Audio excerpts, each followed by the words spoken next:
And they say I have a grim sense of humor.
peace, restore our glory to live forever.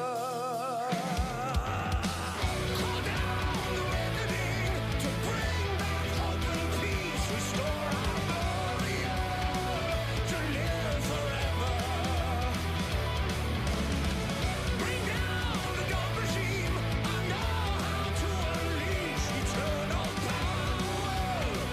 Lead us to order. I am the light bringer.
We saw Cloud9 bounce back when their playoff lives were on the line. We'll see if Golden Guardians or TSM step up and do the same in today's elimination match.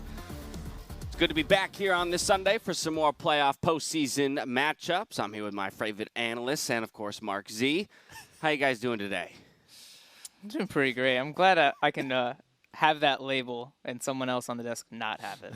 Right? Exactly. Yeah, it's about perspective, and if someone's not the least favorite, then it doesn't mean anything to be the favorite. I appreciate all three of you color coordinating today. Well done. But after Cloud9's 3-0 yesterday, I want to gauge how you're all feeling about the reigning champs and their bounce back in that match. Iffy. Not feeling too stoked, but it is good to see that they were able to take some of the lessons from the loss against FlyQuest and immediately apply them against Evil Geniuses. Although the match just felt like it was a grudge match between the former C9 players and the remaining ones, just being an all-out bloodbath in one of the bloodiest games we had all time.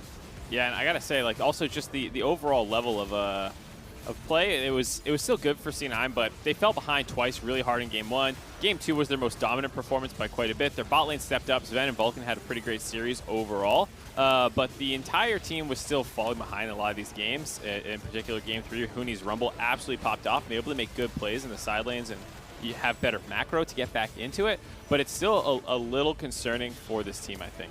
Yeah, we still don't see like the big early game advantages they usually get. A few times Huni's like 1v2ing their top lane, so the synergy isn't quite on point. And it's maybe a little of an issue where they're going back to the TF every single game. This does fit Niski's style a lot, but it does beg the question, because they had draft issues earlier, like, is this kind of where they're going to run into more issues? They only have a couple of mid laners they can play. And, Yeah. and it's Oh, go ahead, Oh, Mike. I was going to say, and it comes up with the problems that, everything seems to be about Drake's right now. They're still not doing a great job with their objective control so far through the season or series. It's just been getting worse and worse through first half, second half, and now playoffs. And so I think with their bot lane starting to step up, hopefully we see them actually convert that into Drake control. Yeah, that's not a trend we'd love to see there, Crumbs. That's a bad trend. Nah, considering that, like, I totally get it if you have 34%. In a loss against FlyQuest, but when you're 3-0ing and when you're winning in a by record decisive fashion, that needs to be a bit higher because the teams that you're facing, whether it's the TSM or Golden Guardian, have shown to be when they win, they do prioritize these objectives very well, especially a team like Golden Guardians that is very quick to stack those dragons. I mean, at least we got an interview with Sven where he mentioned like dragon control is a really big deal. So I'm really happy when those stats are going down. They kind of recognize as a problem. But he also mentioned the thing that made me happy. He said, we need Niski on a roaming style. We need bot lane to have agency for us to win. These are also, these are strengths, but they're kind of weaknesses to the team. So I'm glad he kind of vocalized them and let us know, all right, so when we watch C9 in the future, we're going to expect, all right, they have some bot lane with agency, some playmaking. Niski's going to play a roamer. I think the next thing is, how many more champions can they pull out? Because I do expect the TF, the Galio, to probably start being banned in the future. Yeah, it's good to hear those issues identified and vocalized by the teams themselves. And, of course, they are moving on, have another week to kind of get under the hood and see what they can tinker with. Unfortunately for EG, we have to say goodbye. But all in all, in the franchise there and for EG's return, I would say a great first year. Yeah, I think the orgs do so well in their first iteration. Sorry, go ahead. No, I was going to say the same thing. I think it's probably going to be a sour taste in your mouth going from 3rd to 5th, 6th and getting knocked down missing worlds. But they had great branding. They had a great beginning to the split. They seem to have pretty good vision for their organization. There's still a lot of question marks what they do with this roster now, but it seems more of a problem of we have a lot of options more than we have no options. It's do we keep on Jizuke? Do we want to bring Huni back? Do we bring Bang back? I think they have a lot of options. I also want to add that they were actually really successful in Academy because they went to finals in spring and in summer. Right now, they made it to semifinals. So that actually is pretty good considering that they were able to focus on both fronts. That's right, and deliver results. Yeah, fantastic then to see out of them and a brand and an org again that was willing to take some risks, as you mentioned, Mark, with this roster. So the offseason, I'm sure will prove interesting to see what kind of moves they decide to make. With their win, though, of course, Cloud9 are seeded into the lower bracket final, where they await the winner of today's series, Golden Guardians versus TSM. Of course, FlyQuest, Team Liquid, they face off next week for a ticket to the LCS Summer Final. But I do want to focus our attention on this lower half here. Golden Guardians, TSM, Cloud9. Because, Mark, it's really feeling like it could be anyone's game here. Yeah, I mean, despite the 3-0 by C9, you all heard that we were a little lukewarm on it, and I think that means it's still pretty open for who will be the 3rd team out of the losers bracket to join them at Worlds. I mean, depending on what happens in the series today, Golden Guardians or TSM, I feel like if they have a good showing, they could easily contest C9 in that losers final. There's a lot of champions that are being played right now as playoffs continues to develop that are throwing teams across the world off guard. If any of these teams is quick to take one of these champions, like the Evelynns, the Lucians in the mid lane that we already saw Damonte was willing to play and make a composition around it, there is a good chance that one of these teams could just surprise TSM or C9 and go all the way to Worlds. We'll focus in maybe on some of those picks a little later when it comes to today's series, but focusing in on today's series, we've got former Turkish teammates facing off. So for a reminder of the close-knit relationship that they have, let's take a look at the history of Broken Blade and Closer.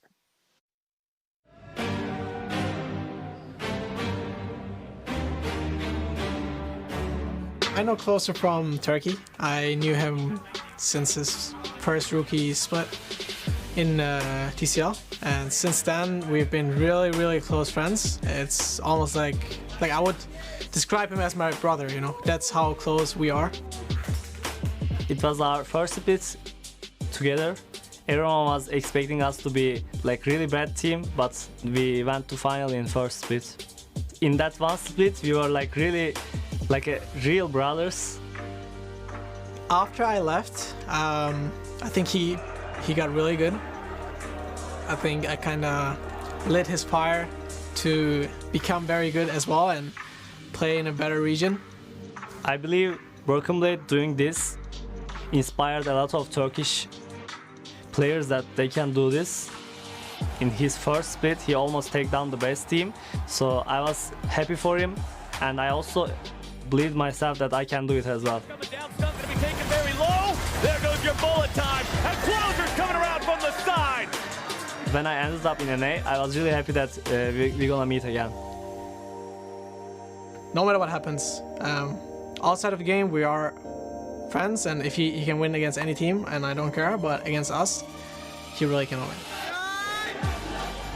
Right now we will be enemies, so I'm excited to play against him, and I can't wait to just beat him and make jokes after.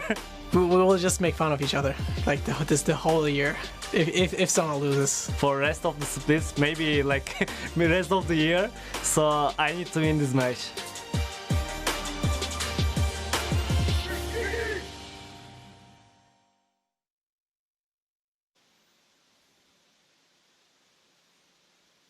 With elimination looming for one of the teams competing today, I must share that the stakes are also going to be raised here in this playoff edition of Jeopardash, where I'll be eliminating every last bit of respect for my analysts if they get these questions wrong. I thought you were going to be eliminating us from the desk. Like, you get these questions wrong, you're off. Marks is just You think off. I'd give you the day off? No, Mark. You're sticking it out with me. All right, question one. It's already up on your screens there. What player in LCS playoffs leads in damage per minute difference? Damage This per playoffs? minute difference in Yes, LCS playoffs. Yes, this playoffs. Okay, I got my guess. This PoE. playoffs, Yeah. 2020. PoE is my PoE is first a guess. good PoE answer. is Crumbs' guess. Okay. LCKR's just played a lot of GP. Maybe Sven's played a lot of Ezreal. Those are generally high damage champions. Ooh, I like where Mark's head is at. Thinking of I'm gonna go champions that have high damage. He played Callisto though, so I'm gonna swap it. I'm gonna go with Crumbs. I like PoE. That's a good choice. Okay, so we got 2 votes for PoE here. I'm going Huni. I think he does a lot of damage. I think they've played 3 times total now. Interesting. Okay. Or twice. They've so played A lot of Shen though. Yeah. Yeah, he's Yeah. played Shin, but he was doing a lot of that was damage a high on his damage Ornn. Shen game, man. Yeah. He was popping off on that I'll Shen. give you but that. He's played some weak side. So, Yeah. but you're going with Huni. So we got 2 Power of Evil, 1 Huni. Unfortunately, that is incorrect. It is Sven. I even said it. So Mark, you had Nice. it. You were on that line. it of was thinking. it was the It's Callisto all that games. Ezreal 'Cause play. When it's Ezreal Yumi, man, even you can lose Hang and on. still pump out damage. Is it the Ezreal play, or is it the fact that because this is difference, it was that they did so much damage to the EG bottom lane that the Oh, it's difference was different. so It much is. larger? It is damage per minute difference. So it is Oh. both. It is both. What But I that really is- think about was how bad Bang had a series. That's what the real answer was. There Oh, it is. Yeah, you guys no. only thought of That's one the side of kicker? the question. All right, question number Oh. 2. Question number 2. Which champion has been picked the most in the 2020 LCS Summer Playoffs? Which champion? Oh. Ooh. We've seen a lot of Senna, seen a lot of Shen. Straight up been picked the most. Right, those Yeah. aren't getting banned too much. Right. So Okay. this I is think it's we not a got presence Shen. question. I'm going to clarify that, especially for everyone at home who's playing along. Not a matter of presence. It's a matter of actual picks. Mid lane is pretty volatile. I don't think there's a mid laner that people have been spamming, right? I think it's ADs, right? It could be like an Ashe or a Senna, because Caitlyn's banned a lot. So Yeah. it's either Ashe, Senna, or But we maybe did Shen. have a few Or a series set. of like Ezreal, Senna, and stuff like that, and like Ashe and Cage just There's been a weren't lot even of in it. Graves as well. It feels like there's Graves Graves is in every. decent. I'm going to I'm put going you on. Senna, I'm yeah. going to put you on a little bit of a timer. Senna. All right. All right, Senna.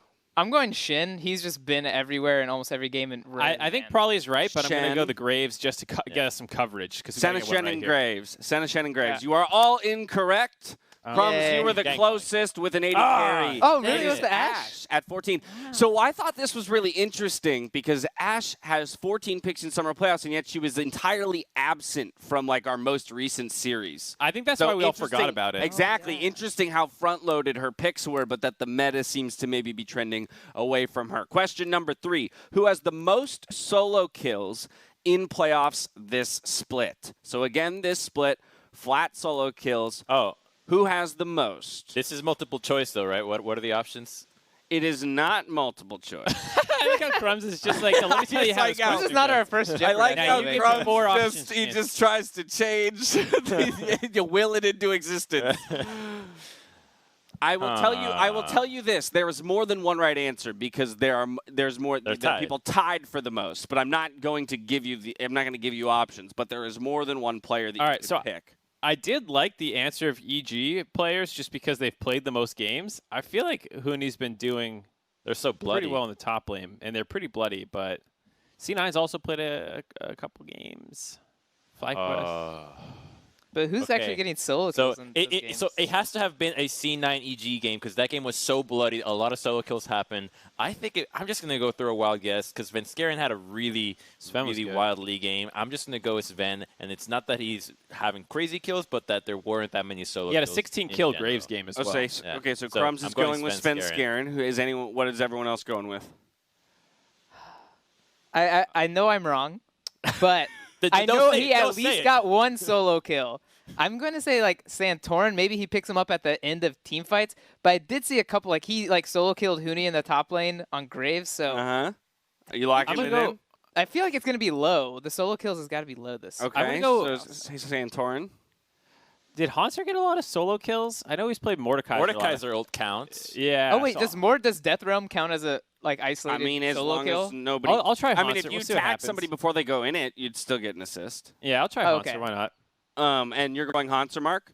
Yeah. Well, 2 out of 3 of you are correct. Svenskeren.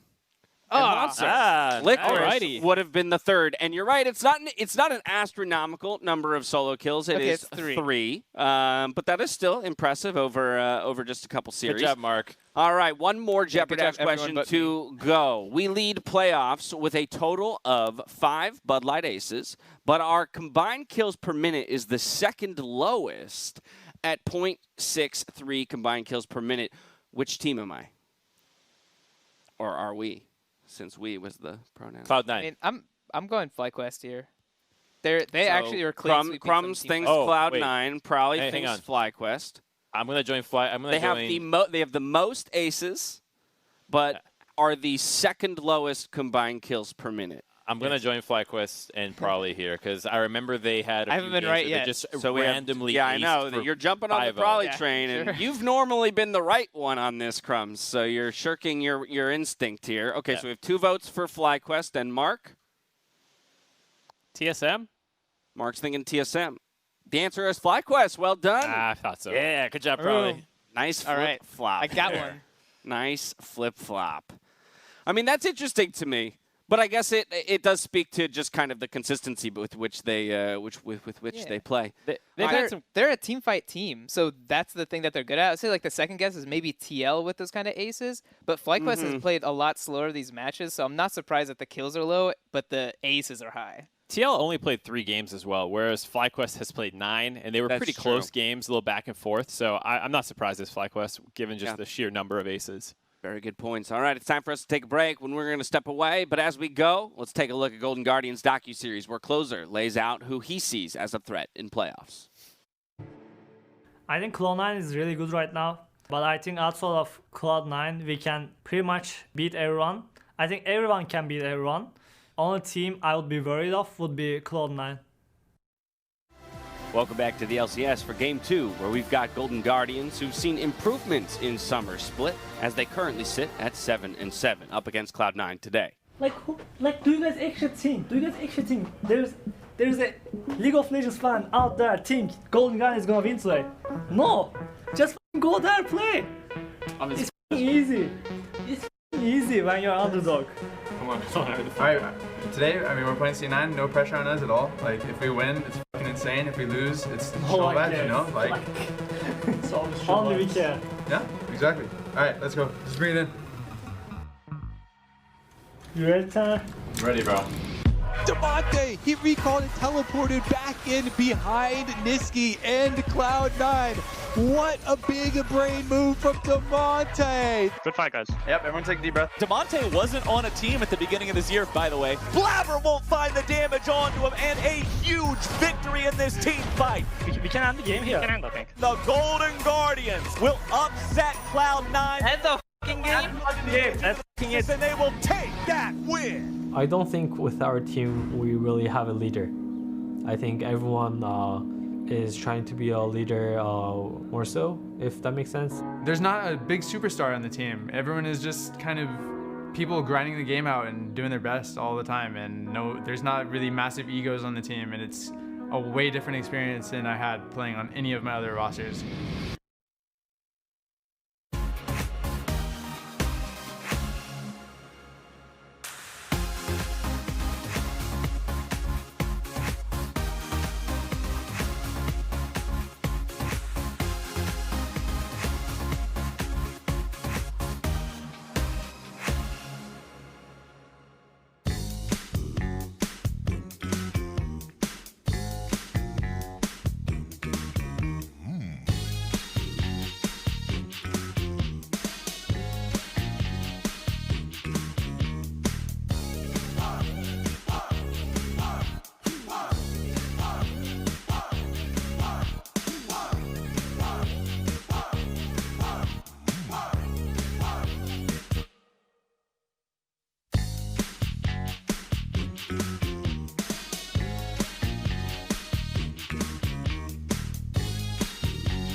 Welcome back to LCS Countdown, where we are just minutes away from our next playoff series. And for playoffs, MasterCard is collaborating with the LCS once again to award lucky fans with some personalized experiences and cool merch.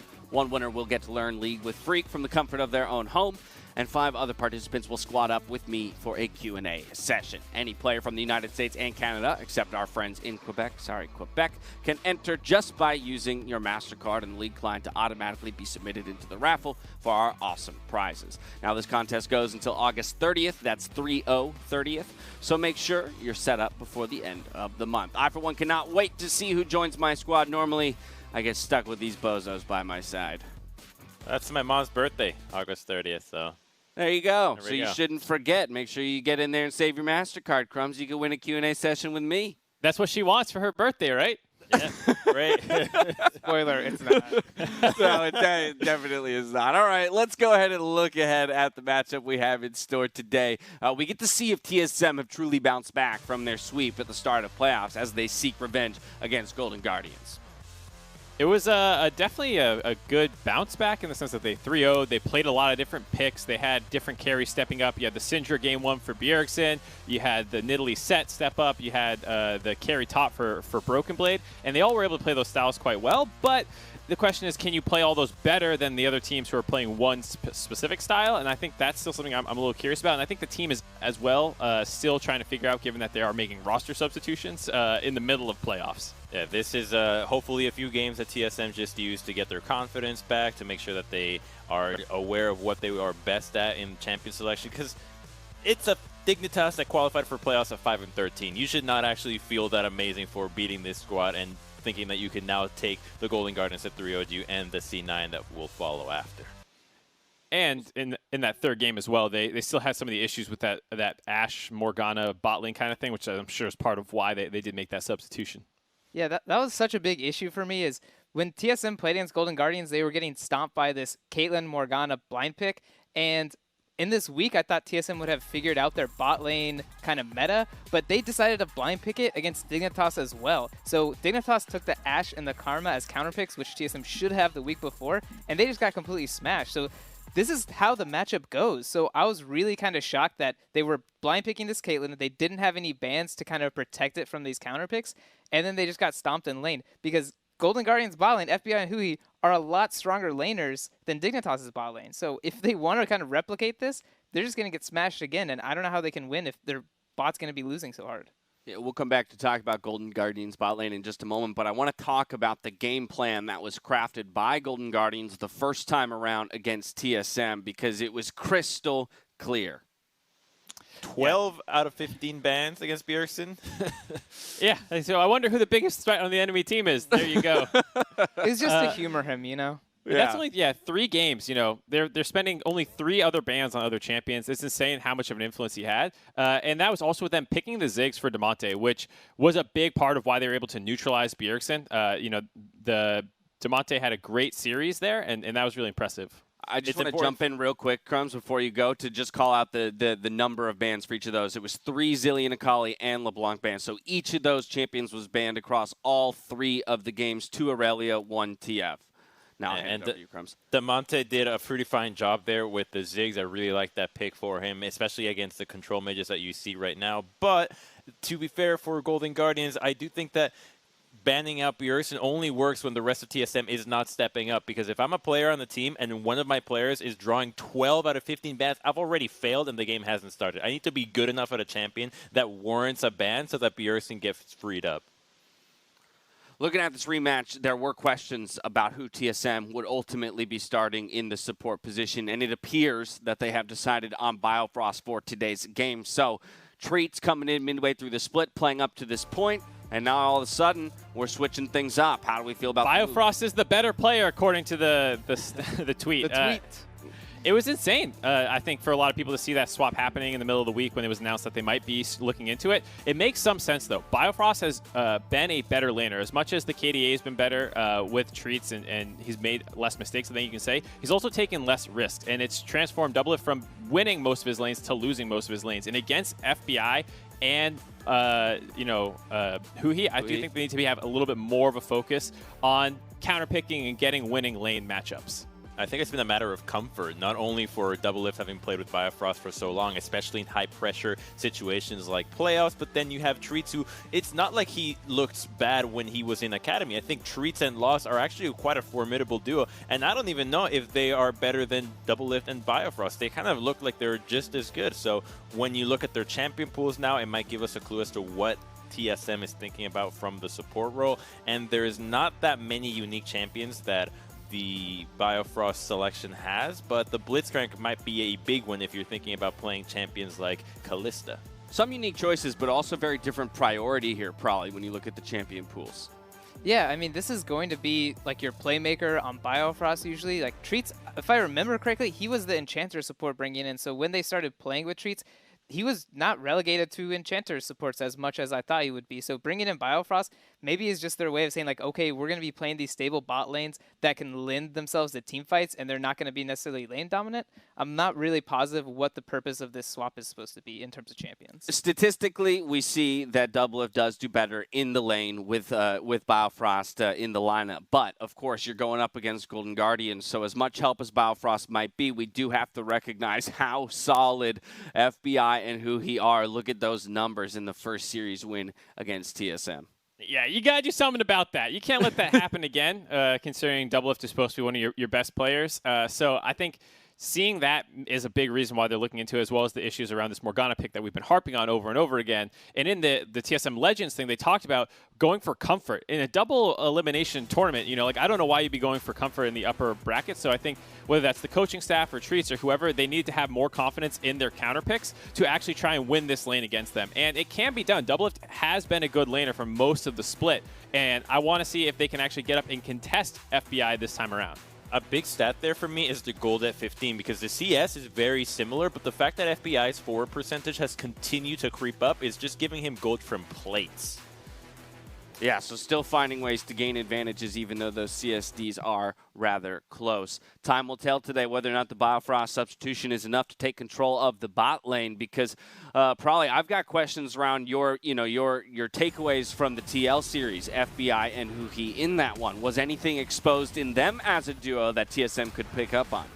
I don't think they're exposed at all. This was actually kind of like nice to see that FBI and Huhi were kind of being able to fight against Core JJ and Tactical, who, you know, are actually excellent laners. Before we thought like maybe this was just a one-off and they could beat TSM, who was, you know, maybe not that strong, but they showed really great stuff against TL, where they're counter-picking themselves, picking the Braum into the Morgana, and still able to get 2v2 kills. Like, that's pretty shocking. You know, Braum Senna is not a I'm gonna kill you lane, so that's just crazy that they could do it against such a strong bot lane. Senna's OP. What, if anything, would be a concern to take away, Mark, from that TL series? I think the fact that when the game plan seems to fall apart, I sometimes still get sketched out by Golden Guardians drafts. They had the 5 range, you know, no frontline, no real setup CC for team fighting and a Drake team fight meta. I think that their drafts can still get away from them. So if TSM can get ahead of them, start winning these games, show that the permaban Bjergsen strat isn't working, it might throw enough of a wrench in their plans that Golden Guardians have some of these wonky drafts that over-rely on the early game and laning phase. Minute ahead of game time, I want to get predictions up on the screen, see where you all fall. Will it be a repeat of the first time around with Golden Guardians taking it, or does TSM strike back? Wow. Well, all of you think it'll be closer than it was the first time, but that Golden Guardians is still going to take it. Interesting. No one has faith in the substitution. Well, no. No, not really. I mean, we haven't seen them do a lot in regular season, and then in playoffs they get subbed out, so maybe his playoff experience turns up, but Golden Guardians' preparation was clearly superior to TSM's, despite both being able to play the games afterwards. They still look better, in my opinion. All right, well, the analysts don't think TSM's done the work to prepare and adjust for this time around. Let's hand it over to FLICKR and Azael to get ourselves into game 1 of the day.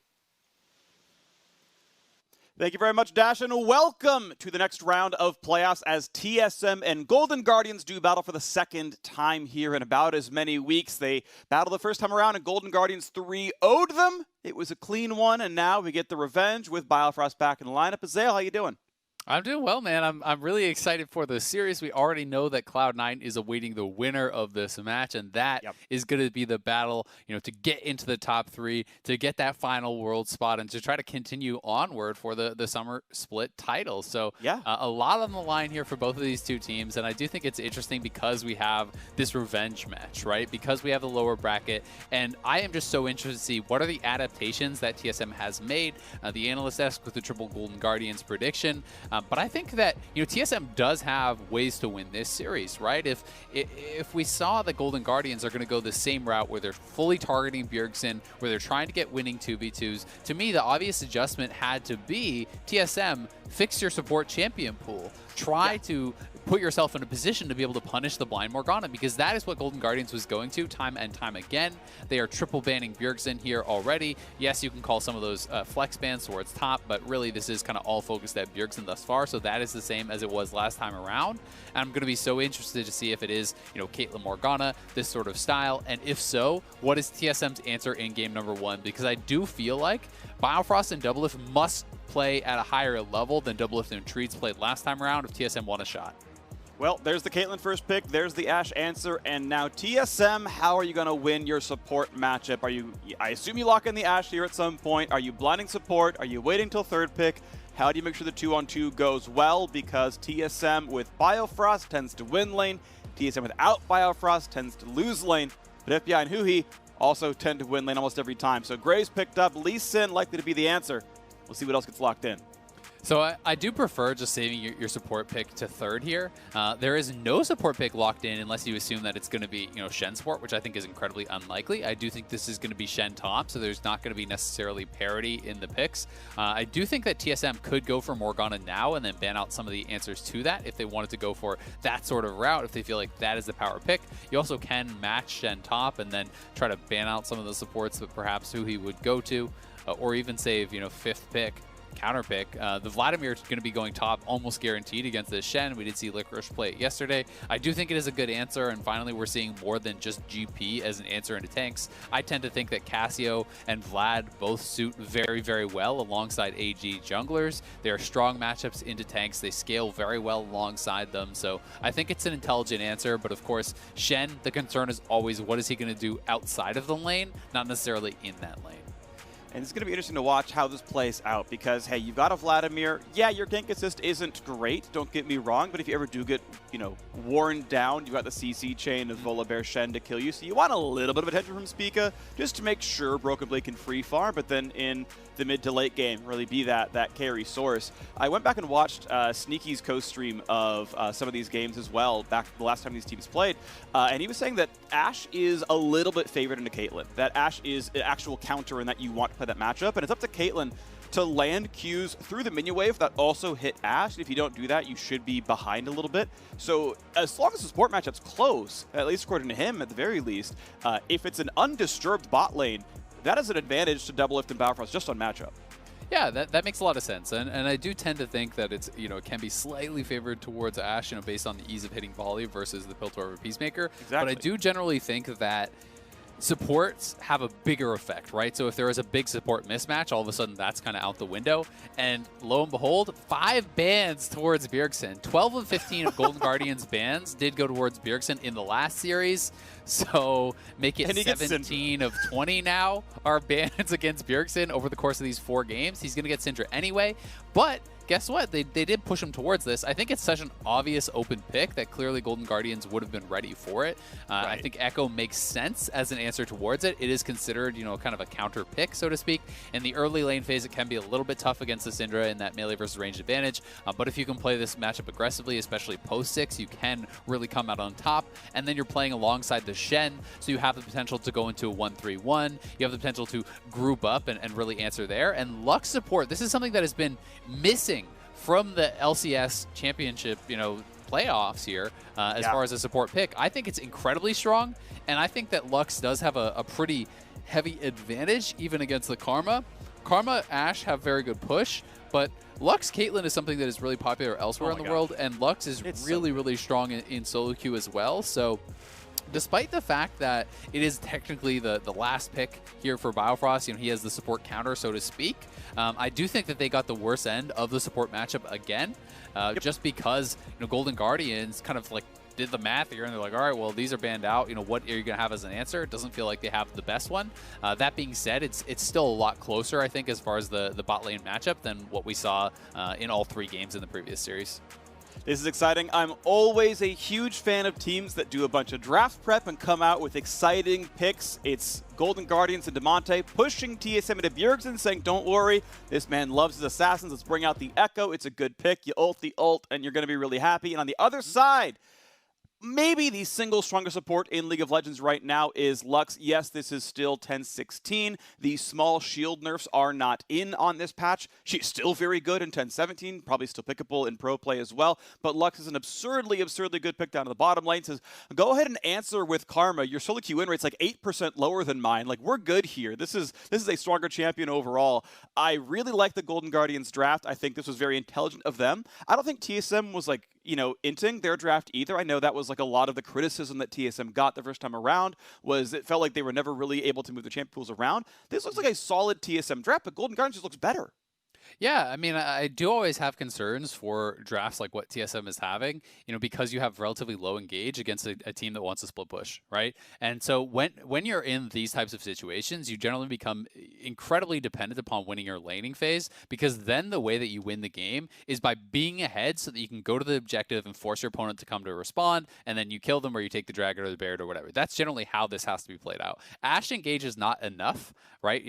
Sure, you can theoretically get these Vladimir flanks and stuff, but you don't have the go buttons on the TSM side. So I think that is going to be the concern for them against a team that wants to spread the map, that wants to split push them to death, with this Echo Shen. And they also have, more ways to start off fights with Echo going in, with the Stand United and these types of things. TSM going 5 bots, so maybe looking for some sort of wraparound or cheeky invade, maybe just going to camp in this brush and see if anyone came forward to actually go for a little bit of a warding mission, because sometimes people will just move in and look for that lane ward. All right, well, they're going to try for it. I'm always a fan of seeing teams try stuff. Not going to happen, though. It does mean that if there's any kind of invade by Golden Guardians, no one's there to meet it. Early ward comes down from closer into the recall for the sweeper. Same exact play for Huhi. So both supports, both junglers playing for ward control overall. Sweepers early on, only 3 warding trinkets for either team at this point. And it looks like there won't be any big invasions, and it will be a very, very standard jungle start on both sides. So what I really want to track about this bottom lane 2v2 is, can TSM get the push? Because I tend to think that against Caitlyn Lux, you must maintain the push, or it becomes nearly impossible to really get anything done in this. And we'll see, Demonte actually gets Electru and that 3rd hit, so that's actually a really big deal to start things off. But basically the reason it's so important, specifically in this matchup, as Bjergsen is really getting punished, is because if you allow the Caitlyn Lux to push you in, what they will do is they will set up a trap line on one side of the turret, and then they will drop the Lux E on the other side of the turret, and it makes it nearly impossible to actually step forward and farm as the marksman player without getting poked. So you must maintain the push as Ashe here alongside the Karma. Throw out the volleys that hit not only the minions, but the enemy champions, so you get the bonus attack speed from the lethal tempo. Make sure that Biofrost is using the Qs to help push as well. Because if you can keep them locked in under their turret, it's so much easier to deal with the traps, to deal with the Lux stuff, because you don't have this tower kind of making the lane smaller for you, which makes it so much easier for your opponents to hit those skill shots. Absolutely, and of course you can see the intent on how to play the lane different, of course, on both sides as well. Lux in, if you're playing her well, is actually a defensive support. You're going Guardian, you're maxing shield. You are doing your very best to guarantee that nothing ever dies. It actually works well against Poke because the shield is instant cast. It works well against All In because you have a bunch of base shielding on there as well. He's also running Exhaust in case there's ever that Vladimir dive. And it means that, yeah, he's going Relic Shield. He's going to wait, he's going to scale, he's going to get a Fiend, it's going to be fine. Biofrost and Doublelift really trying to push in the early few waves. They've got a CS advantage, they've got a health advantage, right? It's Doran's shield and the potion's already used by FBI. This is the kind of lane TSM and Doublelift want, and it's happening so far. Exactly. It's all about that push here. And Spica that's so getting smart. on top of him. Phase Rush is proc. Demonte's in trouble here. Oh, his flash missed. He got the slow. He's getting away, but 2 more autos, just takes 1. The buck hits him in the face, and Spica puts him in the ground. That was such poor timing. So unlucky there for Demonte. Spica with the perfect sense to be in the right spot at right time, but he's going to TP in. They're going to try to collapse here. Spica does have his flash. Burn flash. He flashes, then jumps over. About he'll get a shield and a slow. And dead. Spica doesn't have his jump back. Hey, this is going to be double buffs. Thank you very much. Damonte needs one more spell. Buff transfer complete. Thanks for the cash money. Thank you very much. 300 more gold on the board. With how long it took him, I wonder if Bjergsen couldn't have moved. You know? Like, originally it looked like he was just going to instantly die. Yeah. Like, so I understand why Bjergsen didn't move, because it's looking like, okay, he's just insta-dead to this. But look at this. He slid over the wall right as he went to place the ward. So you're just doomed in this situation. Poor flash, though, from Damonte. I think you just kind of have to accept the death. And, you know, at this point, like, this is actually just a really nice play because they had a bit of a push up on that top side. So Vladimir has first move. Damonte TP's back in with those home guards, you know, the little pity home guards there for dying early on in lane. And he's just going to get right in on top of him. But because he actually minions took so long, walking over, maybe a Scatter of the Week could have saved him there. But that's a really hard call to make, right? You don't want your wave to be doomed off of that. Yeah. I mean, we saw Bjergsen in the minimap, like, walk over, then back, and then walk over, and then back. And he said, can I? Nope. Maybe only have 2 spells. And then, yeah, he finally came at the very end, and it was too late. So, yeah, tough call. End of the day, it is a close game. You can see a small gold lead lies with TSM right now, 200 to 400 based on rounding and which camps go down. 7 CS lead for Double Lift down in the bottom lane. 5 CS lead for Broken Blade up in the top side. So far, so good. I mean, definitely a zany start, but TSM doing just fine. Yeah, they are. Their laning phases are going well. The only concerning thing for TSM is of course, the double buffs plus the kill onto Damonte. You know, I talked about the only part of this matchup that generally feels really tough, unless you just get slammed as Echo, is the early laning phase, where you're kind of getting auto attack down, and if you get poked out, it can be rough. Well, red buff and blue buff help a lot with that, and Closer not quite spotted. So Closer has snuck in here undetected. We'll see if they can actually get on top of Biofrost. Because remember, Biofrost has no cleanse. So if you actually get a stun on him into a binding, he's just going to die. Binding. Here comes the Q. Here comes a bunch of CC, and there is literally nothing you can do about this one. Goodbye to Biofrost. Light binding means death, and the gold gets tied. That's rough for TSM because they were in such a good spot. Look how low the HP bars are over for Golden Guardians. So if they actually didn't get that gank to bail them out, they would have had to base with the wave potentially frozen on them, which would have given the TSM bottom lane an incredible advantage. So in the 2v2, TSM doing great, but Closer the one who really disrupts that and turns it around, lets them get that good base timing off, and now this lane will be much more comfortable than it was for the Golden Guardians. At the very least, Pika punishes the bot lane gank with 2 camps poached away, so that's a nice 200 gold that the Volibear can't gain, and XP he won't grab either as he looks around and missing pings. He's like, yeah, the wolves are gone. The wolves are gone. Sorry about that one. All right, we'll walk up. Is the Gromp gone? Is the ward? There's a ward. Oh, Closer. He missed the ward, but he sees the Gromp is gone. He knows where the Graves was. It's going to be a recall on a top side, but hey, double longsword and boots. That's going to feel pretty comfortable. Spica is certainly very powerful in this game with first blood and a couple extra camp lead. He's going to be looking pretty happy as far as the jungle 1v1. And then it just, of course, becomes, you know, which is going to be more effective, which has more of an impact there. They are moving down towards this dragon. They have control over mid lane. They had the push there, and after that kill over in bottom lane, they have a bit of push there. So we'll see if they're going to be the ones to make the first move. Closer is spotted over by that dragon, and we'll have to find out if TSM can regain the push here in this bottom lane 2v2. All right, well, minions going back and forth, minions getting dropped down. We'll see if the Drake ever does get attacked right now, as a defensive control ward will eventually be swept, but right now, Biofrost is holding that one. Mid pushed in by Damonte. Deadwolf's helped him have lane control for a while, but those have since timed out. Easy last hit with the Relic Shield, and that means the squad comes down. A Moby's Rush for Huhi. Easy BF Sword recall on both sides for the AD carries, doubled with a Longsword in there as well, so the Essence Reaver build. I like it about the same as Ruin King, honestly. It makes you more of a spellcaster. It also means if your opponents have a lot of healing and shielding, you can actually still deal damage, because a 10% health tank just doesn't take damage from Ruin King anymore, and it feels like really bad trying to kill them off when they're just getting a Lux Shield, and you can't break that anymore. So there's something said about not doing Ruin King. End of the day, Bjergsen is going to just get to stop Damonte's recall, but that means they're trading back and forth. It's a lot here. Oh my gosh, Bjergsen is running low on health. Could this be a kill without flash just outside the stun? And Damonte just going to clear the wave and get out. Bjergsen barely skirting out of that outside of that stun. If that was me, I flash 100%. I would have been pretty scared about that actually landing because that looked like his little pinky toe was still inside the stun. We'll see if they can catch him here with a stun. Nearsighted flash. Cute. Ooh. Yeah, if he didn't dodge that ult, that was going to be a death, so he has to get the Shen ulti out. It's not going to hurt that badly for Hauntzer. His wave's in an okay spot, but it's actually pushing away from him. It's going to push away from him, so it actually is pretty bad. Because that's going to stack on his side. And look at this combo. Biofrost in trouble. And that is the combo that you can kind of pull off here with Lux. And generally speaking, when I see this in Pro, what the Luxes will do is anytime they land a stun, like anytime they land a root or a trap or whatever, they'll just actually use the ultimate. It's a relatively low cooldown, and you can just use it for lane control. You're not building full AP, so it's not like the one-shot style of Lux. You know, this is Relic Shield generally straight into support items. So it's more about getting control there, more about getting that poke. TSM do spot them over here on this Rift Herald, but Bjergsen isn't there yet, so Broken Blade's just got to kind of run away, and I think they need to see this. All right, Herald will be grabbed at 9 minutes, 12 seconds in. Plenty of time to drop that somewhere and give a lane some extra gold from turret plates. Haunts are going to knock down a ward. The Trinket comes down, so Broken Blade knows there's a gank path right now. And right now the top laners are pretty equal in farm and pretty equal in XP as they are both level 8, ruining the synergy of the 7-7 and the CS department. That's okay. Give them 10 CS, it'll be prettier again.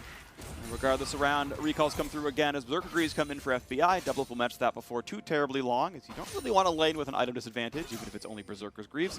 Just tends to be impactful. So we'll see that probably come through fairly soon, as Bjergsen is going for Archangel Staff as a slightly more defensive option for that shield to survive the Echo Burst. Exactly, and also you have to remember that it's going to be Echo plus Shen in a side lane a lot of the time, where he'll have to be out in that side lane answering, and it's probably going to be him in a 1v2 with that, Stand United coming through, so he wants that extra little bit of defense. He went for the TP, he's not playing a defensive summoner, so that is going to help to make up for that. It's also worth noting that, back on that Essence Reaver discussion a little bit for Ashe, because Caitlyn isn't playing Cleanse, we'll see if they can chase down Huhi here, but probably not.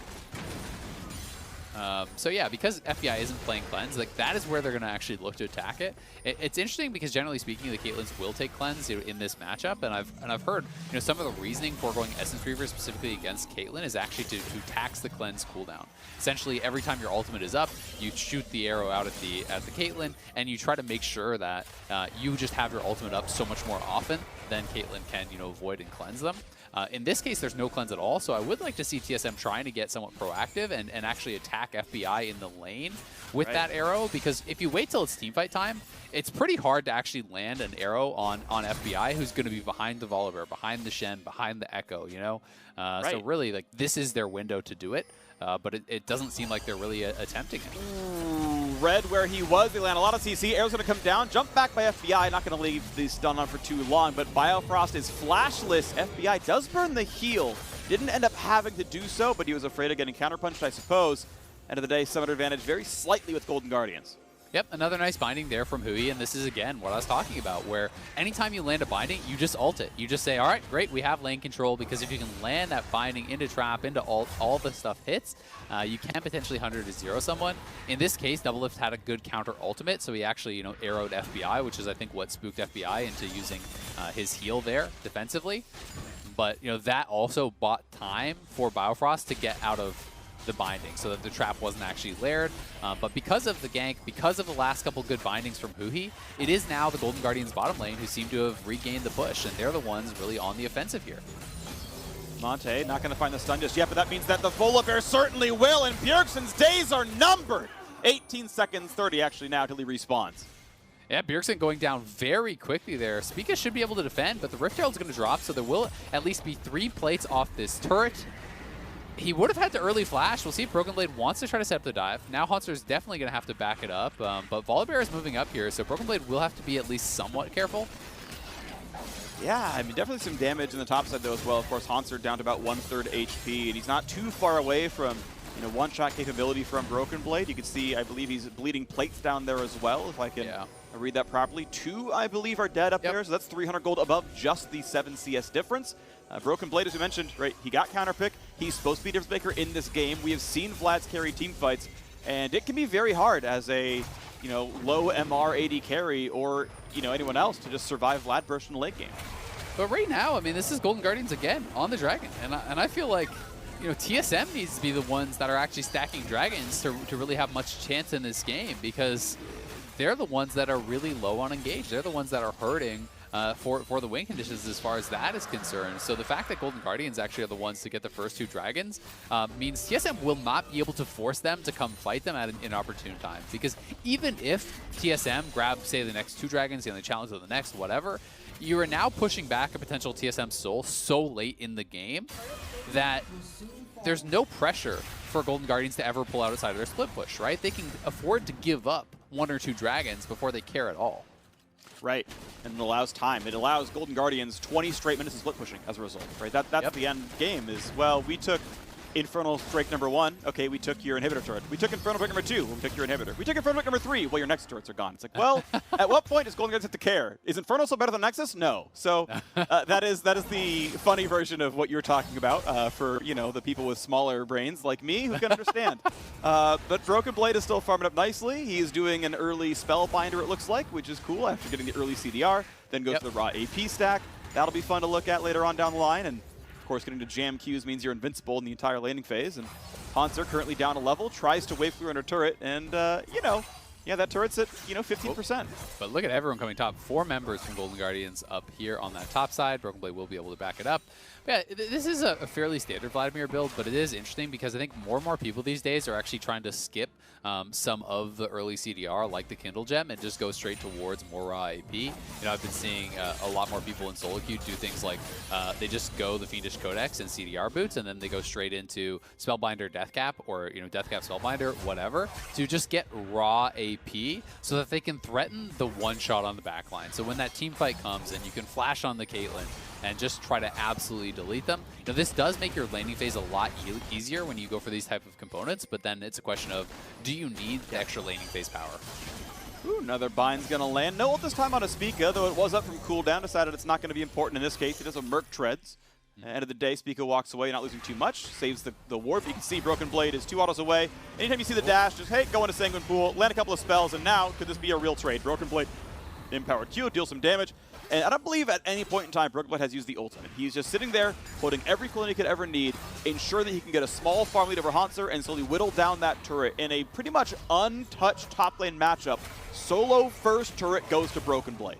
It's really well done by Broken Blade, and I do think that Hanser took kind of the more cautious item build, because if you want to try to defend your tower, you can actually rush towards Tiamat and then have the wave clear to do that much more effectively, but you are also more at risk of getting dove, right? Because you don't have early MR, you don't have the HP of the Cowl, so he did rush for the Cowl, which made it harder to kill him, but easier to kill his tower, and that's kind of the decision that he did take.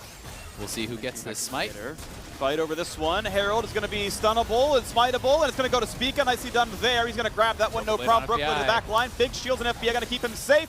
Knocking it out of Hemo Plague, and how about a re-engage? Is there one? Bjergsen on the side. Ult is going to come across. Damage more towards Broken Blade, but he has a ton of healing and a ton of damage. Hanser is running out of health. And Devils is on the scoreboard with 1. Now the re-engage comes through and they knock down the top laner, but it's a 4v4. Big Q going to come across, a stun, looking towards double. It's not going to catch him yet, but the root, it is a stun, but it's not enough. As Bjergsen cleans up a second kill and a third as well. TSM take that team fight and Golden Guardians forced to run. TSM getting a huge fight there. They even got the Rift Herald. As Golden Guardians coming in so heavily to trying to kill off that Vladimir, the taunt flash from Hanser critically missing onto Broken Blade. And as they all go into the pit to try to take down this Vladimir, TSM wraps around on them with 3 members, and Spica just hops right back over the wall. They get shredded.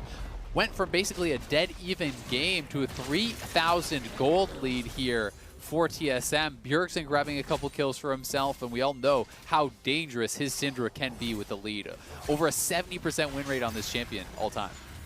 Yeah, TSM looking really good now, 3,000 gold up. Analyst Escall predicted that Golden Guardians would still win the run back, just a closer series than last time. 3-1 or 3-2 based on who you ask. TSM, though, seeming to have corrected? I don't know the past tense of righted.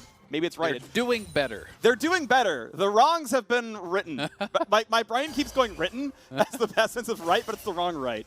All right, they've left Golden Guardians in the dust now as a 2.8 thousand gold lead comes in. We find more antonyms in the thesaurus, and let's move on forward. As Closer's going to knock this one down, no problem. TSM's a bunch of turners this game. They can look either way, no problem. All right. So this next dragon, this feels like where TSM really needs a challenge. I don't think you can afford to just give up 3 straight Dragons over to Golden Guardians, and it's just such an incredibly high risk then of one mistake equals Soul, and that's generally like pretty game ending. So I want to see if TSM can now, with this gold lead, take this Dragon. It feels incredibly important for them to be able to do, and Damonte going to take a little bit of a poke on that side. It may come down to the Smite fight here. Golden Guardians does not look like they're posturing to actually fully commit to the fight, but they do look like they're going to try to go over and combo it. Ooh, that was a nice one. It's picked up by the damage of FBI. The laser, the Q snipe, and Closer was there for good measure. I'm not even sure either jungler got the Smite or it was slightly early from Speak. I couldn't quite tell which. The replay will tell us. But that is now Soul Point, Infernal Soul Point for Golden Guardians. That was really well done from Golden Guardians. Closer didn't even smite. I think Spica did, but this is just a really high damage combo. This is actually really intelligent. If Golden Guardians feel like, okay, we can't actually win out on this fight, so they try to combo it. Lux E, Lux ult, Piltover Peacemaker, and Smite, that just gets burst down from actually a very high amount of health there. Yeah. Really well done by Golden Guardians. Of course, it looks a little bit silly, but it's like, if Spica didn't use his smite, and a split second later, Closer's going to smite it. So Golden Guardians, honestly, that feels like much more of an outplay than a misplay. And that is the risk of giving up those early Dragons. Now you're in this spot where you have to contest from now until infinity. They started with the first 3, and if they get just 1 steal or 1 pick before a Dragon, it could be game ending. All right, well, Golden Guardians are down in money, and I will point out, we don't talk about it very much because the numbers are a lot smaller here, but the Dragons that you pick up themselves are worth, some level of intrinsic value. It's, I think, what, 4 or 5% more armor and magic resist, and like 4% more attack damage and ability power. Like, that is some number of gold worth of stats, which shrinks the gold lead slightly. Obviously, the Soul is the really important one, which is more like, 800 gold per player in a lot of cases. But, a small increment here, which keeps the game a bit close on the scoreboard. TSM, though, in general, have been winning fights, have felt like they've had somewhat control of the map, so I want to see if they can keep this going and get a clean Drake next time. Yeah, and that's going to be the challenge, right? And, well, not quite able to stop that in time, but... this is always the risk, right? And there's kind of a couple different schools of thought. Generally speaking, everyone agrees the game right now is about Dragon Soul, and then it's just how do you want to get towards it?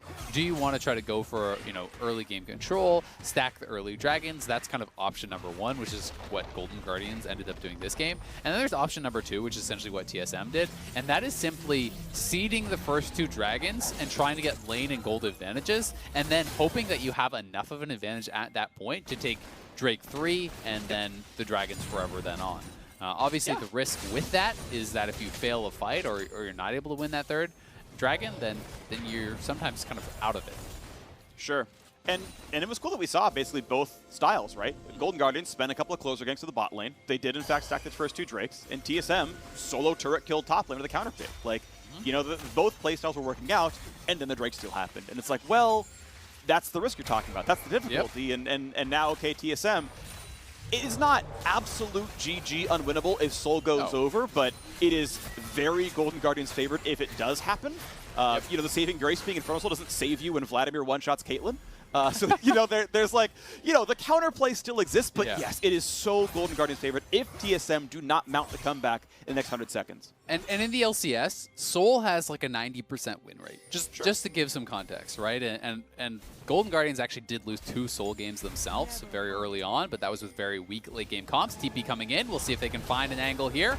Nice slow, Volibear over the wall. Goodbye to Biofrost. Not really good way out of that one. You are Karma. You are easily attacked in the late game. You're picked for lane bullying, and the lane could not have been won in this game. So you will respawn in time for the Dragon, but Golden Guardians get to take map control first. And that's going to be a big advantage for them, right? Because now you have this support, this Karma, who is fairly vulnerable, and it's going to be really difficult for Biofrost to be moving around. There is potential of a dive here. Bjergsen and Speak have got to be careful. They know that the wraparound is there, so now they will move forward. And here comes the flat flank. Here comes the big play. Shen ult over the top as well. A lot of burst damage. FBI is trying to run away. Again, the shields are coming in. He's trying to stay alive. Just mirror the shields for Hui, and they can't quite kill him. FBI on a sliver of a fraction of a point of health walks away, and now this is a temporary 5v3 as Biofrost rejoins the fray in a second. But a 5v4 can still be tough. The health bars are low on Golden Guardians, and TSM are chasing them out of the jungle. This is really smart. They're trying to stop them from basing before the Dragon. This is exactly what TSM do need to do. If you can keep them around here, they won't be able to reset. But Damonte looking over the wall here for Spica. And for damage on a Spica, when does he get to ult out? His health bar is a bit low, heals back over 500, and the respawn coming in fairly soon. Broken Blade's alive in 12 seconds, same time as the Drake, and he can run back across the map. Closer trying to heal up on the jungle camps. TSM are healthy, and despite losing their top laner, TSM have wrested control of the jungle and are poised to take the Drake. That was actually really smart, but Closer doesn't flash. He has no ultimate. Bjergsen and Biofrost are zoning. There comes the Lux ulti, so this should be a TSM Dragon. Really intelligent playing calling to actually just chase them down after that fight, and now Closer is caught. Yeah, stays a bit too long, but maybe it's a bait. Nah, he's got spell shield. No way you kill Bjergsen off that one. So a flashless Volibear could be a problem in the next 5 minutes. Well done to TSM. Yeah, that was just really heads-up thinking. Because they realized, hey, we lost a member, but the health bars are so low, if we prevent the base, it doesn't matter. And that's exactly what they were able to do.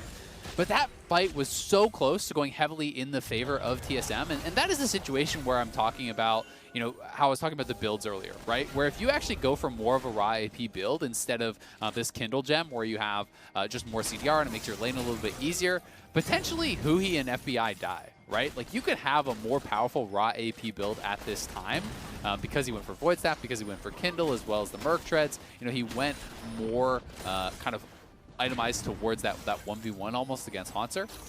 And he did get the turret as a result, so, you know, you have to give him that credit. But it's these little differences that sometimes can mean a lot. Yeah, and of course it's more difficult as well because, like, hey, what if you would have dropped 5 CS because of not having the cooldown back up, or if that turret wasn't going to die in time, or, you know, a million other reasons, or we got a second queue up that fight because of CDR. Yep. Yeah, it's not that one is clearly better than the other, and I know it's not the point that you're making. It's just to add context that, look, it's tough to make the exact call. Sometimes people call it losing the shopkeeper. Sometimes it's just impossible to know what the game's going to look like. Yeah, there's pros and cons to each build, right? And that's kind of what you have to look at, and you have to make the decision. All right, when you're going for a Void Staff, to me that says Vladimir thinks that he's going to be hitting frontline, right? And that is going to be very effective if you're hitting this Shen with Cowl, you're hitting, you know, Closer who's building towards likely a Locket and stuff. That's great. But, you know, if you're getting straight onto a backline who had no MR, then obviously you don't need that as often. FBI in this case has gone for Hexdrinker third, so it's going to be valuable either way. We'll see how this game does go going forward, because TSM is going to have to challenge every single Dragon from now on. And it does get more complex post 20 minutes because Baron becomes a legitimate threat. You know, when you have Lux here just AoE shielding your whole team, there's not a lot of inherent risk of starting up the Baron. So Golden Guardians can even attempt to look for the threat of trading a Baron for a Dragon and all these sort of complexities, whereas TSM must be at the Dragon Pit every time. Yes, they must be. And this is interesting because, of course, Hexdrinker has come in, third item for FBI, exactly the item he wants. You want some magic resist to handle this Vladimir. And the Void Staff is already there for it. He's like, look, I'm expecting Hexdrinker Death Dance from every AD carry in a game with Vladimir, so I'm just going to preempt that, get this item now, and then be ready to go. And so I don't know the exact math on if Death Cap or Void Staff is better per gold against a Hexdrinker. Probably stat sharded Caitlyn, who probably went MR stat shards looking at this game. Is like, I have 2 Assassin Mages and I'm laning against Karma. I should run 8 MR this game. For sure. But either way, like, it's okay. The build is kind of on pace for what he's kind of dealing with. And as the other items are coming through as well, Banshee's Veil is done for Bjergsen. His Void Staff's not far away, so he's also going to have some good target selection. A lot of Merc Treads for obvious reasons on the Golden Guardians front line, because again, it's a very mage-heavy team comp. And now we're ready to keep going as TSM are pushing in top tier 2. That is half of Biofrost's health with just a casual poking ultimate there from the Caitlyn. Yep. That's the power of all this AD in the build. Doublelift and Bjergsen are cut off, though. This is a lot of damage. He's going to flash away, try to stay alive. Volley over the top. Goodbye to Ash. That's a shutdown, and Bjergsen just has absolutely nowhere to go. He's going to walk past the turret. Guarantee the kill for good measure. One more turret shot will kill him. He's always dead. A time to run for an objective. This is so bad for TSM. Just poor positioning for them. They got split up, and Bjergsen and Doublelift both go down. Even more might die here. Broken Blade trying to look for a potential flank, but otherwise, this is just Baron going to Golden Guardians. They may just lose the game right off of this. We'll see if TSM can try to put a stop to this Baron attempt. And they got to make sure Spica can't get in for the smite. He's going to have flash in about 2 seconds. He has smite right now, and they reveal it. They know what kind of health it's at. Okay, 6k health. We've got a little bit of time still. Who he's not hitting, Demonte's not hitting. It's really only one carry dealing damage, but they're zoned out, and look how far back Spica is going. No one's going to try to steal, and look at the Drake timer. 45 seconds, instant 5-man recall. Pick your items up, grab elixirs, time to fight for Infernal Soul. Exactly. I think the elixirs call is actually really smart here, because this is potentially game-ending damage here when you get the Baron, plus if you can grab this soul as well. So here it is one more time. And TSM just split up. You know, Biofrost is running out of there by himself. Spica is running out one way. Doublelift and Bjergsen tried to go over to the rest of the team, but they get cut off. There's no blast plant there, and I'm not sure that they realized. Maybe on the mini-map, they hadn't seen the blast plant was missing or something, but they should have, because Biofrost went out that way. So honestly, just poor communication between TSM as a squad. If anything, they could have just walked straight up the lane together as a 4-man team, and that pick never would have happened. Instead, Golden Guardians gets them both. They get the Baron, and they are hunting for this soul. This is the moment. If Golden Guardians get this Drake, it's almost unlosable. They're diving in for doubles. They can't quite kill him, but he's at 200 HP. That teamfight's going to be hard. Doesn't have a lot of lifesteal overall in this build. Didn't go Ruin King. He's going to try, knock down some of that bottom wave, get a bit of that there. Broken Blade still playing on the flank. He can be the difference maker. 16, nice, he has flash. They got to go. Damage onto Demonte. Here comes the play, and it's going to be claimed. Infernal Soul has been grabbed, and here comes the stun to the front line. Looking to kill FBI. Flash to the wall. Hexbreaker pops. Broken Blade's in there. A flash shield. Who he tries to keep alive, and he frickin' does it. What a team fight there. Golden Guardians get 2 kills, and they get out. FBI refuses to die. Golden Guardians get everything, not even losing a single member. Huhi with the absolute hero play there, flashing in for the shield after the Hexdrinker had been already popped, and now Golden Guardians marching in here with the Baron, with the Soul.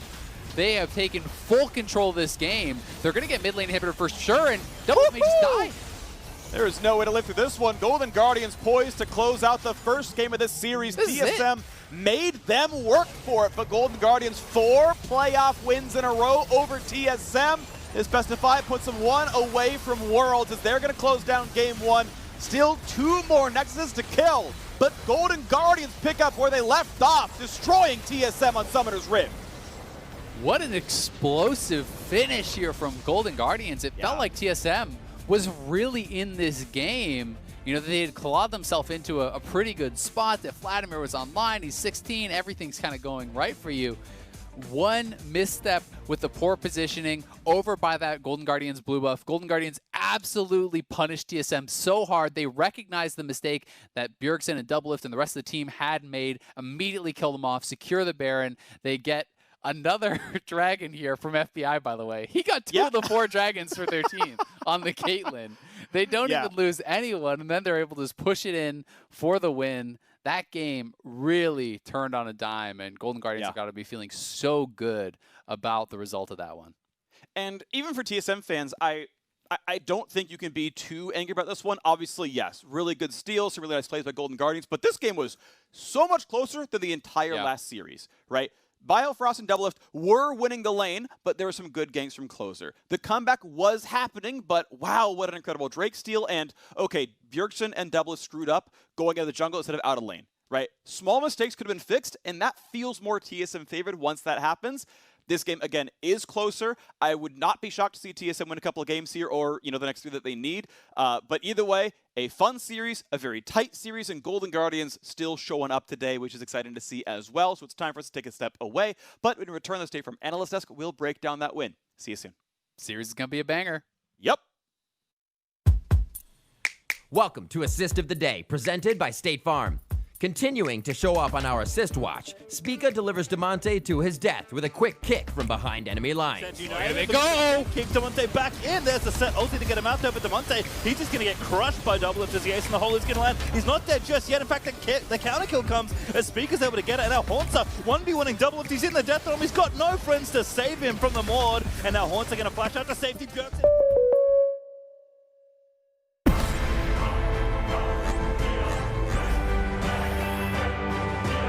Duel your way to victory in this 1v1 League of Legends tournament. Many champions will be crowned, but only the best of the best will be a part of All-Star 2020. Learn more on redbull.com/soloq.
Welcome back to the LCS Dome, powered by State Farm.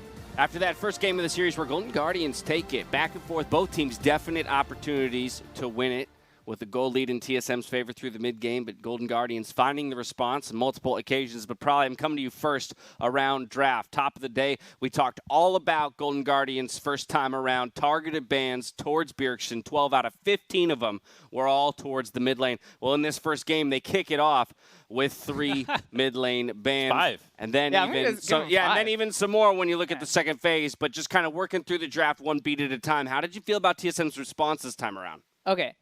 I'm going to say I really like their pick order. Ashe, Graves, 1-2 I think is really strong. They follow the Shin with a Vlad pick, but this is where the kind of style takes a turn.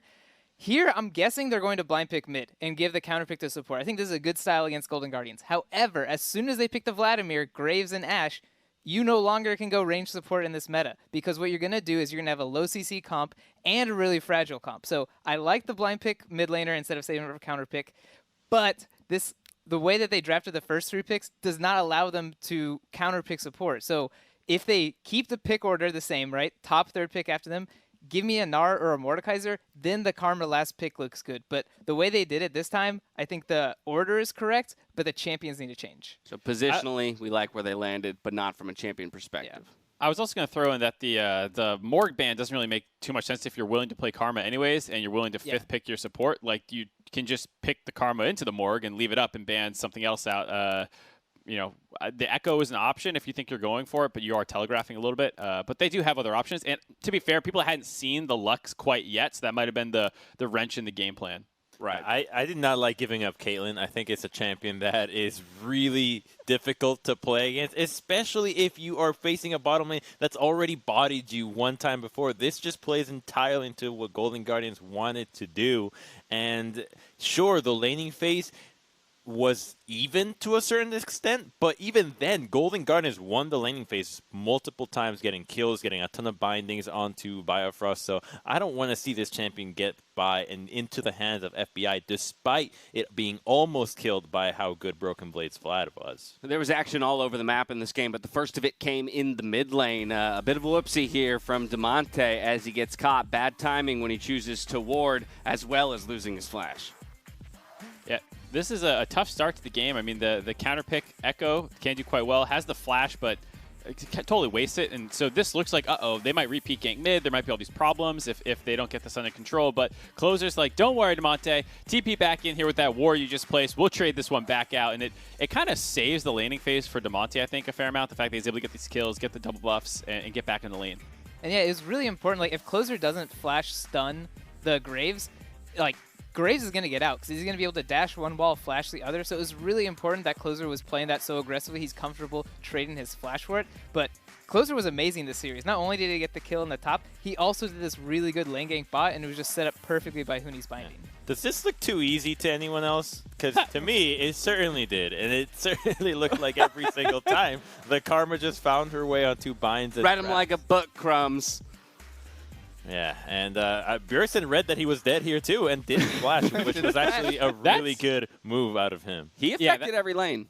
Yeah, that was a smart flash by, or hold on the flash by Bjerg. If you flash next to your turret, Closer just ults on top of the turret, kills you, and turns your turret off, and there's no change. So smart to hold the flash there, but yeah, Closer completely kept this game in favor of Golden Guardians in the early game because TSM was doing pretty well in laning phase. I think they had CS advantages in pretty much every lane prior to 15 minutes, and the kills is what kept them in. Exactly, and it's going to take performances like that out of Closer to keep them close in this series up against TSM because not all of the fights went incredibly well for Golden Guardians. There were looks on the side of TSM. It starts with the Broken Blade flank, and they're scared because there's a big Vlad on the backside, but all game long, Huhi was protecting FBI, and then it went wrong here when Hanser goes in for a taunt. Oh, no. Oh, God. And then the rest of the team's like, should we follow him? We just saw what he did. Are we supposed to get in here? Yeah. Well, their teammates. Ride or die, baby. Ride or die. Right? You know that saying? Life. It's better if everyone follows a bag call than have a split call. This is the counter example. This is the counter example of leave your Shen to die in the pit. Don't kill your whole team. But I do appreciate the synergy. Yeah, without a doubt. But again, I think that we showcased that to show how both teams had opportunities, but also to show the resilience of this Golden Guardians roster, because even the next time it looks like Broken Blade is going to get a monster flank on the team, this time they correctly navigate in the mid lane. FBI with some sick mechanics to get out of this one. We have to remember how good Broken Blade's Vlad was. The first time we really got to see it was in spring of, I believe, last year. Yep. And this time around was just like, holy crap, like this is everything you want on your Vlad, and it's just not enough. It's at least good that they have an answer to Shen moving forward, but you're not getting a better flank than that. Yeah, just the entire Golden Guardians team comp, the way it plays around the Caitlyn with the Shen ult coming on, who he had such great shields the entire game, and FBI himself knowing to just sidestep the Ash arrow instead of trying to flash it to save his flash for when the flank comes in, like just so well played by the entirety of Golden Guardians. And I think it highlighted some of the issues that they were going to have in this comp was Vlad can dive in, but there's no one who can quite help him. And it felt like they were missing that one extra thing to help him get these kills on the back line because Broken Blade was playing it well. And you're going to see that once more in the final fight of the game around Dragon Soul. Again, Broken Blade doing everything in his power, of course, to take down to FBI. The fight that comes before it here around Baron.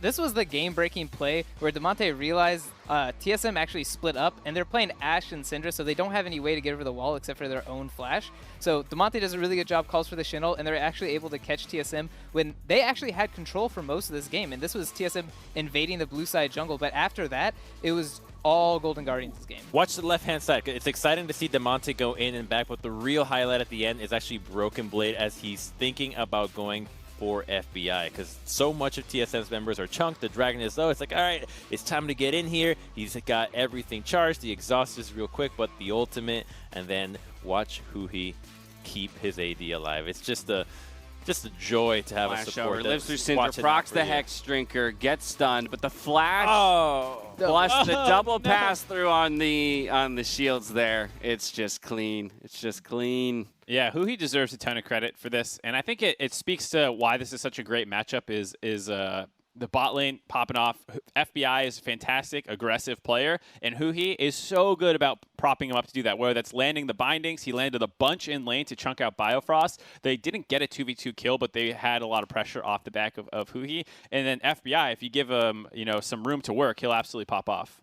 Yeah, and what's not shown on these stats, but Dash mentioned it, FBI bought that Hex Drinker. I can't tell you how many games we watch a AD carry who's ahead at like 2.5 items and goes full glass cannon and gets one shot, but FBI recognized TSM's win condition is Vlad flank into one-shot AD carry, so he got 2.5 items, super far ahead, and Caitlyn is like, all right, I don't need the most efficient build. I'm going to build Hex Drinker. He survives that last fight.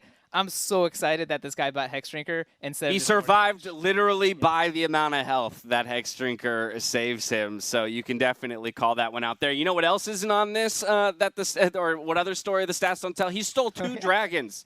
The man secured 2 dragons. He's a jungler too. Yeah, he's a jungler. Closer has he only got 2, I think, and then FBI gets 2 as well. Closer has competition for best Drake secure on his team. The guy is the best AD carry in the league, and he also plays another position at the same time. All right, TSM has chosen red side. No substitutions after that first result, and so we are sticking to the same sides of the map.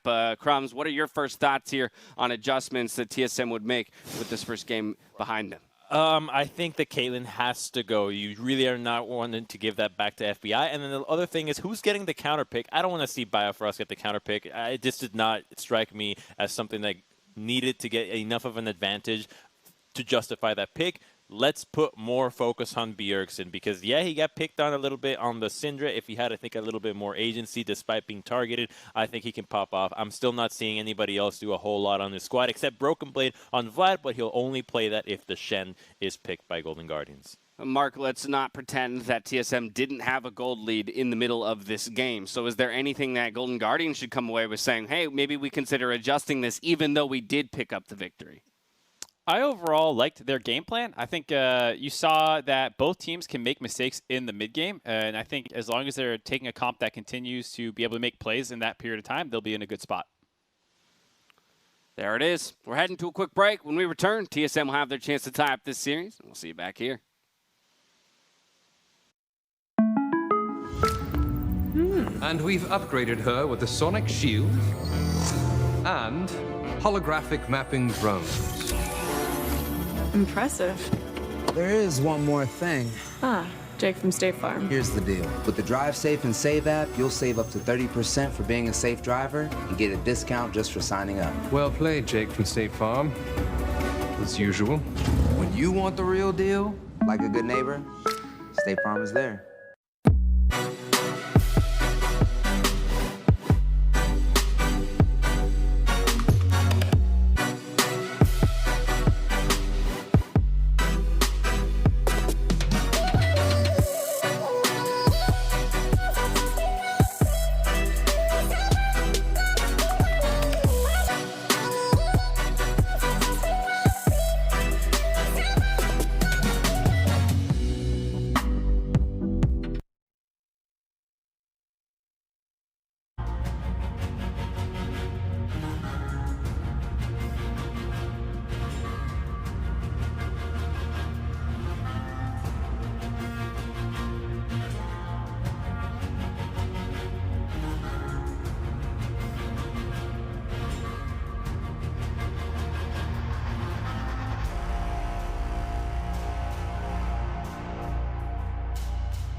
Hello and welcome back to the LCS Summer Playoffs. We've got two teams battling here today, TSM and Golden Guardians. And Golden Guardians picked up where they left off 2 weeks ago, beating TSM in Game 1. We'll see if they can repeat the 3-0. This best of 5 determines who is done for the year and who faces Cloud9 for the last spot at Worlds. It's going to be a really exciting series, I feel like. After game number 1, very competitive, playing kind of two different styles around that soul. Golden Guardians looking for the early stacking of those dragons. TSM trying to go for the gold lead and then contest at number 3. But Golden Guardians came up big when it mattered most, securing the 2 contested dragons, catching out TSM when they mispositioned up around that top lane. And as a result, they did take down that game number 1. So we'll find out if there's going to be any sort of changes in pick ban. I don't really think there needs to be, honestly, on either side. I feel like that was a very, very close game. And, you know, even if you are on the TSM side, I don't think you're going to look at that game and be like, oh yeah, every time Caitlyn's going to secure 2 dragons and we're going to lose like that. You know, it feels like it could be overcome from both point of views. And it's interesting as well to see the run back here. TSM picking red side both times here. They are the higher seed, of course, coming into game 1, so they get side selection. And then the loser of any given game gets side selection in the next. TSM still wants to go red side. They still want counter pick. This time they have changed things around by banning away the Shen. Trying to give Hanser a champion they can't just ignore up on that side of the map, wanting to play around bot lane maybe a bit more, now that Shen ulti's not available, but otherwise the exact same draft for the first 3 picks so far. I'm going to be interested also to see if they drop the Morgana ban. I like the point on the analyst that's talking about if you're going to go for a Karma last pick, you actually don't need to ban Morgana out. Morgana is going to be easier likely to deal with for that Karma and Ashe than the Lux actually was. So I think that could make a lot of sense. There also is the ability to perhaps ban away the Echo if you're concerned about that, but Golden Guardians is going to take us in a different direction. It will be TF here. So now I'm curious, will TSM lock in their mid laner here instead of going for a top laner as they did last time around to try to avoid more potential bans getting thrown towards Bjergsen? All right, it was Volibear last time. This time it's going to be Lee Sin as the jungle pickup there. Closer thought about it over in game 1, but with the option up to revisit his jungle champion, says no, going over here. So mid-jungle, a new look. Yep, so TF was banned out in round 2 last time. This time it's going to be picked up. Lilia was the ban that was dropped off by TSM for the Shen, but that wasn't actually selected. Very interesting. So they're still just going to allow Bjergsen to tank even more bans, and this does feel pretty intentional for the side of TSM. You know, you grab the Ornn here for Broken Blade. You could then ban out some of the top laners that you're worried about contesting that Ornn from Hanser. And then you have Bjergsen, who's probably going to tank a couple more bans and have to be picky here, you know, in what will be a more difficult situation. And this is, of course, TSM saying, okay, yes, we're going to play a range support in the bot lane. Yep, there's the Lux ban. A great choice, absolutely, by TSM. Good of them to do so. And says, okay, yes, here is our Ornn top lane. Here is our engaged tank. We're going to once again counterpick bot lane. It's pretty likely to be a Karma down there. And if it's something else, it's fine. We'll figure out the matchup. But we have hard engage. We have front lane. We can play a default team fight and just get damage output from Spica, Bjergsen, and Doublelift. So one thing I do think TSM has to consider are they willing to blind pick Karma now, though, right? Because if you actually try to save the Karma for 5th pick, Golden Guardians can just take it away, and then TSM will have to have an additional answer, you know, beyond the Morgana, because they can't just take the Morgana and self-counterpick themselves now. So that is something that does have to change potentially, is actually pick order there. So they're going to ban out the Morgana too. So I do think that they are going to blind the Karma 4th then, and hope that Golden Guardians has no more answers as far as the support pool goes. I do think there are additional answers. I think there's other great matchups, you know, into the Karma, things like Nami. Like, if you go Nami Caitlyn, I actually think you'll slam that lane, but I'm not sure that who he will be willing to play it. We haven't really been seeing it come out. I also think that potentially the fact that TSM didn't ban out any top laners and blind their Ornn, that is somewhat punishable. Hanser's a guy who's actually very flexible up in the top lane. He has shown the Kayle before. That is very popular. GP is also an option if they want to look to play towards that bottom lane, utilize TF ultimate as well as GP ult to really focus the TSM bot lane again. So there are some vulnerabilities to this TSM draft. And they're actually, wow. So if you save the Karma for last, I feel like Golden Guardians is for sure going to take it themselves, but I guess we'll find out. Yeah, have to wait and see. Right now, Pantheon is the hover, which will be exciting if it comes through, but I don't think play a tank and feel a lot better as like a Leona or something down there. Yeah. Oh, we just kind of ignore the whole thing, but waiting for time to tick down. Golden Guardians needs a top laner to answer Broken Blade's Ornn. Ornn support's really not a thing anymore. We saw it in weeks past, but that one's kind of gone. Mordekaiser going to be there to scrap up at the top side. The ulti can make Ornn ult not do a whole lot of anything, and by the way, also absolutely loves death roaming and enchanter support. Just like, you have a Nami or a Karma or something. Let me take your ability power, and then just you're always dead. Yep. So, you know, good team fight selections there, but it is going to force Golden Guardians to blind their support pick. It was Lux last time. That is banned away. Morgana's a common blind. Okay. That's banned away as well. So Bard is the pick here for Hoovy. So it is very interesting because I would have assumed Karma would be the go-to, and that made me wonder, like, did TSM have an answer to that? Thresh, I think, is fine into the Bard. It lets you play, you know, more aggressively, potentially for the kills. You obviously have Lantern for that defensive utility. It is less about the poke and the actual straight-up laning and the push here, but you can actually have all-ins against, you know, Bard and Caitlyn. So TSM have navigated themselves into a pretty good angle here to pick Thresh. You know, in their previous series, the only time that they had Thresh, it was into a Tahm Kench and a Morgana, which really is not kind of how you want to play it. So I think TSM are pretty happy with this. They've added some additional engage. They were perhaps concerned with the few ways they had to actually start fights last time. Not only do they have the Ashe Arrow this time, they have Thresh hooks, they have Ornn ultimate. That is going to be pretty powerful. One of the concerns I have for them is if they want to play that same style where you're giving up the first 2 dragons and looking to scale towards the 3rd, which I feel like they might be doing with this style of composition, you have to remember that the other team has Mordekaiser and can eliminate the possibility of a 50-50 sometimes. We have seen Haunter be so on point with this, where you show up to that 3rd dragon, you're like, all right, we're ready to fight. And then your jungler just gets Mordekaiser ulted, and they take the dragon for free, and then you're like, oh, okay. I forgot about that. So we'll see how they want to do it, because it does feel like with Orianna Ornn, you want to sit back and scale a bit, and Golden Guardians may be more ready to scrap for those early dragons. It's going to be a fun game to watch, absolutely. I'm still going to look at bottom lane a whole lot. There can be some gank assist up top side. This is not Shen versus Vlad, where Vlad permanently in full health and doesn't have gank assist, so he can't get a gank on his side either. It's going to be spicy in every single lane here. It's going to be a lot of fun to watch TF versus Orianna. The globals run around the map. The Ornn engages, and we'll see what the bot lane looks like here as well as we're getting into game 2, as Golden Guardians are up 1-0 in this best of 5. And as I look at bot lane a little bit, I do want to point out that TSM does not need hard counterpick every single time to win this. Across the 12 regular season games that Doublelift and Biofrost played, Doublelift had the best overall gold and XP difference at 10 of all starting AD carries, meaning he overall had very, very, very strong lanes with Biofrost across the first 12. And so I want to see if they can hold that one up, because in playoffs, FBI and Huhi have been absolutely taking names down there. They've been crushing it, but last game, to the credit of TSM, I do think that they were winning the 2v2 straight up. Closer had some great ganks, and they capitalized well on that. It wasn't like they were getting crushed by any means before that. It was fairly even, but clearly TSM's bottom lane performing better than the last time around. Part of that is due to the picks, part of that perhaps due to the play. We'll have to see if they can keep that level up going into this one.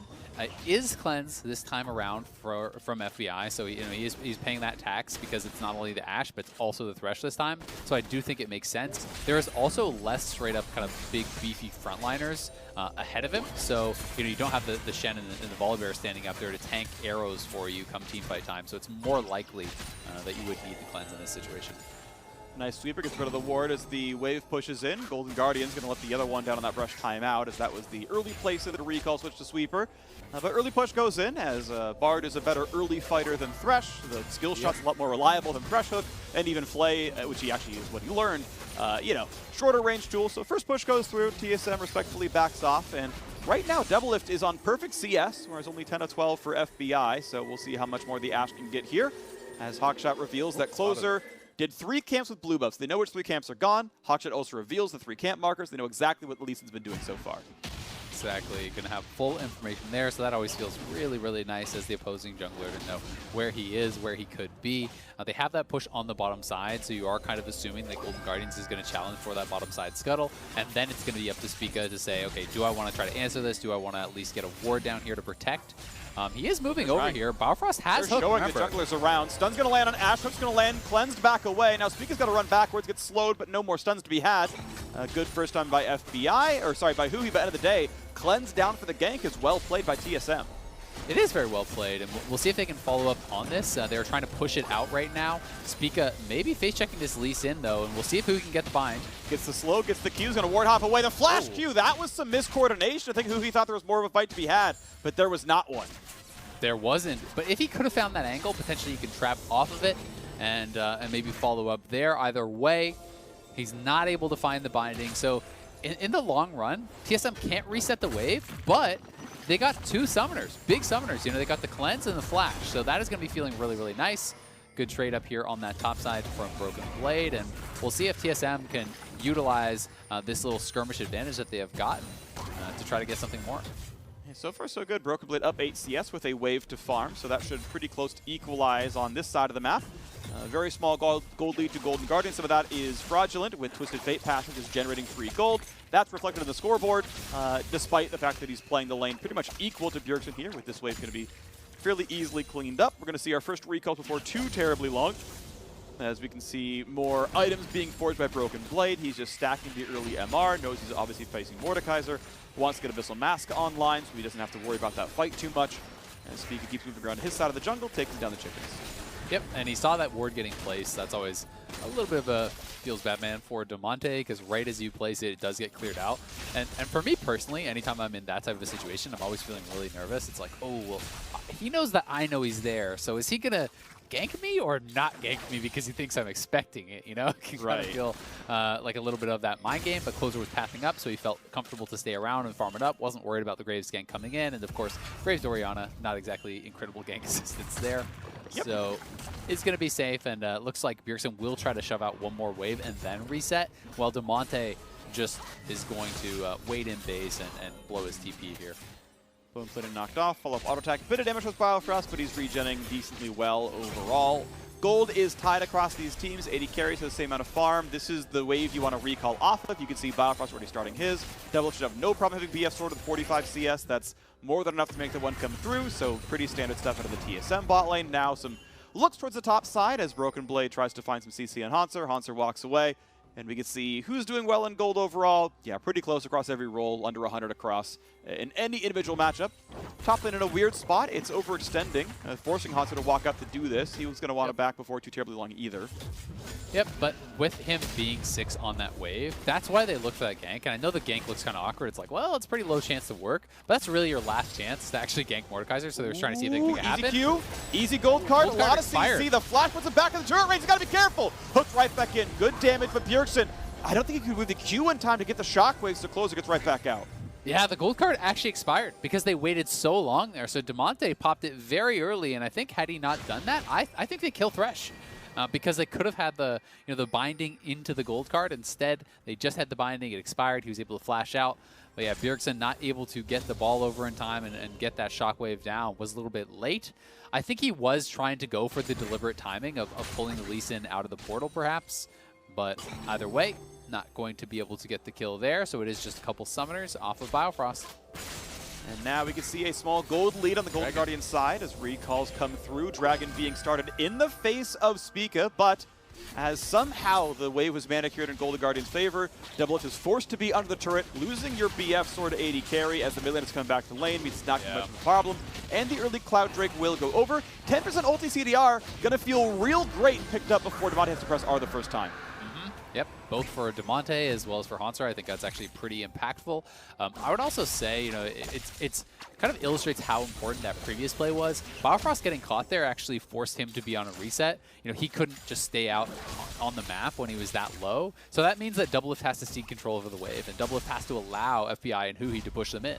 And that is exactly why he's under the turret when they can start up that dragon. So, even though they didn't get the kill on Biofrost, the chain of events after it actually led them to getting the first dragon, which is really, really nice for Golden Guardians. I'm going to be able to start off on the right foot here once again in Game 2. All right, so blue buff being attacked here. Speaking of feel comfortable to knock this one down without any issues. Bjergsen said, yeah, this guy is low. I think he's recalling away. In fact, he was doing that. So Damonte, not on the map right now. Smite to guarantee in case someone was in the brush. And Speak gets a blue buff steal, which is pretty solid. Meanwhile, his bottom jungle is completely safe. A couple defensive control wards from TSM. You can see one near mid lane, one in front of the blue. It means that jungle, that side of the jungle really entirely is safe right here. He goes to move around in his red, and Closer goes, this is the second time I've lost part of my jungle to you. Can you stop this? It's the Graves way. And so far, it's been kind of 2 games where Spica has been playing this Graves, and he's actually been getting CS advantages, but it has been Closer investing his time and actually helping out the lanes. And Broken Blade's taking a lot of damage, so Hanser is actually just going to commit the ulti. Ulti used to take the fight, does get knocked up. The rest of the squad's coming in pretty soon. Flashes away from the knock as Damonte now shows up. Now Bjergsen here as well. Shocker's not going to be committed for that one. Didn't want to burn it as the guy was too healthy, but it will force recalls away. Yeah, so overall, I still think TSM come out ahead there because they got, both the ultimate and the TP actually off Damonte, or was that a spellbook that swapped over to TP? Yeah, I think it's spellbook. Okay, so it was just the ultimate then. But either way, still going to be pretty happy about that, and that's why Bjergsen was actually holding his teleport and not TPing back to lane.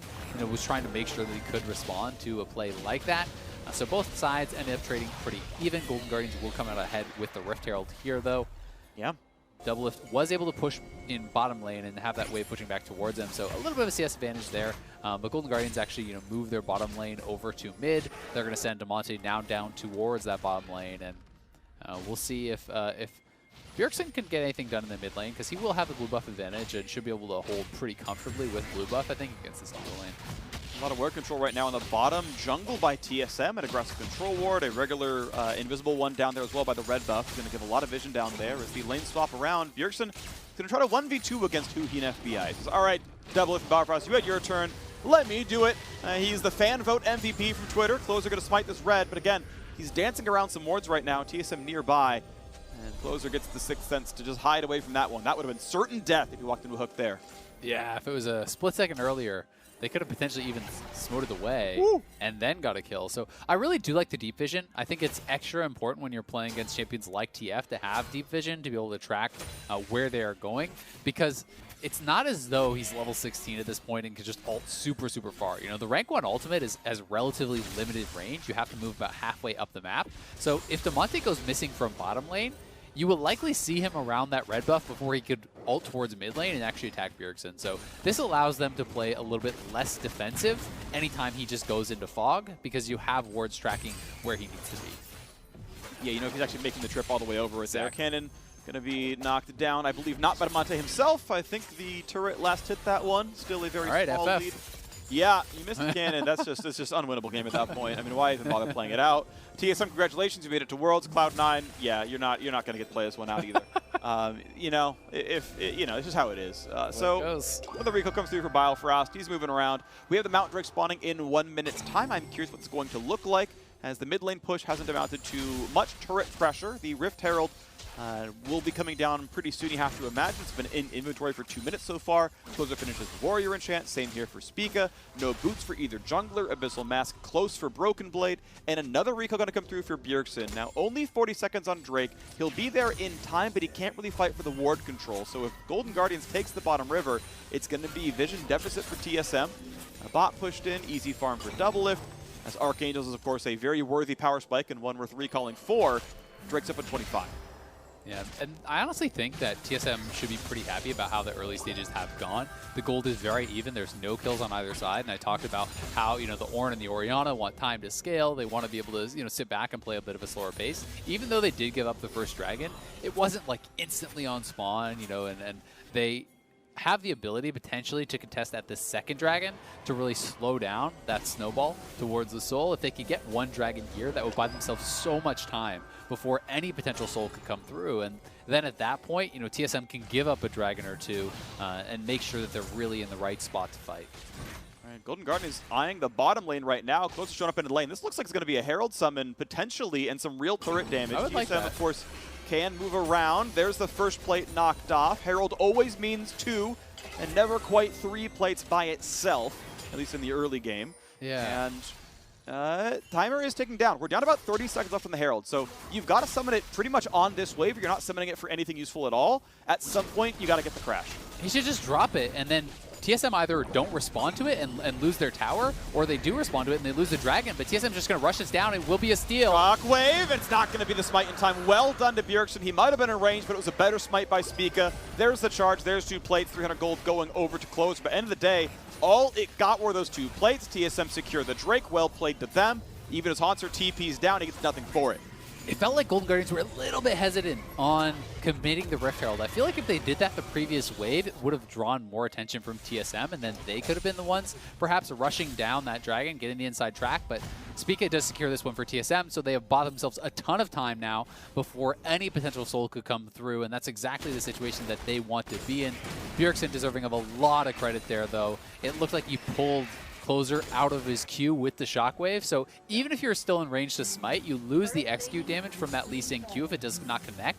It actually has to arrive at the target, so that makes it so much easier for Spica to actually land the smite there. Well done, and it's going to be TSM feeling pretty comfortable now as they've split the Drakes pretty equally. Ulti used by Hansur because he's got teammates coming around as well. Broken Blade can't sidestep much. Here comes the rest of the damage as Closer's waiting around in the wings. There's the slow. There is absolutely no way out. A late first blood at 1350 and change. Closer gets 400 gold in his pockets. Well done. They sent 4 top last time they wanted to look for this. They did it again here, but they only needed 2. Damonte showing up pretty much unneeded, and Huhi made the roam, not able to get much done there himself. But let's watch this one more time. Pretty simple. I mean, this is a full HP Ornn. But he knows with the assistance coming through, he just has to keep him in place. The TF ultimate was committed.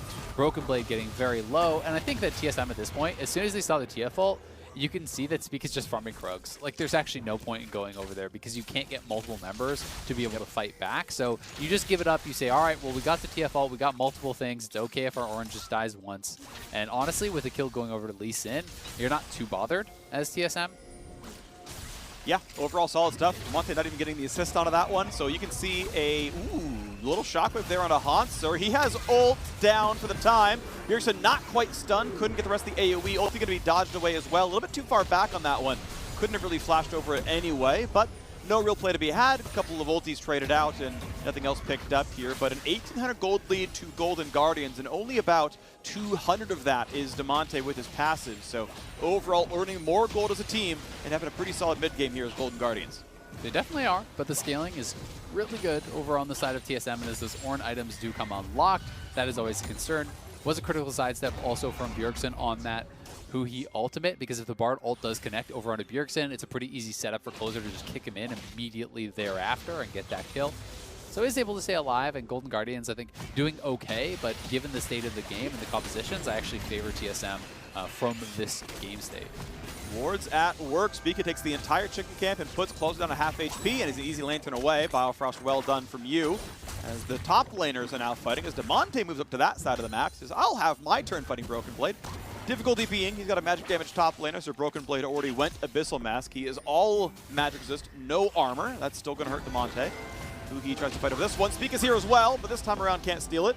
So top lane, or top river, Scuttle Crab goes to Golden Guardians.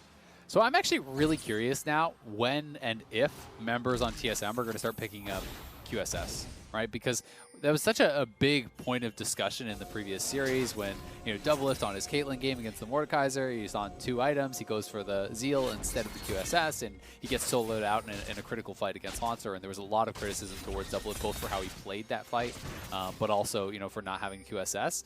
And Spica in this, it's going to be critical if they're playing around dragons for him to be able to QSS out of the Mord ultimate to be able to smite those dragons. So interested to see, you know, does he go for it after 2 items? 1v1 here from Hanser and Bjergsen. And Bjergsen dodges every single skill shot so far. Hanser's landed the ulti and nothing else. That one's point and click. 0 way to live. Beautiful out of Bjergsen, and now the re-engage could be just as good. No way out for Damonte. Even gets the casual extra stun onto Huhi. TSM taking control on the bottom side and just ties up the gold +4 as his turret will fall. Bjergsen with the outplay there, utilizing the phase rush perfectly to just dodge everything Hanser could do, taking down his former teammate. They get the tower, they get the kill. Bjergsen just played this really, really well here. Hanser has no MR, of course, at this point. He lands the QW right on the edge of it. Phase rushes proc, the ultimate comes through, dodges the E, dodges the Q. At that point, as Hanser, you basically know you're dead. You're just hoping that your team is going to win the fight thereafter. But Biofrost was here faster. The hook for Damonte gets him nowhere. Straight into the flash. Broken Blade was there as well. So Golden Guardians had no hope, and now it's Doublelift on FBI. FBI saving the cleanse for later in the game, as he's healthy enough to be fine on that one. Huhi grabs a bit of hot chocolate and looks around the top side of the map. But TSM have turned the corner. Looks like this team is ready to keep the fight going, but they are missing most engage ults. Only Shockwave is up. Otherwise, they can't pick a fight too easily, but with numbers and health lead, they're going to go for both sides of the map right now. Spica soloing the Ocean Drake. The rest of the squad stopping the attempt at Rift Herald, and TSM looking good in game 2. They really are. And off of that previous play, because there's no TF ultimate, no Mordekaiser ultimate, Golden Guardians simply don't feel comfortable to actually take a fight at the Dragon. You know, it would feel too risky for them at that point. So they tried to make it a trade for Rift, but as you say, TSM dissuade them. They're soloing up the Dragon at the same time. They do get the bottom lane turret, and it actually looks like they're going to get mid lane here too. So Golden Guardians will get a very good injection of gold. But it is TSM working towards that Ocean Soul. They're the first onto 2 dragons. Oh, nice catch here. This is big. 2 ultis. Here comes an attempted stun, but Biofrost burns the stopwatch, so Doublelift is not stunned. There is no target to turn it into. Allows the squad to get away. It's a turret and nothing else. Yeah, that was actually a critical stopwatch there. You know, Speak able to flash out after he went into that stopwatch. So Still, Golden Guardians do get 2 towers. You're going to be feeling pretty darn good about that, but TSM escape with their lives, because that was looking like it was going to be 2 kills, and that was a really high-value stopwatch, which bought the rest of TSM time to get in there and defend their jungler and support. Yeah, cannot emphasize enough that stopwatch. Save Spica's life, he flashed away. I'm pretty sure who he timed the Q correctly to get a double stun if that was going to happen. I mean, obviously you've got TF behind him as well, and instead nothing happens there. The turret, of course, is nice. It means the gold lead is back to a 1,000 lead for Golden Guardians overall. And now we'll see what happens next, because it had felt like TSM was overall winning around the map, except when they could get the really good TF ultimates in. 3 minutes on the Drake, still to go. And that's going to be something TSM will have to be careful about the entire game through, right? You really have got to make sure that you're not in an easy-to-kill position. You know, if you're 1v1ing against Mordekaiser, Mordekaiser can ult you to buy time for the TF to come through, and then, you know, even if you're doing okay in the 1v1, TF shows up, you get killed off. So that's always going to be a threat throughout the entire game. But the gold lead is really not an issue at all. You know, Bjergsen is obviously, you know, working towards his second item. Broken Blade just hit 13, so he's got the double upgraded Ornn items now, which is a lot of extra gold there. TF gold is kind of lying to you as well. Broken Blade just looking like he wants to push this in. Yeah, he went in as Spica came around, but then Closer showed up as well. Broken Blade getting some decent damage. Here's a bit of a trade of fights. And Hanser, low enough on health, doesn't really want to ult if he doesn't have to, but there's going to go for the flash of the kickback. Broken Blade flashed away here as well. So Closer, if he ever wants to R-flash, could do so. Doesn't go for the play. Just the ward hop is enough. But now a re-engage towards Biofries. This time they're going to land everything they could want. A single auto finally knocks him down. If you land the ult, you land the Caitlyn trap, and you are dead from there. Really nicely done. Good catch on the rotation there from Golden Guardians, but good ult. That is a setup for a double shockwave, and that is who he forced to flash away. Not something he wanted out of that one. Ulti's down, but it doesn't matter. Mid-turret's going to fall. Okay, TSM battling back, you know, do force out the flash. They take the tower, so tower for a support. TSM going to be pretty happy about that. Steal away the Raptors as well. But I have to question Broken Blade playing that so aggressively. It didn't feel like I get it if like Wade's like hard frozen or something, but it was not that case whatsoever. And he just kind of committed the ultimate, you know, forgetting about the fact that TF could actually respawn. So they had to go fully in retreat. And honestly, it's that play that gets Biofrost killed in rotation, because he is trying to get up there to defend his jungler and top laner. So you've got to play with patience, even if you can win the 2v2. If you do not see that the TF is specifically out of range on the other side of the map, it's not a 2v2, because the TF is always going to show up to those types of fights. Now, interesting point here. We talk about Ornn power spikes a lot. Speaking of Broken Blade, he's got his first Tweedums online, right? Abyssal Mask, Sunfire Cape, great. No one on TSM has an Ornn item yet. QSS comes through for Spica. Love it. Totally great item right here. But Arcane doesn't upgrade. Vanish doesn't upgrade. Essence even Hurricane don't upgrade. The Zeke's Rush for Thresh is a great item, but also doesn't upgrade. So he's going to sit there for a while waiting for a Black Cleaver or a third item IE. And that means no QSS for double if that's the case, you know, or Death Calf, which is maybe third in for Bjergsen. I hear you, and I think that it's pretty defensible, though, in this situation. Oh, totally. It is something that makes sense to talk about. As Hanser, you know, he doesn't want to ult now because he knows he's just going to get chased down and killed after it, but he has to use that ult potentially defensively, but QSS is there, so he is just going to be probably gone. Definitely in a 1v3. Thresh shows up here as well. Of course, he instant QSS to knock that one down. So it's just a trade of cooldowns. And at the end of the day, it is mid lane pressure. Golden Guardians know they are roughly 3v2 in this side of the map. Arrow's going to land. Here comes the cleanse away, trying to get the damage. Dodges the Q. Spica's in to block the rest of that one. How about the rest of the knockup? So ulti comes across. They finally get the snipe. FPS going to run out of health, though. Spica needs one more auto attack. He can't reload in time. It's not an automatic shotgun. It's got 2 barrels, but now Bjergsen's right behind him. Look for this one as well. That's going to be an easy cleanup. 2 kills picked up, but 2 traded back. Very aggressive play there. FBI trying to go for the punish. He is able to pull it off and kill off Doublelift, but you kind of have to question if it's really worth it, because they committed a lot. They committed 3 summoners to get that 2-for-2 kills. They don't end up getting the tower, but they are creating some space for Damonte up on this top side, and we'll see what he can get done with it. But yeah, I mean, I really do like the discussion about the Ornn items here. Another free Dragon, though, giving over to TSM. I feel like if you give Ocean Soul to this sort of team, like, pretty much just losing, because you're not going to one-shot the Ornn. Here it is one more time. Broken Blade with the initial really strong trade, and because he has the QSS, he can go very aggressively for this now, knowing that even if he gets ulted, Bjergsen is going to be behind him. Quick QSS is popped as soon as that comes through. Haunts are flashing away, but of course Biofrost was there to corral him. But Yeah, I mean, it's always an interesting discussion because it's like, in this case, you know, what would Bjergsen have gotten earlier to actually get it, right? He feels he needs some defensive itemization, so, you know, it's defensible to go for the Banshees. Here again is this play, trying to go very aggressive. They do trade the kills over onto Double Lift, and, you know, FBI playing this out really, really well, kiting just out of range, and the reload, as you called out, you know, not there in time for the Graves, but Bjergsen does clean it up and grab the double buffs for himself, so, you know, TSM not going to be too concerned about that overall, and I assume that we're going to have, you know, probably QSS on double lift, and he'll work towards IE, probably death cap, and these types of items will come through next, and then we'll start to see those Orin items come through, but to your point, it's going to be a long time before they actually get that additional value, because he's already level 15, and there's nothing even in sight. None of the components are even there for items that he can upgrade. He's the No Magic Mantle in for double lift. That is the push towards QSS. I would be shocked if it was Hex Drinker or a Death Stance, though theoretically it is possible. We'll wait to see what comes through. It's a stone plate. Yeah, I doubt that highly. You know, Abyssal Mask. Abyssal Mask, I think that's another option there. Wit's End, he's got Hurricane. There's synergy there. All theoretically options, though they are unlikely, as mid lane is being cleared back and forth. It is an 1,800 gold lead to Golden Guardians. They do have more cash money overall, and again, it is not because of TF passive.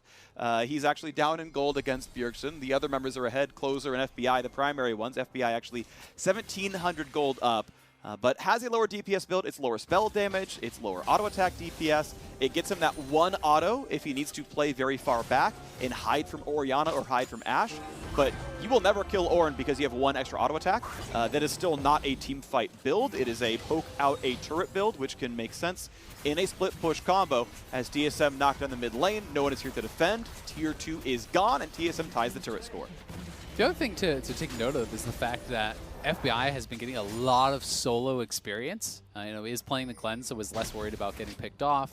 He's level 14, right? He is very high level on this Caitlyn, so he is working towards that big third item, whether it's going to be the SS3 for the Storm Razor, we will find out. But then at that point, you know, he's going to be very well online with all the additional AD. TSM, though, pushing up here. Remember, they are the ones at soul points. So the fact that Golden Guardians hasn't had the confidence to teamfight at any of the last couple dragons does not bode very well for them.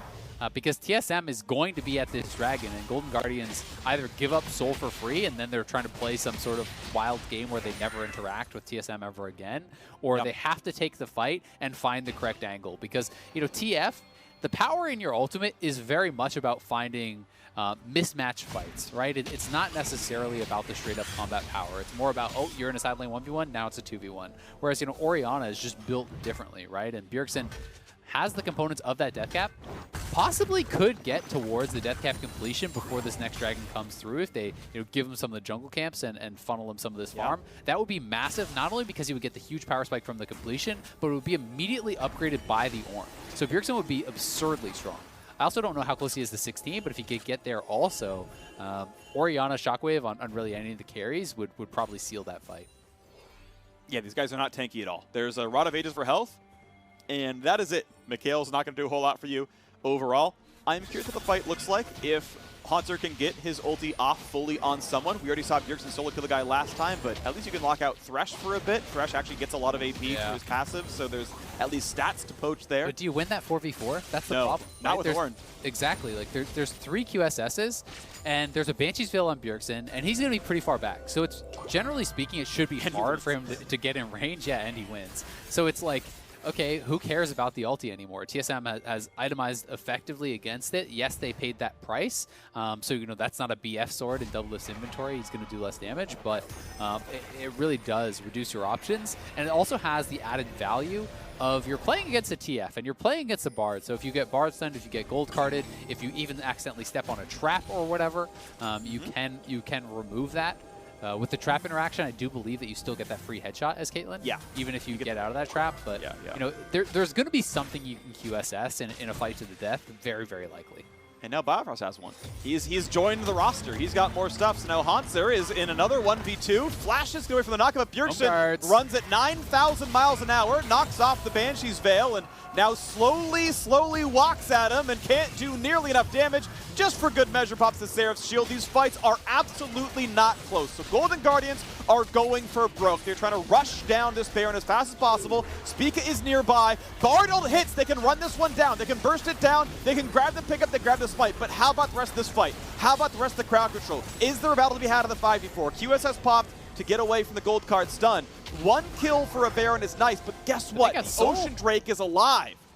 Exactly, and Bjergsen is doing it. So that's 3 uncontested dragons in a row. Bjergsen didn't even commit the ultimate to actually winning that 1v1 against Haunter. He did get the death cap before coming in, so Bjergsen is absurdly strong. And now Ornn is well and truly unkillable. Ornn with this amount of items, plus the Ocean Soul, I just don't see how you're going to be able to kill him in any sort of a reasonable fight if it's a 5v5, with the shielding and the protection from the rest of the team and the threat that the other members do put in. So yes, there is this kind of brief moment of power where you have the Baron buff on 4 members. That's great for Golden Guardians, but I actually think that TSM make the intelligent call to just take Soul, not fully commit to that 4v4, because Bjergsen committed his TP to the bot side, and just say, all right, we sit back, we wait out this Baron buff, and then we go on the offensive. Their Baron buff is gone, and we have Ocean Soul forever. Yep.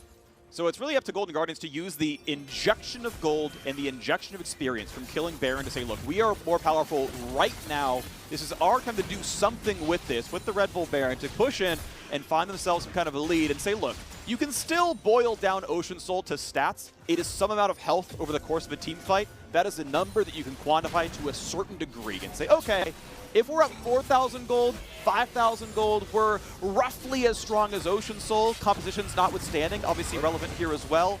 But they've got to get to that point. They have to make that happen and retain that gold lead, or it's not going to matter anymore. Great Bard ult is going to stop the first engage, but is there a fight they can have? Spica healing up on the minion wave, right? The Ocean Soul doing some dividends, getting the health bar up, but hey, they are forcing them back. They are dealing enough damage to say, okay, you might regen, but your health bars are low right now. Mid lane tier 2 is gone. Let's keep going.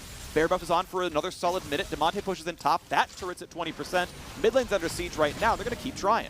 That Bard ult was actually so sick because Bjergsen came down from top lane to go for the 5v4. But that Bard ult completely denied the engage and not only saved that mid lane, it got the free time for TF up on that top side to get damage down on that inhibitor tower. So the inhibitor tower, very slowly will regen, but it's really low on health. So if Bjergsen has to step away at all, one Lichbane blue card, and that's probably just dead at this point. So really nice play from Huhi. Has been outstanding lately for Golden Guardians, and good damage and pile frost from a trap. Yeah, trying to aggressively wave clear here. And this is kind of the timing here. 20 seconds left on Baron buff, 20 seconds and change on Ash Arrow, a bit less than that for that one side, a bit more than that for Broken Blades, Call of the Forge God. Those are the cooldowns Golden Guardians are playing around, trying to land snipes, trying to use rapid fire cannon autos for a bit of damage. Here comes TF ulti, Broken Blades at half HP, Bartle up again, catches double lift, more damage, double knock up, hard engage, Huhi's running out of health, but they might knock down Broken Blade, but they can't quite do it. He regens up, gets a shield, gets alive, and that is Baron buff timing out. The gold lead only 2,000, and as these teams reset, TSM, you gotta feel their favorite here.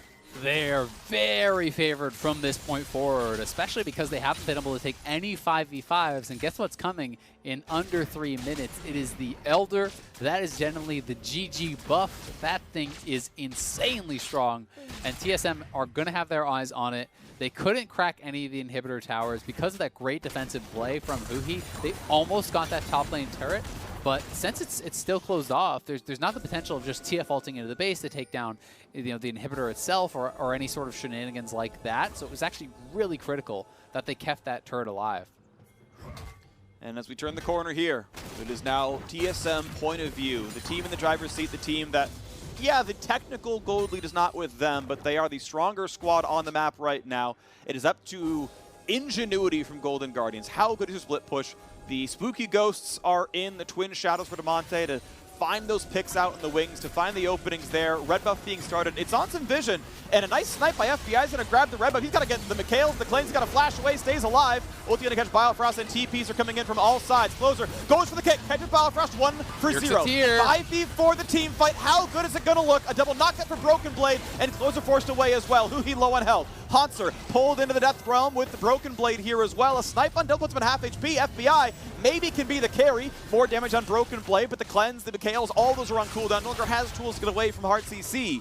but somehow Golden Guardians found a way to burst a squishier member, to burst down Biofrost and say, look, you can't regen through death. We'll see you next time.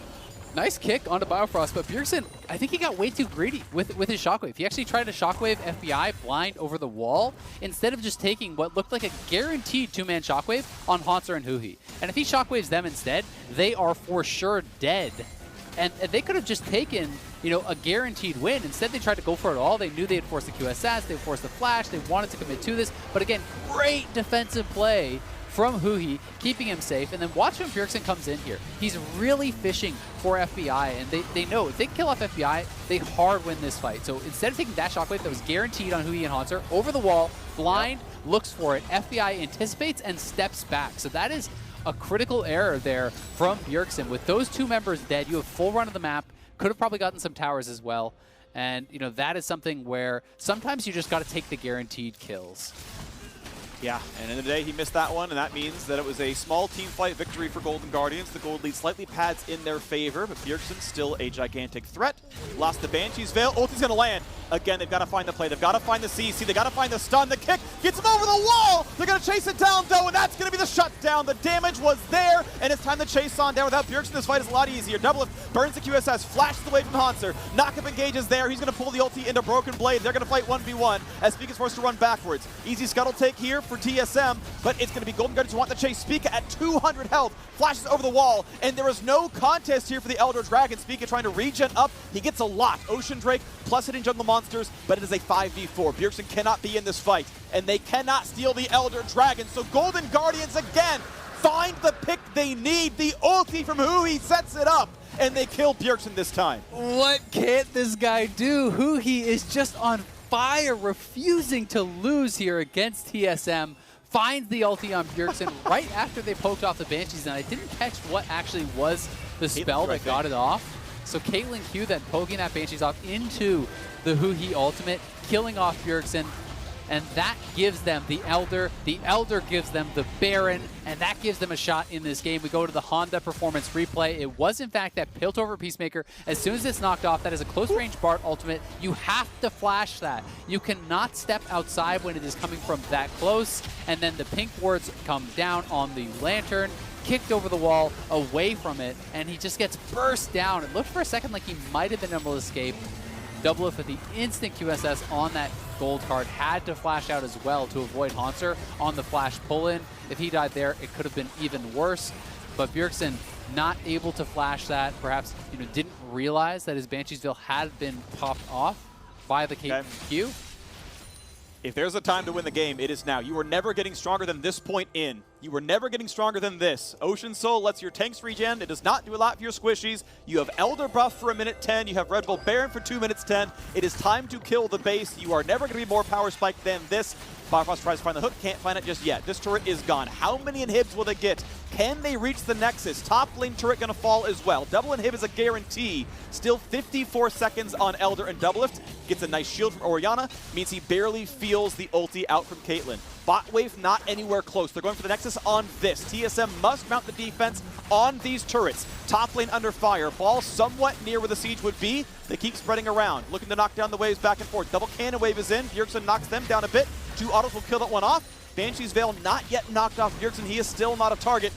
1 auto will knock down that top turret. Rapid fire cannon does do its worth in gold when you need the little pot shots to knock those turrets down.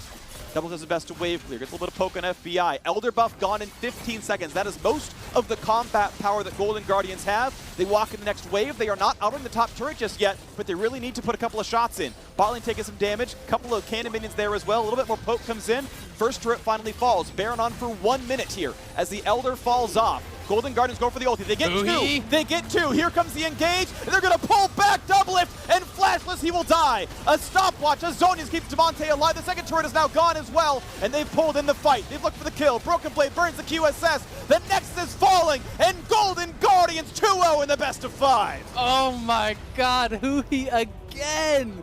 Finding the incredible ultimate here. Golden Guardians battling back against Ocean Soul. Pick after pick.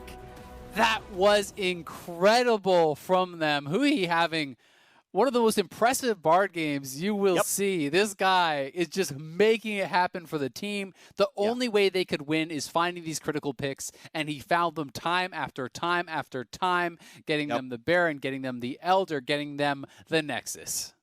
Who he is smurfing in this series, absolutely massive.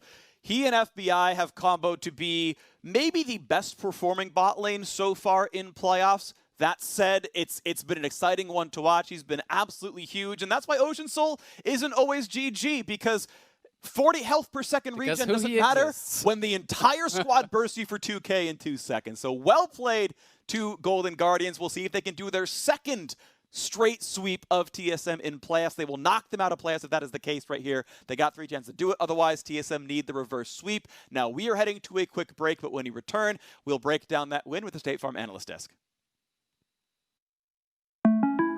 And we've upgraded her with a sonic shield.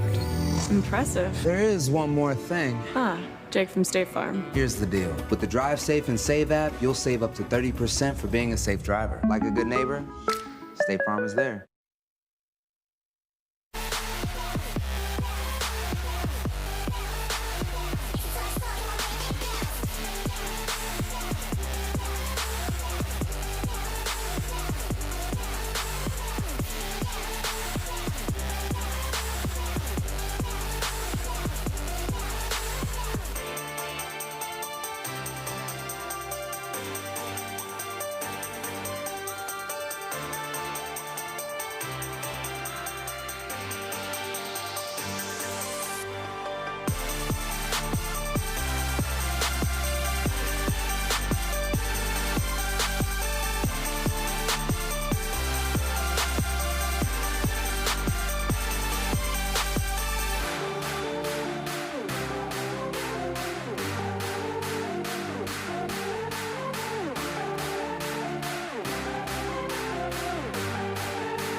Welcome back to the LCS after a somewhat unexpected 2-0 position now in this best of 5. TSM with Ocean Soul at 1 point.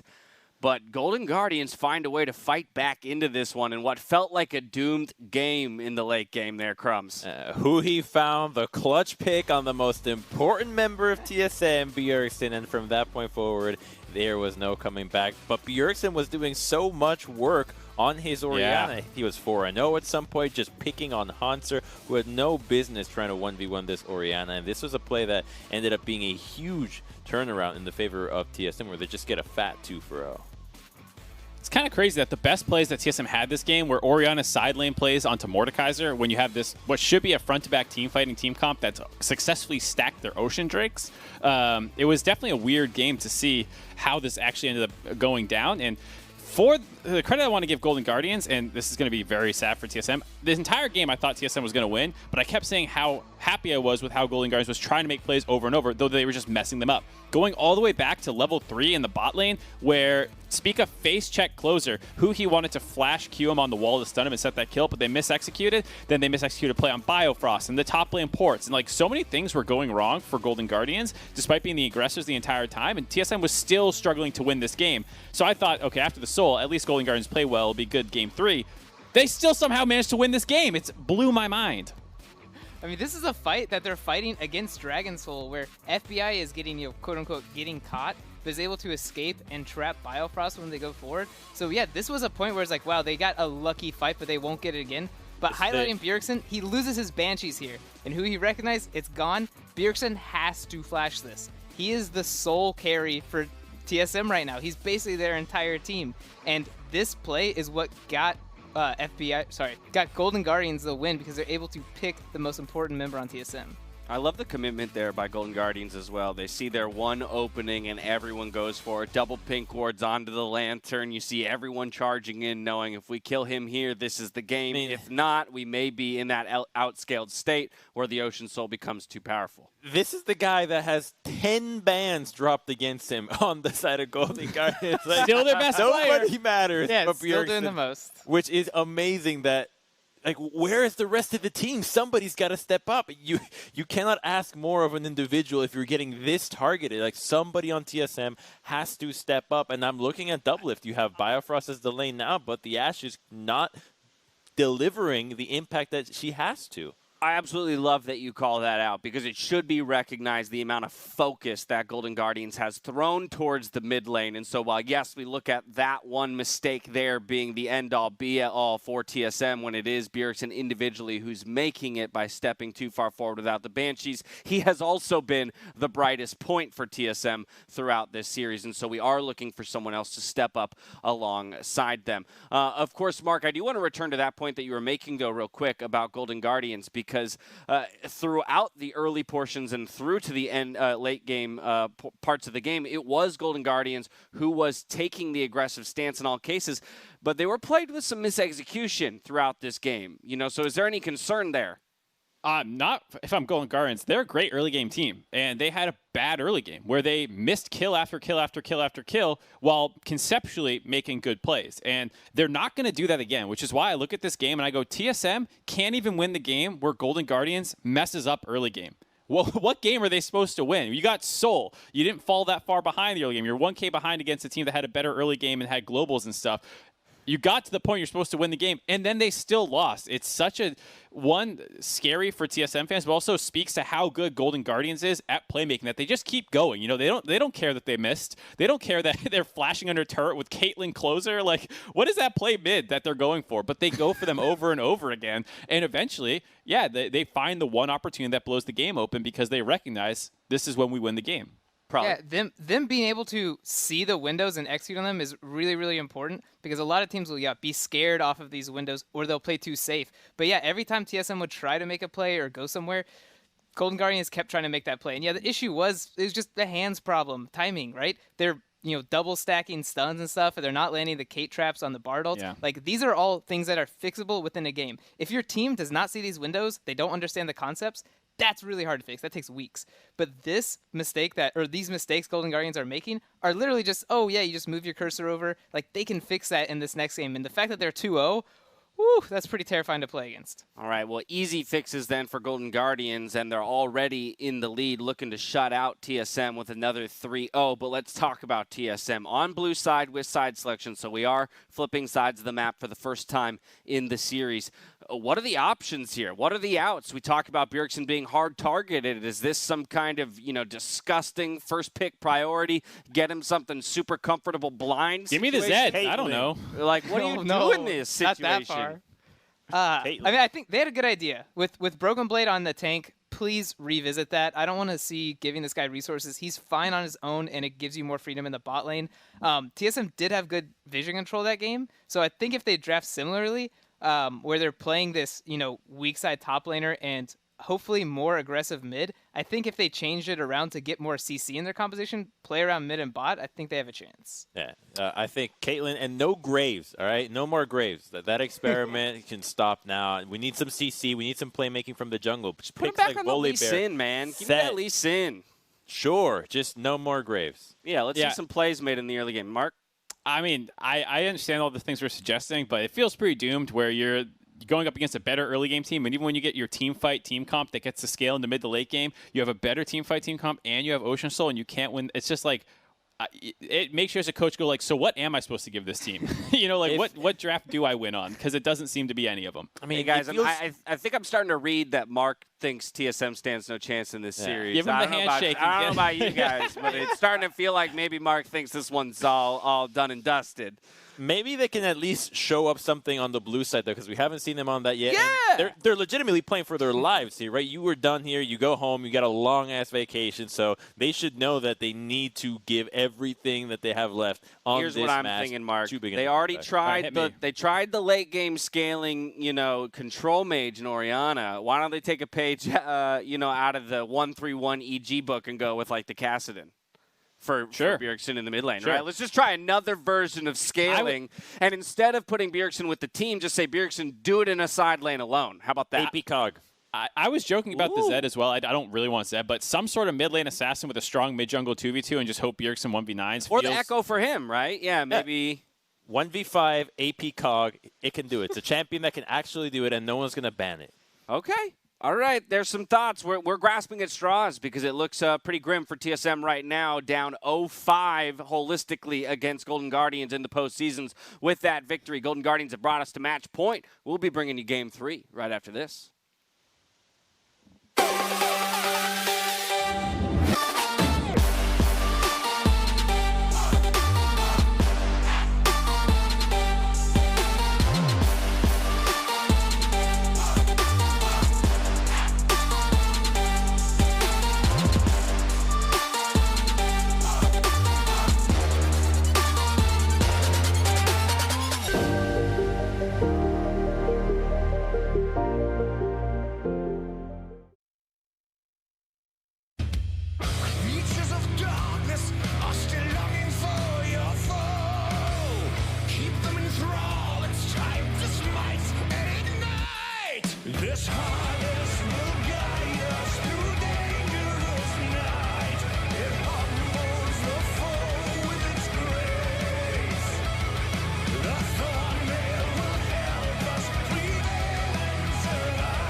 Hello and welcome back for Game 3 in our best of 5 series. Golden Guardians have beaten TSM 5 games in a row, a 3-game sweep 2 weeks ago, and looking like a 3-game sweep here today. Ironic considering that TSM 2-0'd Golden Guardians in the Summer Split regular season, but if TSM want to do it now, they got a reverse sweep to have a chance at going to Worlds.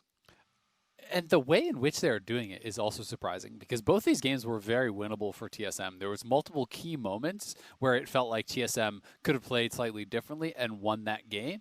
But you've got to give it to Golden Guardians, despite, I think, a comp disadvantage at that point in the game, you know, a scaling disadvantage, Ocean Soul on their opponents. They were just more clutch. They played better when it mattered in those critical moments. It doesn't matter if, on average, TSM played better over the course of the game with if you fail in those critical moments, right? And Huhi came up so big for the team, FBI coming up so big for the team, you know, especially that bottom lane, I think really shining through. The 2v2 has been very even throughout these 2 games, and TSM has improved in that regard, but Huhi is just finding so many picks. You know, this is a composition when they're playing that kind of split push style with the TF where you feel like, oh, they're not getting the dragons, you know, they're not really getting left on the side lanes.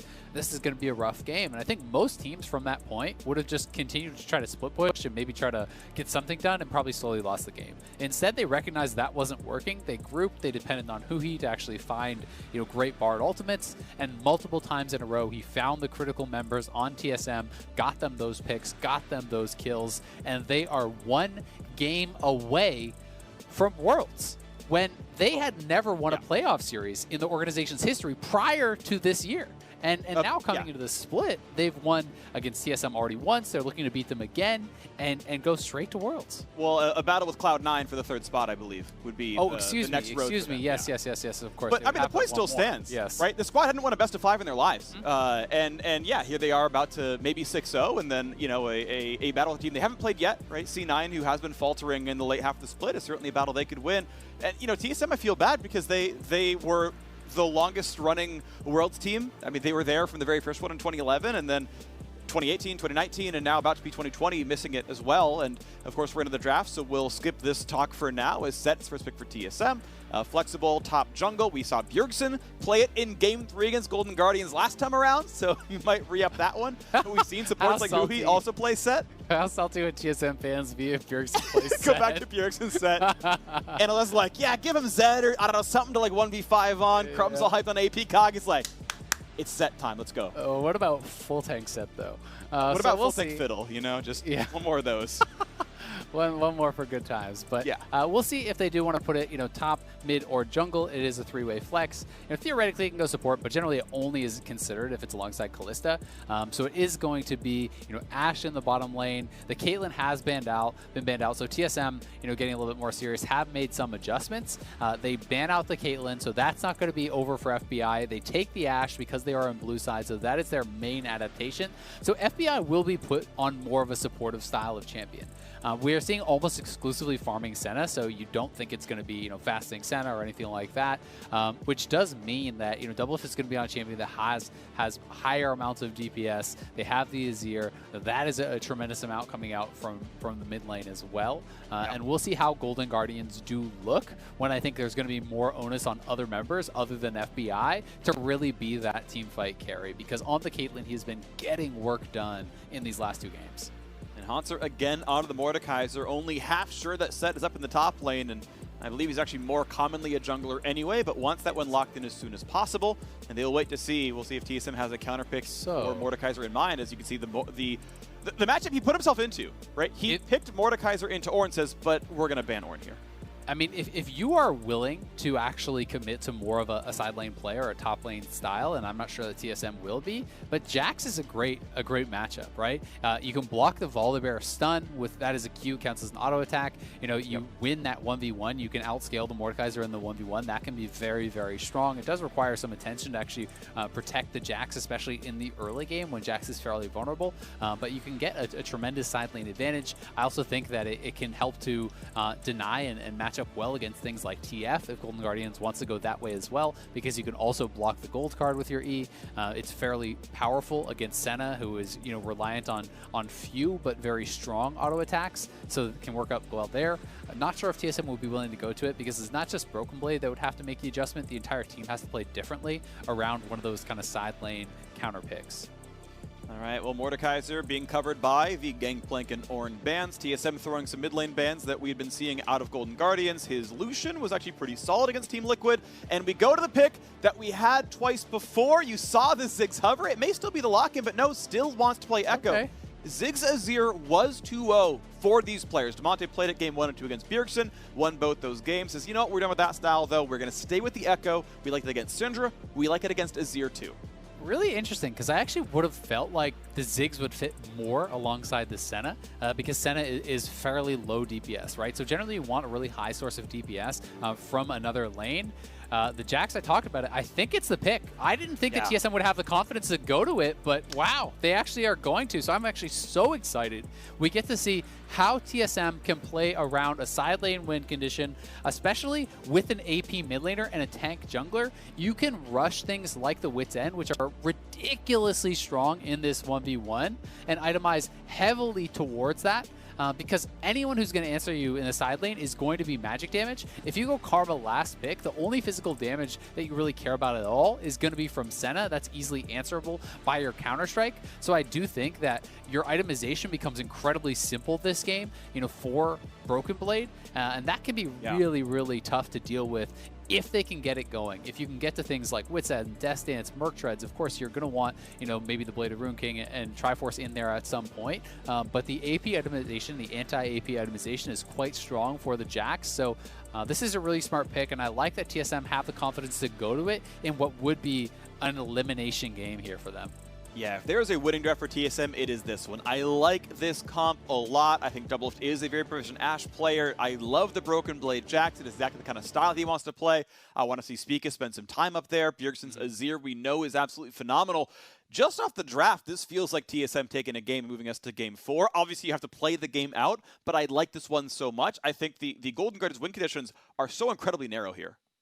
Yeah, they are, but I felt like that last game. I mean, if we freeze frame last game, at the point where TSM gets Soul, what are the odds you're giving, right? Like if you're giving TSM incredible odds, so you still have to be able to play out the game. And I will say, I think the draft is fantastic for TSM, but they have not really shown me like the hard split push style from their top laner this split. They had that one fantastic Aurelia game, but I do think Aurelia functions more easily in team fights compared to Jax. Oftentimes Jax wants more time in those side lanes, and this requires not just an adjustment from Broken Blade, because I'm sure he can play the champion. It requires an adjustment from your entire team on how you play around the game, on protecting the Jax, on escorting in waves if it ever gets frozen on him, on guarding him in all these situations, which means not only does your jungler have to play different, well, guess what? Your jungler isn't protecting the other lane, so they have to play more safe. So it's a total team shift, and that's often why I don't think we see Jax and Fiora and champions like that as often as the matchups themselves would dictate we should. All right, well, we are onto the rift for what could be the last time of the year for TSM. They must win this and the next game, and then a BO5 against Cloud9 if they want their season to stay alive. Otherwise, Golden Guardians will complete their 6-0 sweep during the playoff run and have a date for one final BO5 for Worlds, and then, hey, maybe even farther along in the playoffs. Regardless, it's been a good showing for Golden Guardians so far. FBI and Huhi have been absolutely phenomenal, and everyone else in Golden Guardians has been keeping up pretty well. TSM will see if they can get this one over the finish line here in Game 3. Again, I like the draft. Broken Blade with a late ward. Might have spotted Haunter. I believe he did. As we know, it's going to be a topside start now for the Volibear. And a leashless Spica on red. It's going to be a pretty fast red buff there with the Mordekaiser leash, and Volibear also just has quite a quick clear on that red buff, so that'll be very nice. You can see that Broken Blade, because he spotted him, he actually stacked the wave. It looked like up on the top side, if we can get a picture of that, to pull the minions so that it will push towards him. This is to make sure that Volibear can't go for any sort of cheesy level 2 gank. You group the minions so that they would come to you, and then you could actually play defensively and still collect that farm, because there's always that chance that Volibear just goes red top and tries to cheese you out. Yeah, the wave is in fact meeting on Hanzo's side. You can see, right, this is not the normal equilibrium. So even though, yes, you know, the other minions took some damage a little bit early, it will always eventually go down. Yes, indeed. Going for the trade right here does have the stun, means a couple of autos comes through. Running Conqueror, right, running for the longer duration trades. Same for Hanzo here on this side. You're never really going to change into that one. Of course, level 2 first means that trade is even easier. Hanzo has the Claw, pulls him in for some decent damage, but the first trades go to Broken Blade. And one of the reasons that this matchup actually is so strong for the Jax is because you require the 3 hits from Mordekaiser to proc the passive. That is where so much of his strength is. So generally speaking, you do that with a Q, an E, and an auto. You can counter-strike that auto and then push back for a long time, him actually proccing that passive. Right, so it won't actually go through. You won't actually be able to proc that Mordekaiser passive, and it makes it very difficult to fight the upfront damage coming through from Jax. So Jax players can, continually when they have the counter strike up, go aggressive, look to poke down, and then retreat before it becomes a really extended fight.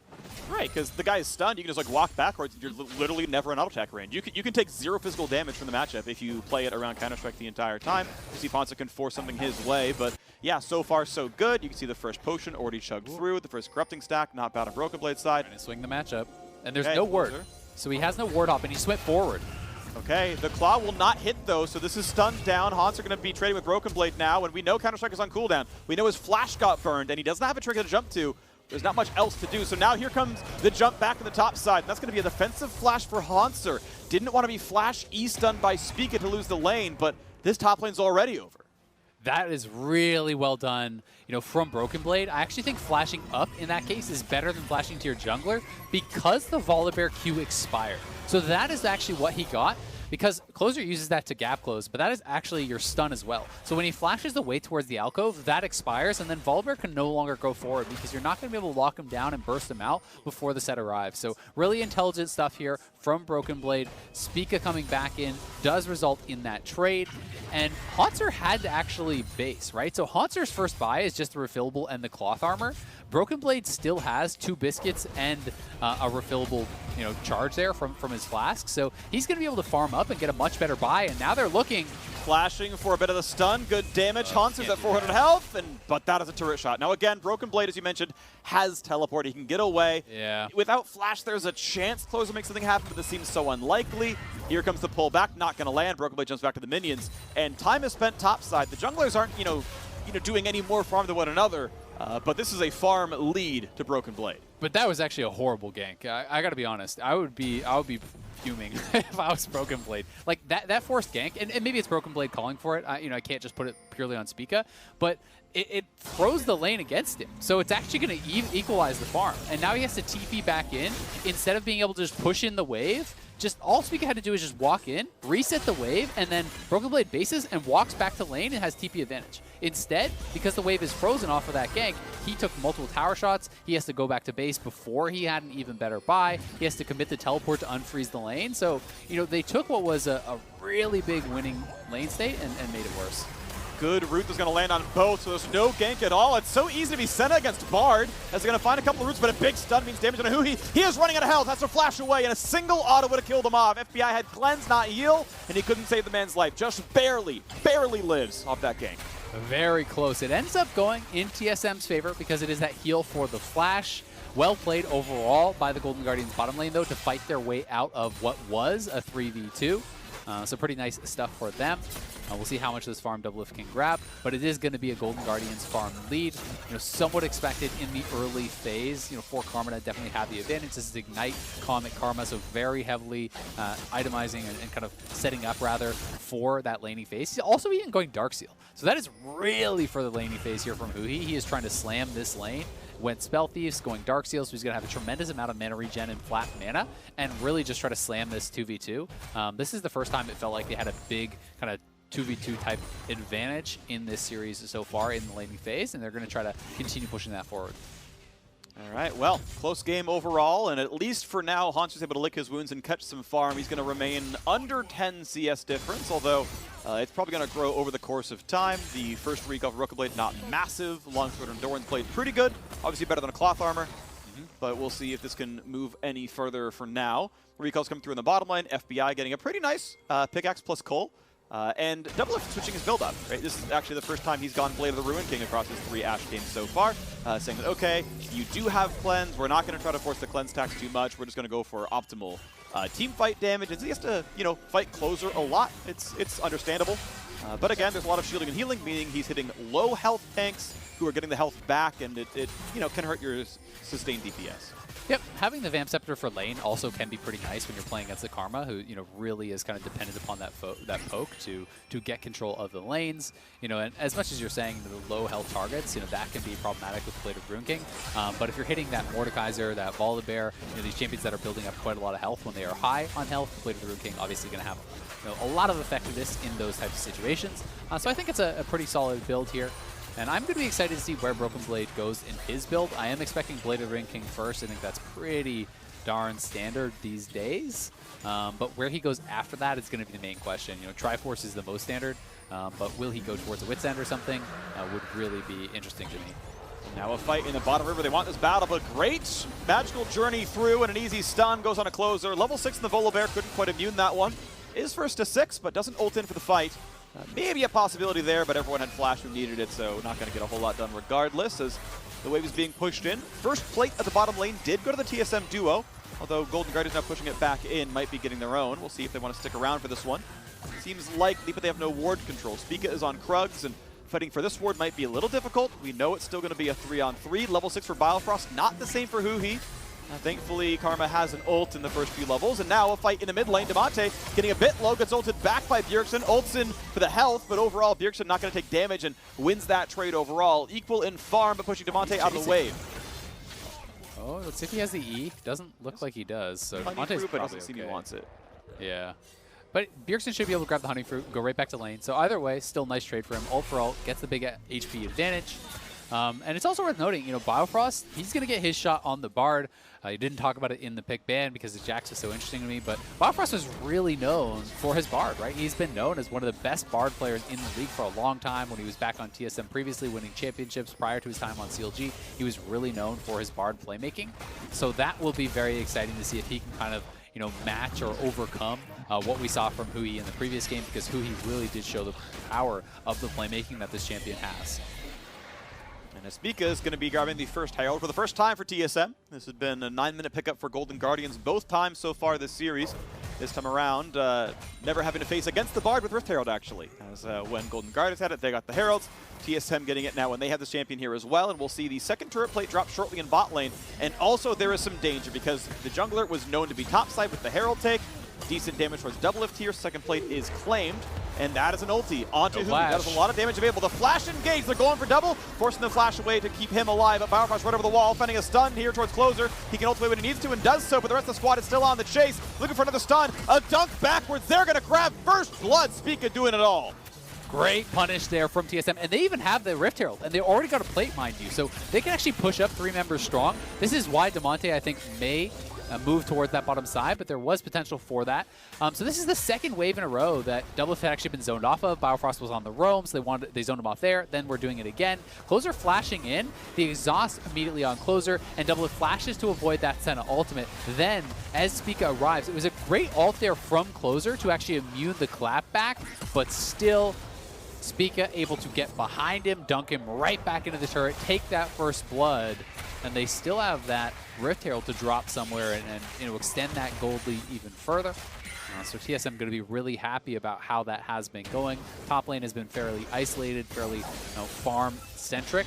Azir here as well.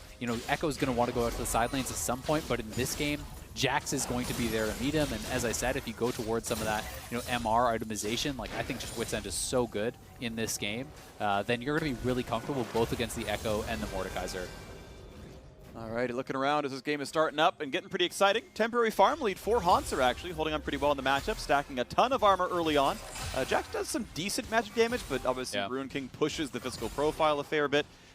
Does not have a lot of bonus health right now in the build, but it's okay with an Arm Guard and the Thorn Mail, or Bramble Vest rather. He's got a decent amount there. As Cinderholt comes through on the one side, Closer cannot afford the combine just yet. First Blood definitely turning that one around a bit. As TSM up 200 gold overall as a team. Both mid laners farming excellently. Yeah, they are. They have really, really high farm. You can see that CS lead down on the bottom side, FBI and Huhi doing a really good job, and they have been playing well around closer. You know, multiple waves Doublelift got zoned off of because of that pressure. So they are doing a really good job to try to punish anytime Biofrost is away from lane or anytime they know Speak is not going to be there, just by showing the Volibear and making them back up. Those incremental advantages really can start to add up. Bjergsen here, though. He's going straight towards that Nashers, has that completed, it looks like, already. So going to be feeling really good about that. Didn't even make the pit stop for you know, any sort of really heavy itemization, you know, no lost shaft or anything like that. Just double door and straight into the Nashers, and he's going to be ready to go for those objective fights. Let's see what we get ourselves happening right here. Is still a close game, State. One Drake, maybe a second soon for TSM as Doublelift tries to bait in, and there's the play towards FBI. Not going to be stunned, but Biofrost is certainly going to be rooted. Herald summons, but it might not get too much done. Actually, let's answer this one as FBI has to cleanse away, and this wave is definitely getting shoved in. Bit of damage from Doublelift, but this turret's losing a lot of health right now. TP play comes in, root towards Bjergsen. Decent damage dealt, forced to flash away as there's one kill for Demonte, gets a shield and wants to keep going. Is there more to be had? Obviously the gold goes through to Spica as the Herald crashes. The plate not quite claimed for number 4, but it is a lot of damage dealt. It is the gold still tied as the plates are entered by a champion kill from Demonte. TSM just got straight up out-traded by the Golden Guardians bottom lane despite having the numbers advantage. And because of that huge HP advantage, they're now going to try to go for FBI. No play. Big shuffle. FBI flash to stay alive. That's going to be a nice ulti for Biofrost. Is there a re-engage? Spica wants in, dunks him right back. That's going to be almost a kill. But first he kills off Biofrost. And here comes the rest of the squad as Closer also kills Spica. So it's a 3-1 overall play for Golden Guardians. Plus the Drake, plus Demonte wants more. Big Benson gave him trouble, but Tanner Time's going to push Bjergsen away. You're going to be able to shove him in there. So Golden Guardians grabbing the Dragon, grabbing the kills, maybe able to pick up a couple plates here also. Really nicely done by them, and that's just so much credit deserved by the Golden Guardians bottom lane. Again, they already had chunked down Biofrost really low with the Tether into Root combo, then Doublelift put to half health, and guess who's coming? It's Tanner time. Echo coming straight on in. There was no summoners available, and because Doublelift was already chunked really low, it's an easy 50-0 from Demonte at that point. And then as Closer and Demonte do go over to the Dragon, TSM trying to look for a pick here onto FBI. But FBI, watch his flash from this situation. This was just really well done because they have now used their gap closers to get over the wall. He has scooped to the wall and then just flashes straight over. Great Bard ultimate to get them that one kill from Biofrost. But Biofrost, easy kill, and it costs them 2 lives just to get the one of FBI. Bjergsen also barely got out with his life, so bad could have gone to even worse. Jump, Proto Belt, Q, really good wave clear there, and Bjergsen will at least answer the bottom turret. That's first turret of the game, of course, dropped very low by the earlier Herald play, and as 650 gold joins the coffers, it is TSM back in the gold lead. Top lane, Broken Blade absolutely smashing Hanser, pulls him in the Death Realm, but he's got to be respectful of what could be turret aggro. Just out of range of that one, Hanser's ult gets him pretty much nothing, heals back to some health, but hey, Blade of the Ruin King means sustain, means Broken Blade's going to go back to full in a wave or two. And that's where you can see that this lane starts to go bad here, but they find the pick on FBI potentially. No damage. But he's got the healing. They're going to go for the re-engage. Bartleby buys some time, but the re-engage, the stun, it's not going to be there just yet as Biofrost flashes to the magical journey. Speaking of some plays as well, gets some punches across to Monte. Going to back out as well. Knew he was going to be safe to do that play. Ulti's traded back and forth, but now health bar's getting a bit low. Bjergsen wants back in. He has the ulti. Not going to go. Now he is. Scoops in 3. Look at that play. They're going to get a whole lot done. 2 kills picked up. Make it a third. Huge out of the TSM mid laner. Burger King going on in, scooping in multiple members from the Golden Guardians straight into the waiting arms of Biofrost. He lands the binding, and Bjergsen coming up huge in this game 3 here for TSM. He's gone for the lethal tempo, rushed straight towards the Nashers. So this is all about his team fighting power, you know, itemizing more away from the lane. He's going to be incredibly strong in these situations. Now, TSM went for the initial pick here, but FBI has all the members behind him. Great defensive ultimate, though, from Biofrost, buying them time, flashing back through that portal. Demonte goes over into the Bard binding. He is forced backwards, which means he's not going to have the ultimate now as Bjergsen comes through. And Bjergsen, really well played. W, Q, E to get the maximum range there. Straight into the ultimate, knocking back 3. Biofrost nails the binding. They kill off multiple members, and TSM get a big injection of gold there. And Bjergsen has been playing very well throughout all playoffs, it feels like, for TSM. You know, Doublelift had an interview after their previous loss to Golden Guardians talking about how their whole team knows Bjergsen is carrying right now, that he is playing incredible, how bad it would feel to, you know, get knocked out of playoffs with Bjergsen playing this well. And Bjergsen's still stepping up again here for the squad. He just needs everyone to play well around him. Well, so far so good. Top lane is up 1 kill because of the move out of the team fight. He's up some farm as well. Bot lane's doing okay. And Bjergsen is 3-0 on Azir. Give him the Emperor to let him raise his kingdom around him, his Sand Soldiers, the rest of TSM. Just do his bidding, move where I tell you to, and don't worry, I'll do all the damage. So far so good. TSM up 1,700 gold. And Bjergsen, a large portion of that, 1,400 over his lane opponent right now. And we'll see what can happen next. The Drake spawning in 45 seconds. Golden Guardians did get the most recent one, as we are going to be on a Cloud Soul map, as Biofrost will be rooted in place, take a little bit of poke, and now Huhi is going to be a target. This is going to be such an easy kill. Stun's not going to land, but the slow's certainly there. No way out for you. Goodbye. Support is gone, just in time for the Drake to spawn in 25 seconds. And that was really well timed by Biofrost. He knows he has no flash, and he waited for the mantra, you know, the E, the shield, which has that speed up to expire. So once that shield is on cooldown, you have no flash, there's no way you can actually avoid that close range Bard ultimate. So they kill off the support, the Rift Herald charges. They could get 2 towers right off this push, and TSM opening up a gold lead here, showing signs of life. And it's been so interesting in this series because Golden Guardians are so well known for their incredible early game and then their mid game troubles. And in this game, it has actually been TSM doing better in the early game, getting advantage, but it has been the playmaking for Golden Guardians that has brought them back. And I will say, there's less playmaking available for them in this game than there was in the previous ones. You know, Huhi notably had been monstrously strong, you know, for them, both on the Lux, catching bindings, and the Bard with critical ultimates. He's now on Karma, which, you know, doesn't really have as many ways to really be a game changer, so to speak. It's true. I mean, I'm always a much bigger fan of champions who basically aren't Karma in the late game, because Karma does all of her things at level 3, right? She's already got her ultimate, she's got all of her 3 skills. Like, cool, I shield you, we're good. This is me.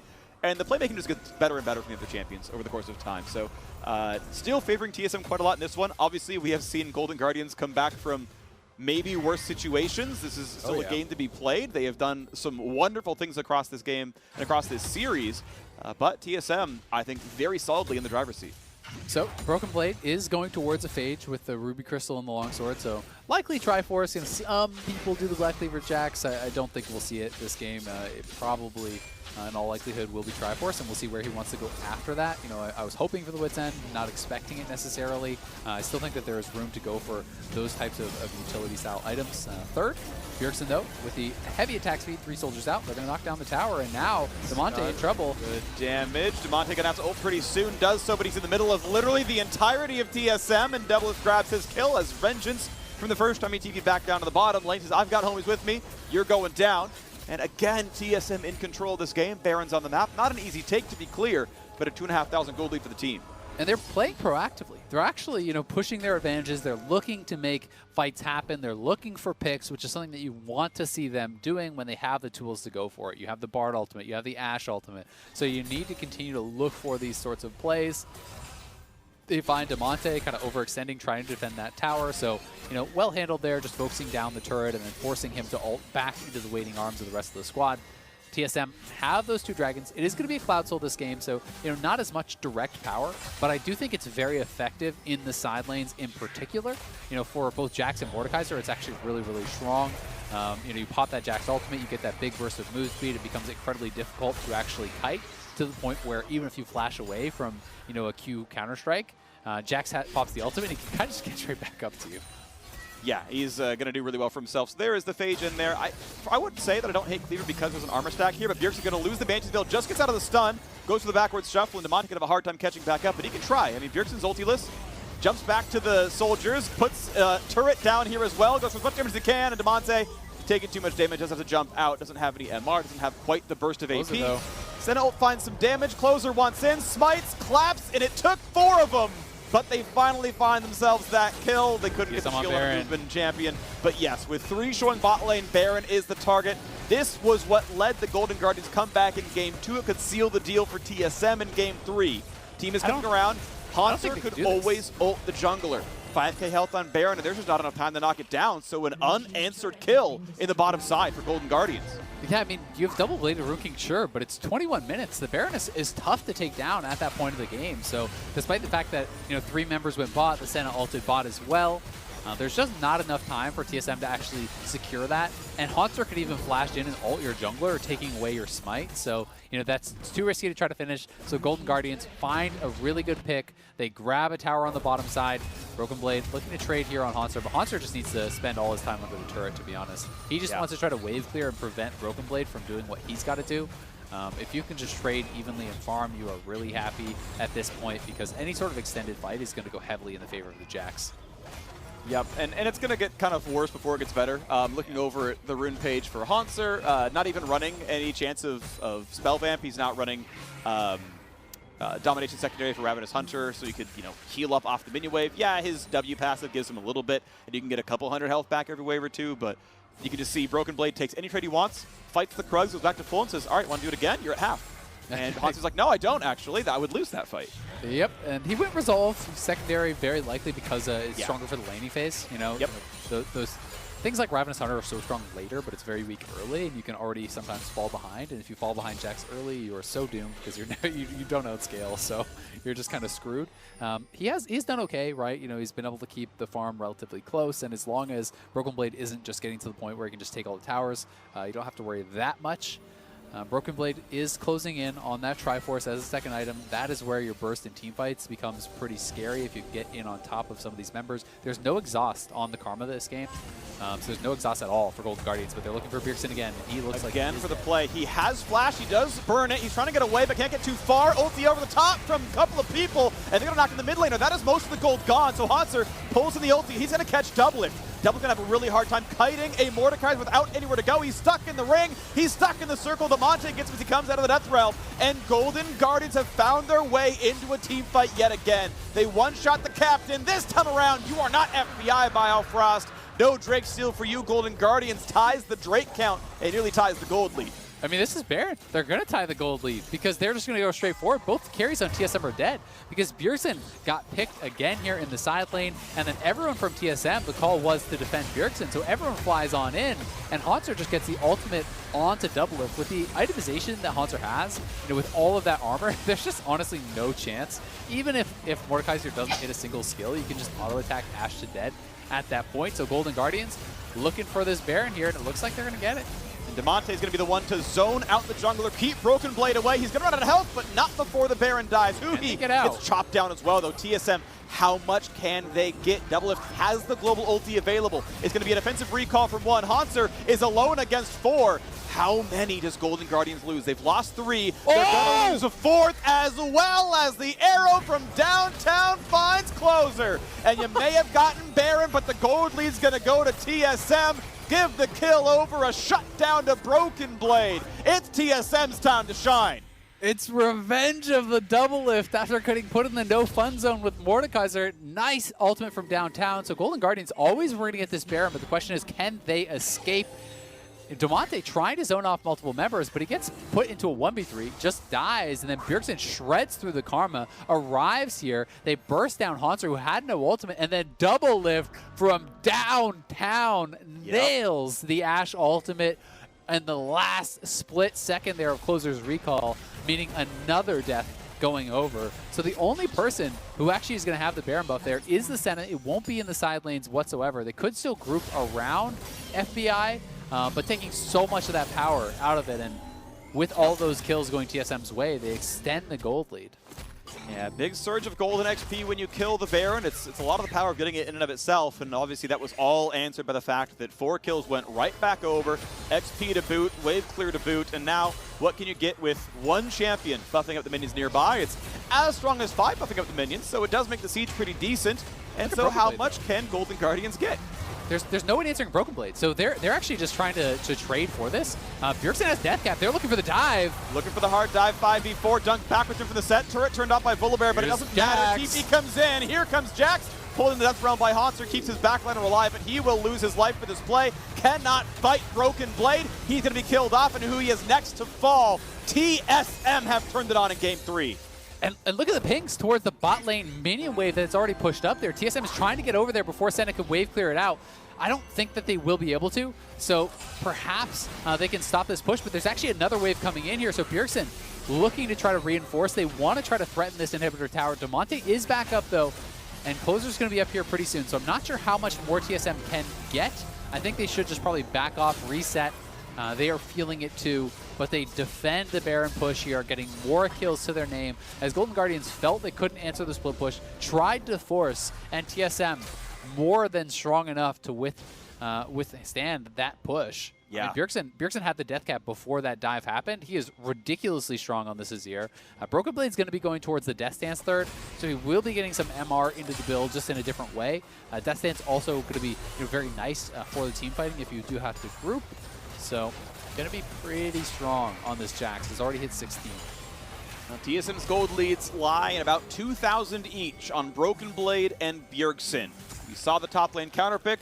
We saw Bjergsen, who's been carrying TSM, kicking and screaming on a well-starting Azir. They are the ones to watch in these fights. Now, Golden Guardians had their heroics in Game 1 and especially in Game 2.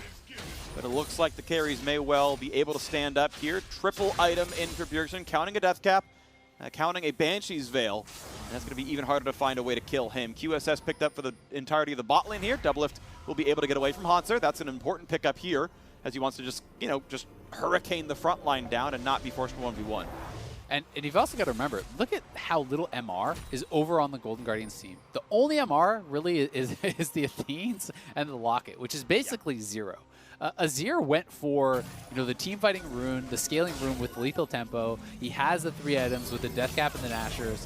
He will kill the front line almost instantaneously. Like, you have no durability against this guy without any magic resistance. So, Bjergsen has the ability to just single-handedly take over these team fights. This Banshee gets popped off by the Storm, but not really going to matter too much. Damonte going to try. He's at least equal level. Goes for some heroics. Big damage there. Bjergsen's going to be chunked at about half HP. That's not too horrible. There's no spell vamp for Bjergsen. He didn't go Ravenous Hunter either, so that is one thing he can't do easily. So it's going to be a recall out of him. Yep, Bifrost's got to be a little bit careful. And that was just a nice little trade because they put the Promise Shield. Oh, force flash. If Gozer had flash, right, that was a dead Bjergsen, so he has to preemptively flash. Didn't realize that the man didn't have it. As the third Drake goes over to TSM, 1 away from Cloud Soul now. Move speed definitely pretty important when you've got a fairly melee and walking heavy composition. Not a lot of blocks on the team. Flat 10% move speed for the Jax, for the Set, and even for the Bard, who really does prize that move speed, is going to be so nice. The ultimate move speed, I would say, is most useful for the Jax. Like, situationally, it can be okay for the Ashe if you use the ult defensively and they can kite back. But generally speaking, everyone really loves the flat 10%. But we will see, where they want to go from here. So no flash down Bjergsen. I think he is going to end up being a pretty big target during these next couple of minutes. Baron will be up in 45. We'll see if Golden Guardians want to try to force anything around there. But it would be fairly risky to be grouped up in that pit against Bjergsen right now. 0, 1, and 13 on Biofrost Bard. He has done so much to set up in this game. Nearly 100%, 13 out of 14 participation. Only one of the deaths, not bad at all. Good work out of him so far. He's got the Shirelias to help the team get in. I mean, this team is going to zip around the map. Obviously, low cooldown ults helps as well. It's going to feel pretty fun for the squad. It's like he went Essence Reaver after all on Doublelift's side. He still has the ult CDR. It's perfect as he moves towards Infinity Edge third. Yeah, it's always nice to be able to have that. Bifrost got to be a bit careful here. Speaker might actually get chased down. That is a fast FBI. Holy moly. Yep. Those Karma Shields zooming in there. Swifties on 2 members there, and the Senna E obviously helps a little bit there as well. And now Speaker looks for a ward, looks for a play, TP in from the squad, looking to make this push happen. We know Baron is back on the map. Golden Guardians got the first one, but lost 4 members for it, and ended up being a negative for them overall. Easy red buff steal goes to Doublelift here, as Biofrost face checks to fight for a ward, but he's not going to be in any problems here as they fight back and forth for ward control. I want to see, oh, they're actually looking for the engage here. Nice sidestep from FBI, but I want to see Broken Blade go to bot lane.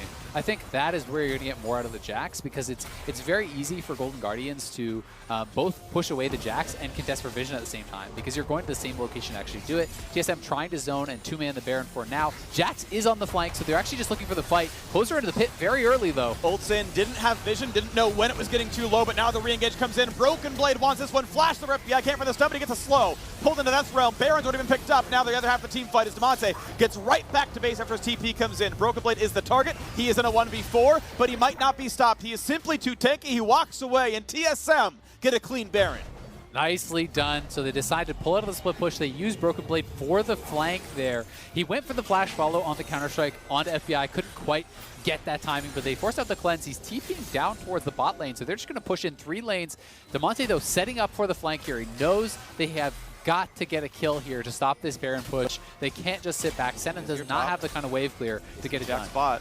This is the time to go. FBI is going to find a route. They're going to find a lot of damage to the Biofrost, but he's going to cleanse, he's going to flash away, and now double lift the target, flashes himself, but Damonte is on the chase. Oh no! And that Timbered Fate will not save his life. That is always your kill. However, turrets are falling. Inhibitor is gone in 2 different lanes. Nexus turret's falling as well. Golden Guardians must defend 5v4 and make it a 4v4 as instantly Hanser dies. They're going for more. TSM trying to find this win, and they will most certainly do it. As health bars get low, it's kills across the board, and TSM win game 3. TSM staying alive in this series. The anti-synergy on the Biofrost ultimate there as the Monte ulted away and the Bard all lands. Pretty funny stuff, but TSM pushing on all sides there, cleaning up in the solo lanes. Bjergsen as well as Broken Blade had some incredibly strong games here. The Jax was the pick I wanted, was the pick I think fit best based on the champions. They had the confidence to go to it, and they showed something new that worked. Bjergsen has been drawing ban after ban after ban in this series. Yeah, I just saw a stat, that every single ban has been towards Bjergsen until after he had picked his champion. So only 2 bans weren't towards him, and that was post Bjergsen picking his champion. So it's like, that is just insane. So other people have to step up, and finally there is some threat from someone else on the team. Broken Blade having a monster Jax game maybe will pull some of that attention away from Bjergsen and open him up to play what he wants to play. Kudos as well to Biofrost for a great Bard game here as well. The last ult, it bought 2 seconds for the base push. It was the foresight. It was good play out of him. So well played, TSM, with a deserved game 3 victory. They've got to complete the reverse sweep to stay alive in playoffs. Otherwise, double match point for Golden Guardians. Now we're heading to a short break. When we return, we will have the state from Analyst Desk for more insight on that TSM win. So see you soon.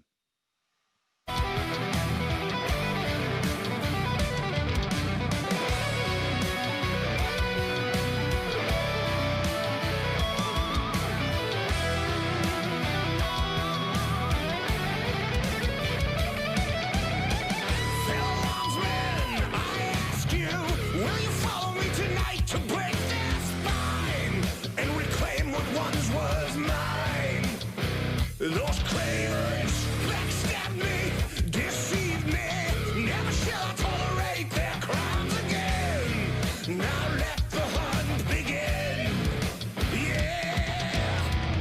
7,000 souls scared and daunted, such a tale of woe. Not too long ago, this village was a golden scene of hope.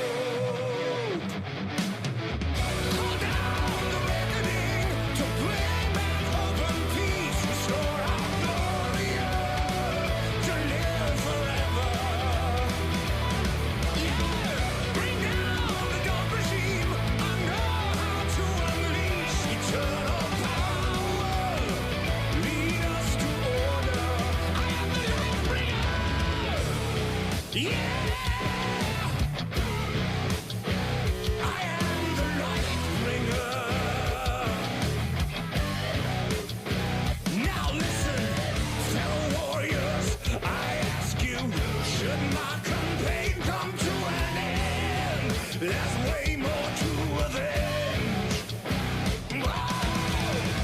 50 million souls live in this realm without much hope. Not too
Welcome back to the LCS, where we're going to Game 4. That's right, TSM came away with a victory here to push the series score to 2-1. And they did it even in the face of Golden Guardians' continued focus on banning out that mid lane, Prowley. I mean, I can't believe the only way we got away from the 15 out of 15 bans was because TSM's like, all right, we're just picking you your mid champ, like just deal with it. There's, you have 2 more choices if we pick you in 1, 2, 3. I like that. I gotta say, as much as you're memeing about it, it's a good adaptation. Oh yeah. No, Olaf this is good on really TSM to this game, acknowledge guys. this. Yeah. Olaf was really scary. I'm a personal fan of like the double ban makes an unban.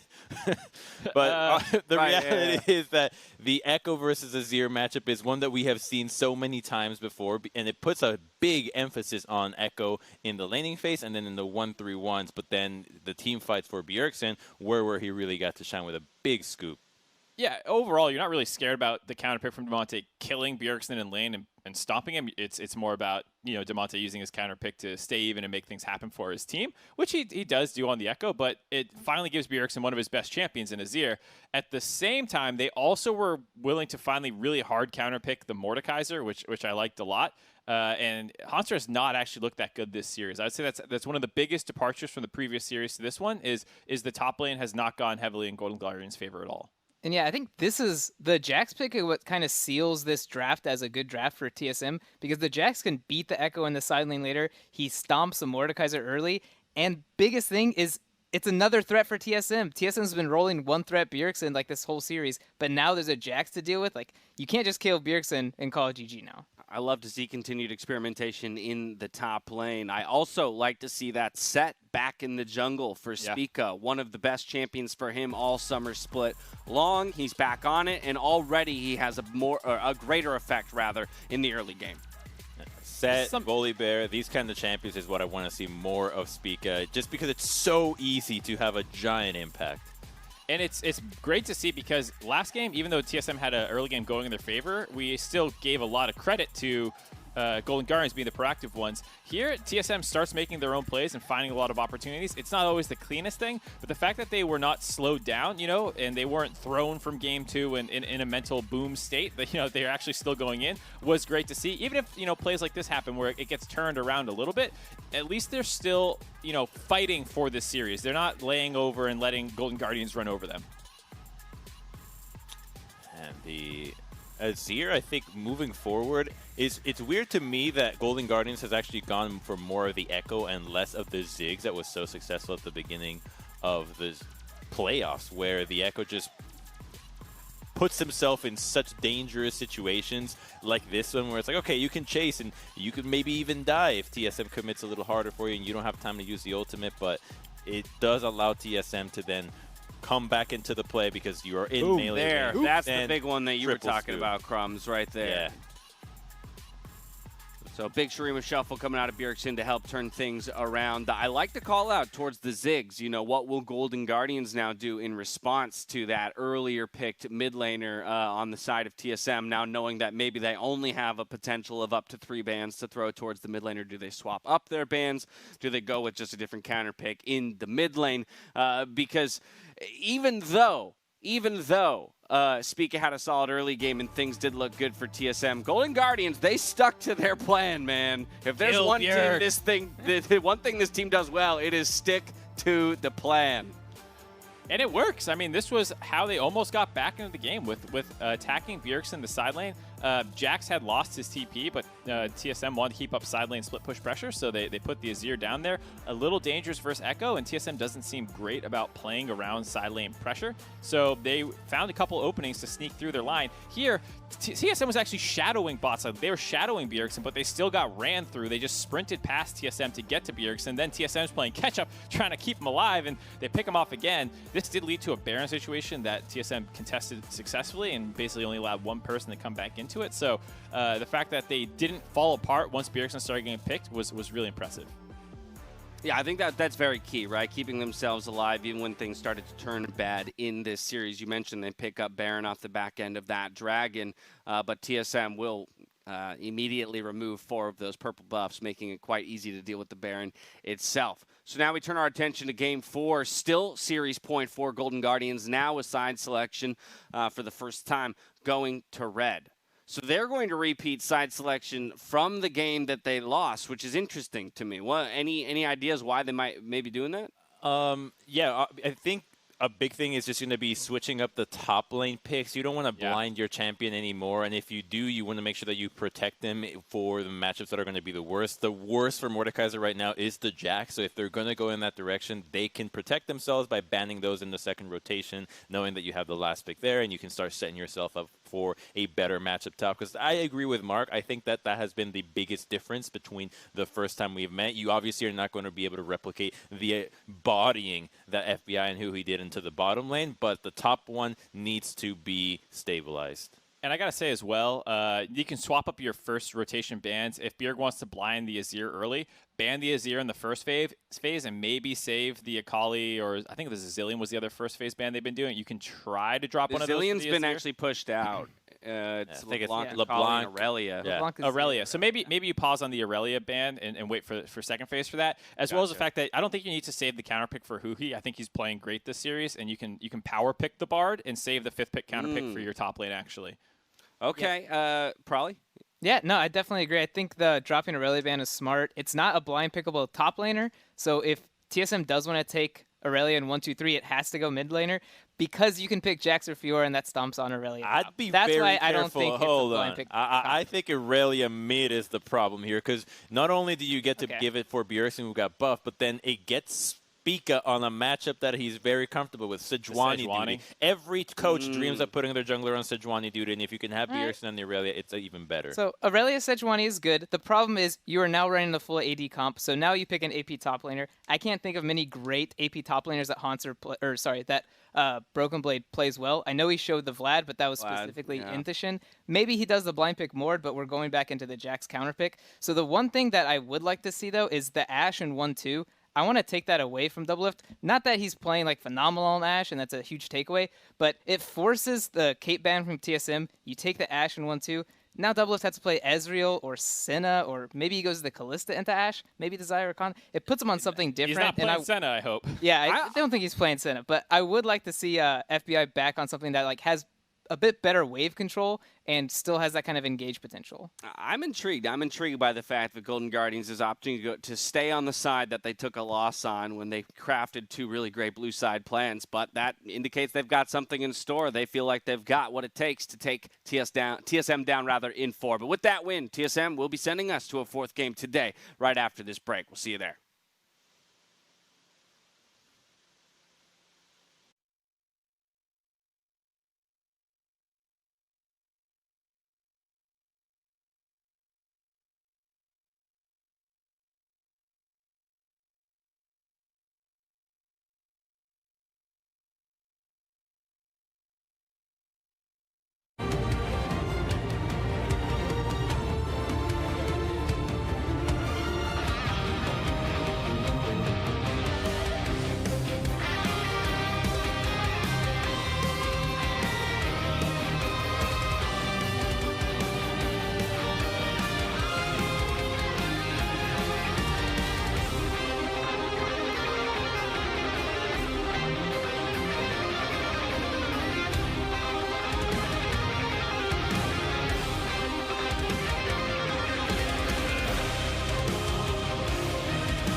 Welcome back, everyone, to Game 4 of Golden Guardians versus TSM. TSM have bounced back finally in Game 3 here, bringing the scoreline 1-2. They've still got to complete the reverse sweep, though. TSM need to win 2 games straight to stay alive. Golden Guardians can take their licks from Game 3, and they got to figure out how they're going to close the series out if they want to do it. And I'm so excited to see pick and ban now, right? Yeah. You know, the adaptations coming back and forth here is TSM going to continue to early pick Bjergsen's mid lanes to avoid more second round bans? Are Golden Guardians going to be concerned about the Jax and not be willing to blind pick something like the Mort again? You know, there's all these wrinkles that have been kind of changing from draft to draft. We saw the Caitlyn taken away from FEI last game. That dealt them their first loss. So has been, despite the fact that Golden Guardians came out on top in the first 2 games, a very, very close series, right? And I'm really excited to see if this one's going to go the distance or if Golden Guardians will be able to close it out and move on to face Cloud9. Yeah, I mean, we saw the Evil Geniuses series get really close to a reverse sweep. They got 2 back against FlyQuest, then FlyQuest finally closed it out in Game 5. But we've had a lot of sweeps so far in the LCS playoffs. A very large number of 3-0s, even though the exact median and average scoreline is 3-1. We may have that one here, of course, at the end of the day, but right now we are on Golden Guardians picking red team, the side that they lost Game 3 on. As soon as TSM went blue, Golden Guardians did lose. But they're saying, no, we have a draft plan in place. It's more assassin bans. Aurelia is left up. Set is gone instead, as Caitlyn is just off the board from TSM. I think they'll probably just go Ashe, right? You know, just go Ashe and try to see if there's any sort of different response or if it'll just be Senna once more. The lane went great for FBI and Huhi, but Golden Guardians is such a different team when you compare the agency that FBI and Hui had in the previous games to what they had in the last game. When you compare the Senna and the Karma to what these guys were doing on Caitlyn and Bard and even the Lux, it is night and day, right? You know, it's like, okay, they had a pushing lane. Yeah, but in the other games, they were just monstering it in team fights, finding picks, finding engages. So we have to see if Golden Guardians can make it work. I would be interested to see if they'll save their last pick for Hauntzer this time around, but it is going to be Nidalee Renekton. So this is something that, honestly, it has not done well in the LCS at all, but this is a duo of champions that is apparently just ravaging scrims across all teams. And this is essentially, people are describing it to me as an even stronger, you know, Elise Renekton style, where they feel like you should be able to have full control over any sort of topside 2v2, where you should be able to go aggressive, set up the Nidalee spears very easily with that Renekton, and if you land that combo, it should pretty much be death for any top laner. So that is what it's supposed to be in execution. Your jungler's outpacing them, you have this monstrous 2v2, but what it has actually been, you know, oftentimes when we have seen it, is that the Nidalee just kind of farms even and then doesn't do as much as the other jungler in team fights. You know, you really have got to be able to snowball the game and make things happen early, because Nidalee is just too hard to pilot in the later stages. And this is the second time in as many days that Hauntzer has opted into both sides of the same matchup. Or, so for example, or something similar. So I will give context. Against Team Liquid, he saw Renekton and said, all right, he saw Mordekaiser and said, okay, my counter pick is Renekton, let's go, that's what I'm playing, and failed to have late game victories against Impact there, just like got actually bopped in the top lane matchup, even when he was up in gold. Now he sees Renekton, he's like, okay, my answer is Mordekaiser. It's like, wait, which matchup do you want then? Is it just a 50-50 and you'll take either one, who cares? And if that's the case, why don't you play a real counter pick? On the other side, we had in this series, the man played Mordekaiser as a counter to Ornn, and then blind Ornn, and then blind Mordekaiser, and then banned the Ornn, the one he had counterpicked with Mordekaiser. So I'm like a little confused by the thought process here in the top side. He clearly likes to play Mord a lot, and that's fine, but I'm just like, just the idea of how he's counterpicking is very strange to me. So one caveat I will give is that not always are you picking for lane, right? If you just feel that I need to fulfill X role, and that is perhaps not getting a lot of jungle attention, being able to scrap, you know, as far as playing on the top side, or perhaps, you know, forcing QSSs, they feel that is important, and being able to, you know, Mord ult the jungler, that is important, then sometimes it can be a fine pick independent of the matchup, and maybe even though the 1v1 is good against Ornn, they feel Ornn does, you know, things that are too strong in the team fight, right? So I think that's probably my guess at how they're looking at it. I do tend to agree that lane phase is very important, and, you know, maybe they're overlooking that somewhat, but we will find out. We do get a pretty spicy pick down here on the bottom side. It is the Leona. going up against that Ashe. Ashe, very low mobility. And Rakan being picked into it, that is so interesting to me. Like, this is some explosive engage from the Rakan, but Leona was always picked as the Rakan counter, so to speak, you know, as someone that did have a really good answer into it, because you could lock down the Rakan fairly simply. Rakan is generally not tanky enough that if the Rakan goes in and you just Q ult him, he just kind of dies before being able to utilize the mobility to get in and out. That being said, again, this could just be straight up for the 5v5, less about the interactions between the two, and Rakan paired alongside that Orianna is going to give access for Bjergsen to ult the backline, right? And if you can get on top of the Graves, the Senna, you know, and delete those champions from it, that can be very, very powerful. Okay. Galio coming through, so that's really more for the pairing with the Leona. Also, you know, I think gives some additional power to that pick. Huhi on a champion that has a lot of agency. Damonte on something that can roam. I think that Graves' strengths cover up for the weaknesses of Senna quite well.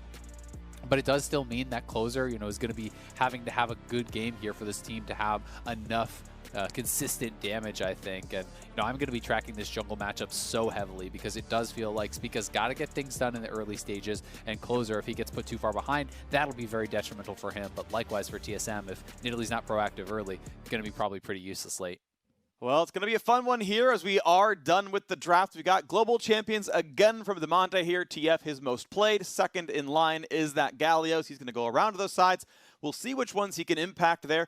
Leona, Senna, definitely spicy. I'm always a fan of champs with ults that you just kind of layer over the top of the engage. Senna does this, Ezreal does this, Graves does this. So when someone comes in, you're almost always in range to help and try to one-shot that champ. We've seen it work before, and Ashe can be a decent target, and Orianna can be a decent target. Neither have innate dashes in the kit, so they got to walk or they got to flash. And if they're stunned, they can't flash. So I want to see how good the one-shot potential is, how well it's going to go. I agree with you that the jungle matchup seems really interesting. You've got very explosive, high-damage champions. Nidalee, we've seen different builds. We've seen the Athene's Rush, that she can be supportive right off the bat. We've seen Roa Zonius, so you can be more of a damage threat, and then frontline enough that she's not going to die just for pouncing in ever. So I'm curious what build that's going to be, but you've got a decent coverage of damage profiles, a lot of crowd control on both sides, and a fairly climactic game here. TSM's at do or die.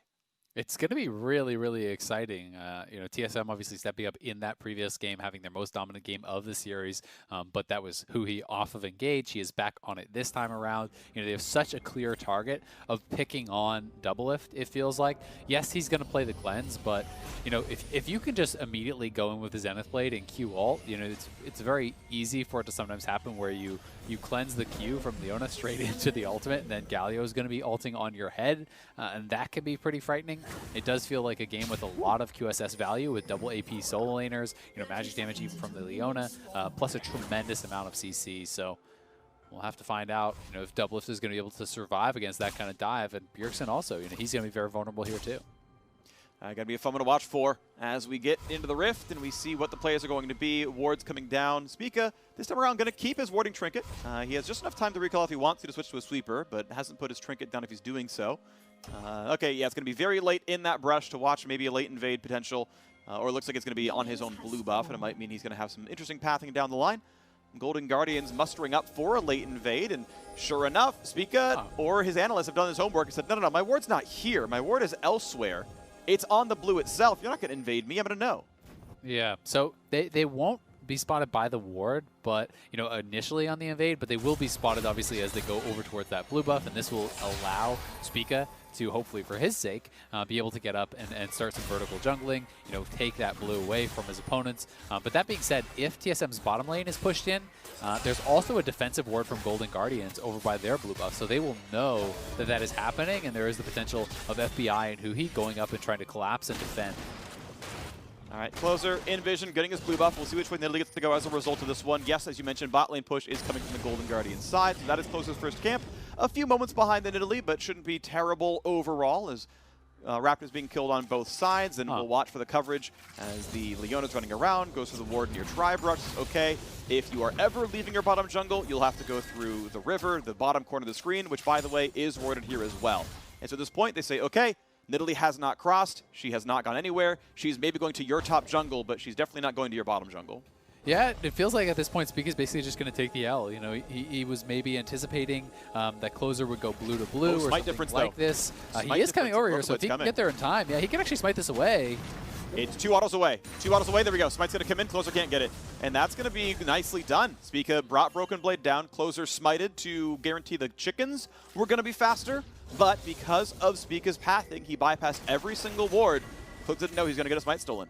So that is very tight timing. So I really wonder, if Spica had it that well timed out that he was thinking he was going to go blue to red and he would still have time for that, or if he was thinking that he would go blue to blue, anticipating that Spica would go there and try and defend it, and he just thought it would be an undefended red, because that was very close. And like an extra auto or two, from the Mordekaiser leashing that blue buff might have gotten Graves the clear speed to actually have that red done in time. So here's that combo they're looking for. Stun, easy javelin, easy pounce, a lot of damage. Flashes down, and Hanser can only take the L on that one, as a 5-minute flash cooldown is going to make him have a rough time in this lane.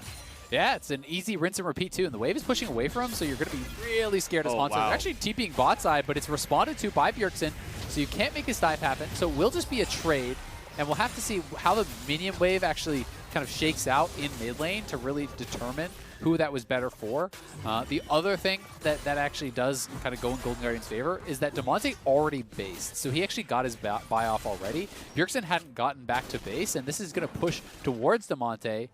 So it will be bad for Bjergsen on the TP as far as the minions collected, and you won't have a TP to go back to base. So Damonte potentially could keep this shoved in and force Bjergsen to take a poor recall. And Closer, of course, right on the bottom side of his lane, knows he's not going to be ganked from the southern side, as Spica has not yet done his first recall. Flash trade in the bottom side, but that's generally speaking worth it. A flashless Ashe can be a very easy target. And this is, pretty much every time they seem to get eyes on Biofrost roaming, they look to punish, right? In the previous game, it was by zoning double lift off of minions under his tower. This game, Biofrost moves up. He's spotted by that Tri-Brush ward, and immediately Doublelift has his Flash Force with that trade from Huhi. This is something he's been very willing to do throughout the season. Has really looked for these aggressive trades onto the enemy marksman.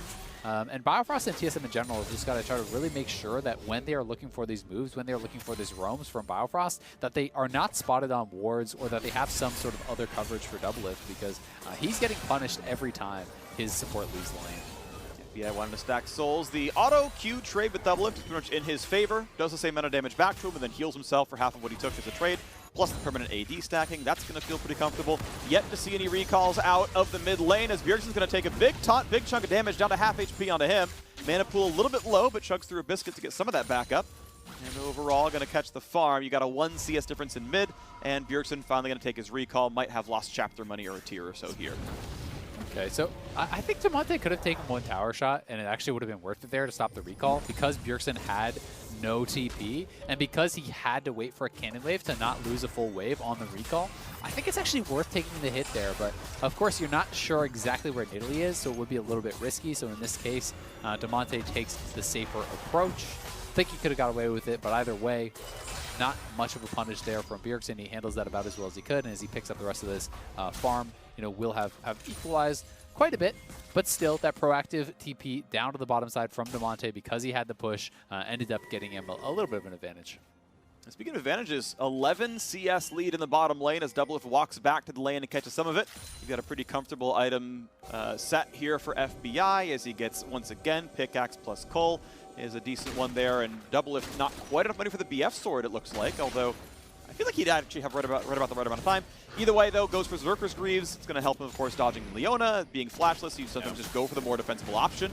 But I think he would have had the money for BF if he wanted it. Regardless, who cares? Because this is what he has in this one, is who he waits around in the mid lane. Spica cannot stop Closer from getting the top scuttle, and a play towards mid is not going to materialize.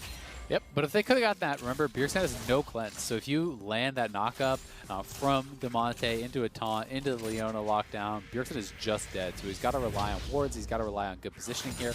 I do want to see, Spica and Broken Blade try to repeat on Hanser, but honestly, they probably waited too long. They would have had to look for a repeat gank pre-6 because the ganks are just too hard to pull off, honestly, post-6 on Mordekaiser.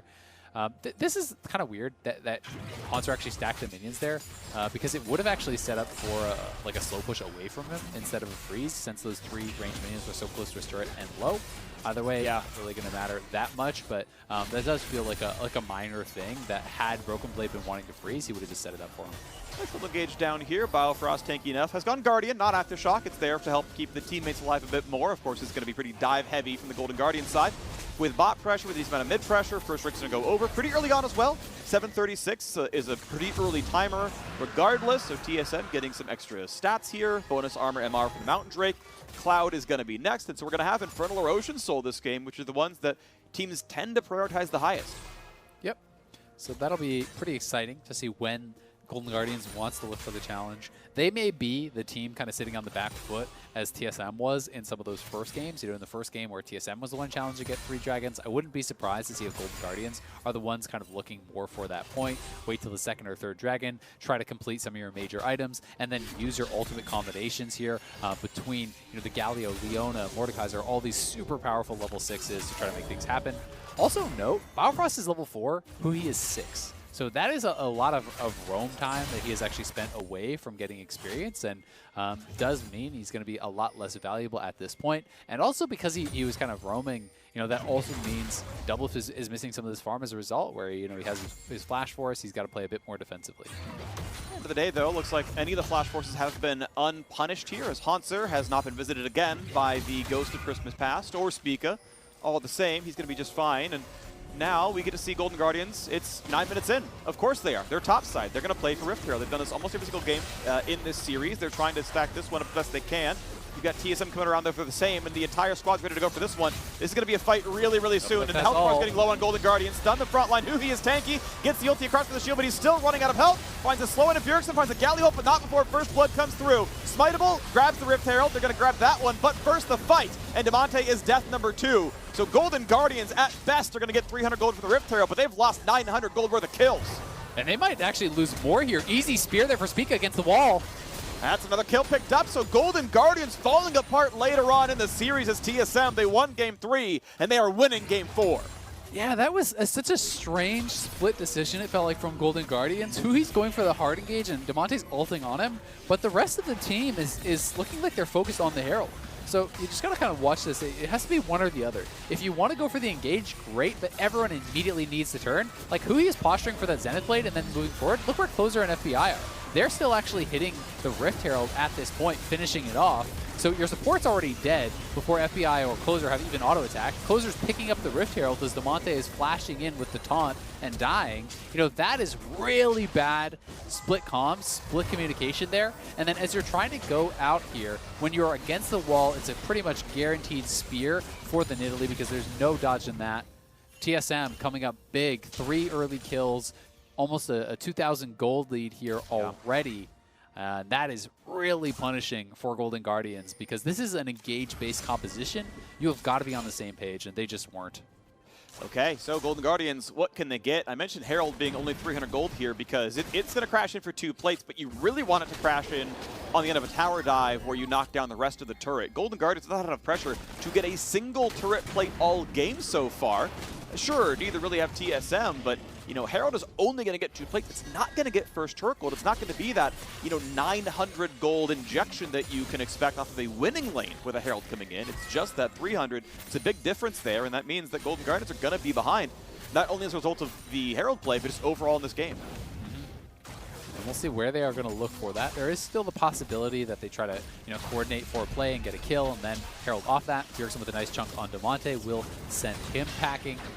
He does have TP up. I'm not sure if he's going to want to commit it, but they're going to look to try to follow up on the invade here. Remember, Bjergsen did expend his ultimate, so I don't think they want to hard commit to this, but they're just looking to try to take away some of these camps, take away that top side. And as a result, when you have that top side control, Senna as well as Leona may need to just back it up in that top lane because there's always the potential of the dive. So TSM gets mid control, goes into the Raptors, takes top jungle, and now we'll try to threaten that Senna and see if they can make FBI lose some plates or lose some gold or something. Nice and powered stun with the Cutlass slow, making that one part of the trade. Of course, with the Bramble Vest, you can sustain a little bit, but he's sustain on the Renekton overall, going Rune King as you expect. And plate number 2 going to drop on the top side. Plate's still on for 2 more minutes as TSM has stacked 300 more gold in their favor. We wait to see what Golden Guardians can do with their own Rift Herald. Only a minute left on that summon. They find the stun, which doesn't matter because Biofrost jumps back to Doublelift, and he's got no problems at all. There just really isn't an engage here as some more poke comes over the wall from Spica, and it will let Golden Guardians wave clear as TSM want to walk somewhere else. The Drake is up in 20 seconds, and TSM with love number 2. I love series of plays like this because it's showing the power of one play, and when you know how to extend an advantage from a small thing, you can get a lot out of it. Bjergsen gets Damonte low. He didn't even kill him, he just got him low. That got them not only the Raptors, it got them the Krugs because Spica was able to smite that away. It zoned FBI off of multiple minions, and it got them 2 tower plates. So just think about that. Chunking someone out got them essentially a 500 gold swing there, and that is something that is really, really impressive to see, and it does speak to the knowledge of TSM on how to extend. Oriana's here first. This could be a Shockwave. The first knockup. Hui's in the front line. He's tanky enough. It's a flash away from closer, but he didn't need to. No one's in range of him. Hui in the front. Galio over the top. They find a lot of damage on Renekton, but he is not yet going away. Death Realm, but it's already too late. 1, 2, 3 kills picked up, and Broken Blade's got no problems at all. It's 4 already. Broken Blade buying some time, gets the heal, gets the reinforcements, gets the shield, and Hanser is gonna drop. This is gonna be the Bud Light ace. Golden Guardians have been crushed so far in Game 4.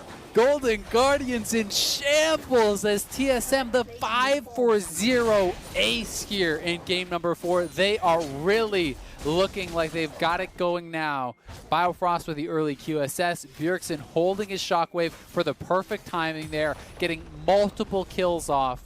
The Nidalee is off to the races here. 2-0 and 6, 100% KP. Let's watch the Bud Light Ace one more time. Bjergsen on the roam. His Shockwave has come back, so Biofrost, in you go. Hui goes over the wall at the same time there. The charm up, and watch how Bjergsen is zoning the backline with the ball while they're just focusing down Hui.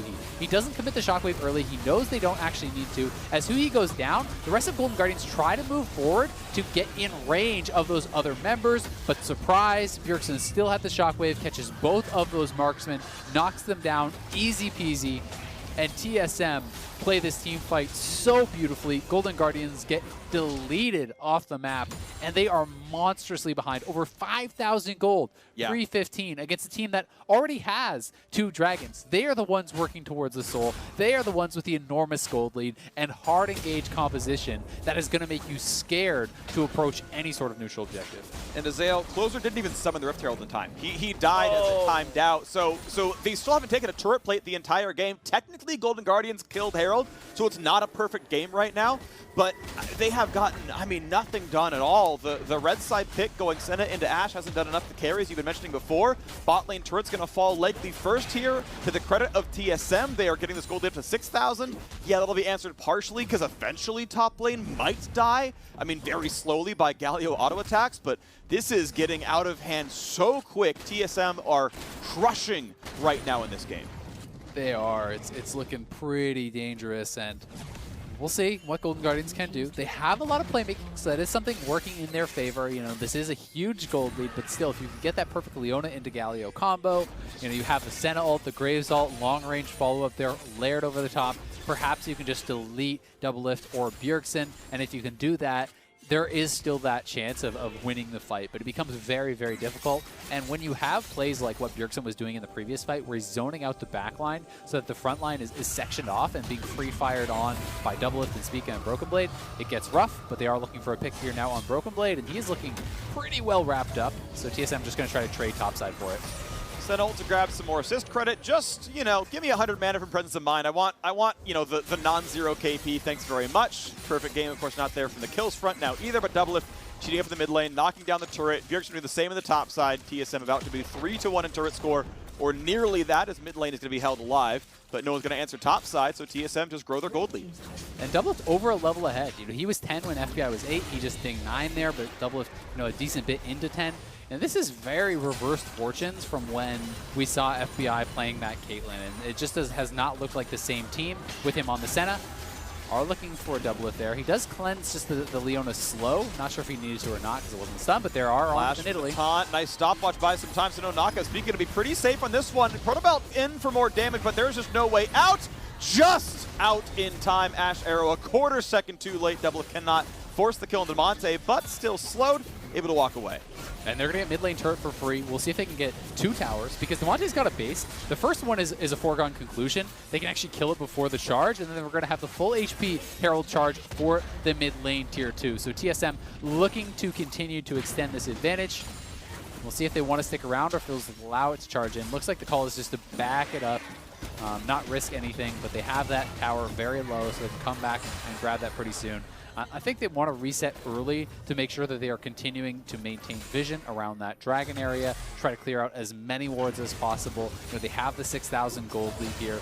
Bjergsen looking towards that Spellbinder, so perhaps looking for the faster completion compared to that death cap, wants to have it ready for the next fight. All right, grouped around the mid lane. Golden Guardians trying to get some gold in their pockets before it's too late. Finally getting their second turret down. Bot lane is low. That can be answered before too terribly long. But it's 8-2 in kills. The question is, can they find the way to team fight? Ulti's up on almost all fronts, and by the time the Drake is alive, Doublelift will certainly have his, as will FBI. Demonte is going to be close. That'll be with 10% CDR, it's likely okay. And we'll see as people move around what's going to happen next. Mid lane turret, of course, very, very low. That way is going to be answered by FBI and Huhi. TSM instead move top side, looking at Demonte. 3v1 up here. Drake in 50 seconds. It's not instantaneous. They don't have to go right away, but they are going to maybe bleed some map control to play for top lane instead. So Bjergsen pushing this in. They are, controlling this top lane area, as you say. That will cede some control down around this dragon pit. Perhaps they don't want to fight for it just yet, and they want to just try to extend their gold lead. They are looking like they're pushing for the top lane tier 2. They're not posturing towards the dragon, so maybe TSM's plan is take mid lane tier 2, take top lane tier 2, extend the gold advantage, give up one dragon right now.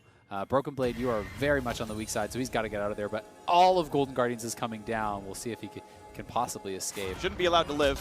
Sidesteps the ulti, really good reflexes there, but he's still alone, going to be under the turret, pops his own ult. It's going to be Huhi frontlining. He's very, very tanky with F-Shock on. Gets stunned, should survive the turret shots. I don't think he needed his stopwatch, but he will walk away no problem. End of the day, it's not that much burned. However, losing everything. Yes, top lane tier 2 is gone. Mid lane tier 2 is gone. In general, turret kills are worth about a champion kill worth of gold. In map control, they're worth more. So let's look at this one. Okay, 2 turrets picked up. On the other side, 1 turret, 1 kill, and a Drake. That's an okay trade. Yeah, they're losing their whole topside jungle as well, but from a losing spot, I will admit I think it's okay for Golden Guardians. They are 6,000 gold behind, so being able to grab the dragon, that's pretty nice. It did seem like TSM had kind of made that decision, just give up the dragon and continue to go towards some more item completions, maybe feeling like they're going to be in a better spot, in 5 minutes at that next dragon. You can see the QSSs coming in here. No one going to be ignoring that. Not only is it fantastic against the Mordekaiser, as we've talked about so many times, there's the CC out of the Galio, the Leona, the Senna route. Like, you're always going to have something in QSS, so I think it's just fantastic. Bjergsen has now finished the Spellbinder, so he has the Merc Treads, he has the Phase Rush plus the flat move speed on that Spellbinder, as well as the active AP and move speed. So he's going to have a lot of ability to sidestep things in these fights if he can really pilot his character perfectly. So interesting to watch this game play out, because to the point about the trade and whatnot, and as the items come through, of course, it's going to feel good for TSM. On the scoreboard, I would say that trade is pretty equal, right? I think that's still defensible in terms of like gold and the Drake is being a little bit useful. But in terms of how this game's going to play out, Baron is on the map and there are no turrets in top or mid. The lanes around Baron. It is going to be so hard for Golden Guardians to get enough vision to face check through all of the fog of war to look at Baron ever. I feel like TSM might have an easy time doing a Baron setup. TP coming down to the bottom side as Hanser wants to start the one going against Broken Blade with the reinforcements coming soon. Not a lot of good ways out. A flash to get away from the pull, but he's still on top of the enemy squad, and that is a 1 kill for nothing. TSM might try to re-engage, but that's going to be difficult. Global Sentinel's available.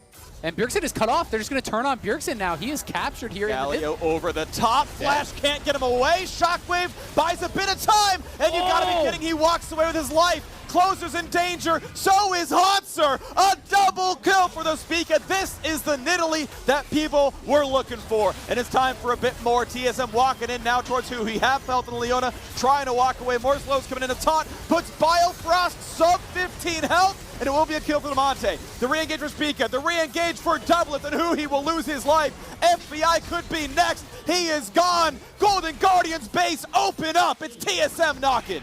Scrim Nidalee has arrived. Speaker popping off in this game. Bjergsen barely able to survive with the peels from Biofrost with the Seraph shield. That was so close to him instantly dying, but that is your gold lead in action. TSM scraping through, and as the rest of the team committed over to taking out Bjergsen, Doublelift and Speaker just tore through the other side. TSM winning an enormous fight, getting the Baron, very close to working there for Golden Guardians. That was a dicey fight, but TSM come out on top, and it feels like this is their game to lose now. Yeah, absolutely. The one Drake doesn't seem to matter right now. The gold is in their pockets. They are ready to win this one. Bud Light Ace, let's watch that replay. All right, let's watch this one more time. I like the turn on Bjergsen because he was separated from the team, but just not quite enough damage. The Shockwave pulling Damonte back away from him was timed perfectly from Bjergsen, and then the shields from the Rakan, plus the Orianna E, plus everything else. They're looking for the pick on Bjergsen. They've got no flash, and Biofrost could go here. He has his ultimate really soon. Stun on Mord. Mord ult down for a few seconds. It's just back now. He would have loved to target Biofrost and couldn't do so. And this is TSM with complete control. Yeah, he'll respawn in time for the Drake, sure. But your gold lead is 10,000. You've got Baron buff on. You're going to take so much of this base. They really are. And we see the push coming through here. Bjergsen now going towards the death cap. Doublelift is really strong this game. He is looking very good on the Ashe the last couple of games. You know, he is 3 levels up on FBI. The Senna just isn't working here for the Golden Guardians, and TSM are closing in on this game. 3 level 14 characters right here. The highest on Golden Guardians is 12. Look at these guys. They're just heavily outstatted purely from the levels. Everyone's up 2,000 gold except for the supports right here. It's everyone is ahead. Here comes a double slow, not a stun. Now on a double lift, looking for the engagement. They don't quite have all of it. Haunter in the back line, looks for Bjergsen and can't do a whole lot. Still trying for double lift. They will find that first kill, but Haunter will trade his life. A 1-for-1 against Baron is not a bad play, but it's going to be more than that one. There's the knockup. There's the kill. Biofrost loses his life. Shockwave pulls one back in. It's a 3v3. Make it a 3v2. The taunt is not going to mean a lot. Spica's going to stay alive through this one. Damonte is not. There is the ace. A triple kill for Bjergsen. The ace for Broken Blade just 4 minutes after the last one. And TSM are ready to push right in to close out game 4. And it's a fast one. We're 24 minutes and 10 seconds in. And TSM are bringing us silver scrapes.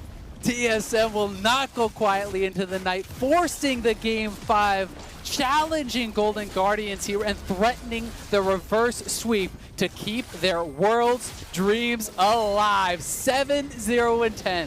Nidalee performance from Spica. 7-0-10 from Bjergsen. That is some mid-jungle synergy right there. What a dominant game from TSM. They are really heating up in this series, and it feels like each game is getting better and better from them. You know, game 1 was, I think, the most dominant from Golden Guardians. Game 2 was a narrow loss. You know, many people would call that a throw or an upset based on the game position from TSM. They had the soul. You know, and now Game 3 getting even better. Game 4 looking very dominant. Golden Guardians are now the ones on the back foot that are going to have to change something up. I don't think you can go to the Senna again. It's just not working. You need to have FBI as that massive team fight threat. He is your star. He is the guy that is the difference maker in these 5v5s, and you just can't do it the same way on the Senna that you can on the Caitlyn. So if TSM is going to be banning out the Caitlyn trying to trade for the Ashe, you either need to go blue side and take that Ashe away or ban it out, because you can't just keep doing the same thing 3 games in a row with your playoff lives on the line. I agree. FBI has arguably been their best performing player in the postseason. Huhi very close behind that one as well. And if the bot lane is not the carry, I don't know if I like it very much. We'll see what it looks like. Of course, Golden Guardians have side selection in Game 5. I want to see them go back to blue, as you were saying here as well. So let's see if they can do it. We'll see if the reverse sweep comes through for TSM. We're heading to a short break. On the other side, our State Farm analysts will have more insight on that victory.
Oh, baby, we're going to Game 5. TSM breathing new life into this series. TSM fans will be happy to string 2 back-to-back to push us to a 5th and final game. For Golden Guardians fans, you're starting to worry a little bit when you've had such success against a team and all of a sudden you're feeling the series start to slip.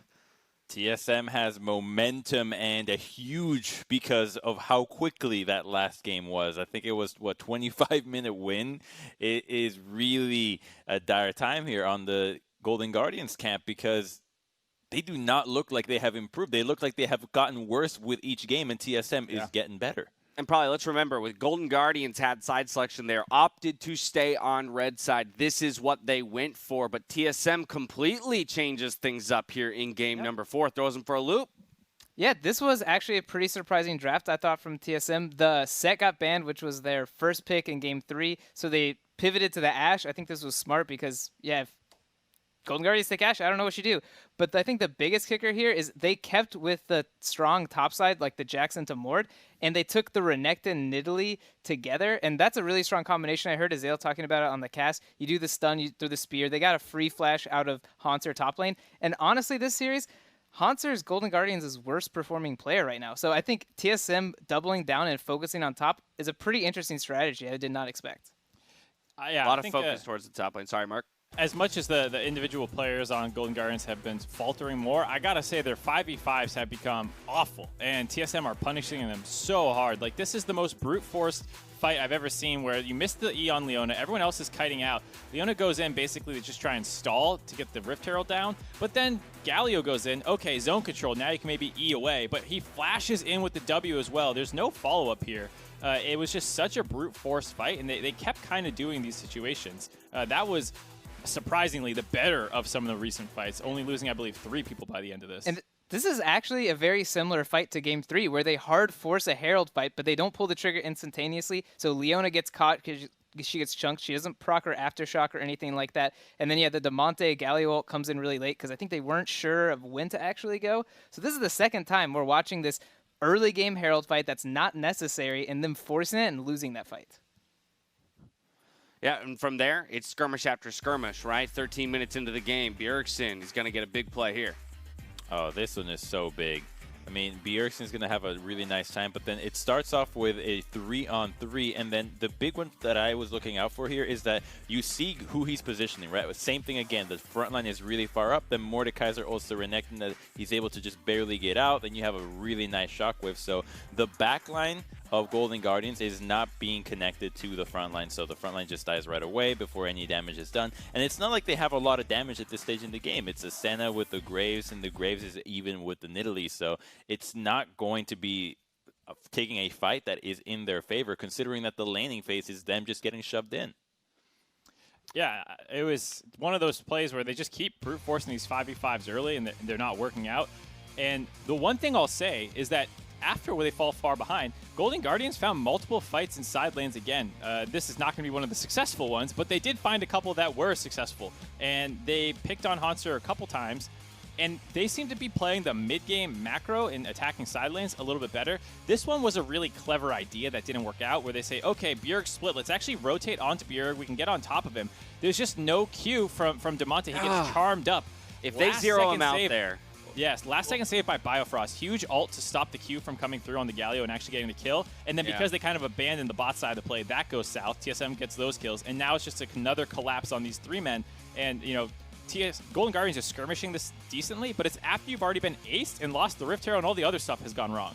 Not only were they not able to kill Bjergsen because of the lack of Damonte Q, but because the laning phase was so poor from all lanes in Golden Guardians, FBI did not have the Mirror Mana completed, so a significant amount of damage missing from the Senate that would have certainly allowed him to kill him with just the autos, and then you can ult to the other side of the fight. So they're just not recognizing that they're no longer as strong as they're used to being, still taking the same kind of fight, and obviously the results are worse. Yeah, to Mark's point, if those earlier fights don't go so poorly, if they're not so disjointed in the early game, it is clear that Golden Guardian seems to be moving around the map and playing the macro strategy just an incy bit better than TSM, but they got to make sure they get there on even or ahead in footing. Crumbs, my question to you, as we're going into Game 5, I want to focus all of our attention in on this 5th and final game. If you were in Golden Guardian's position, having just taken the loss, where would you be going for sides? What would be your consideration here with selection?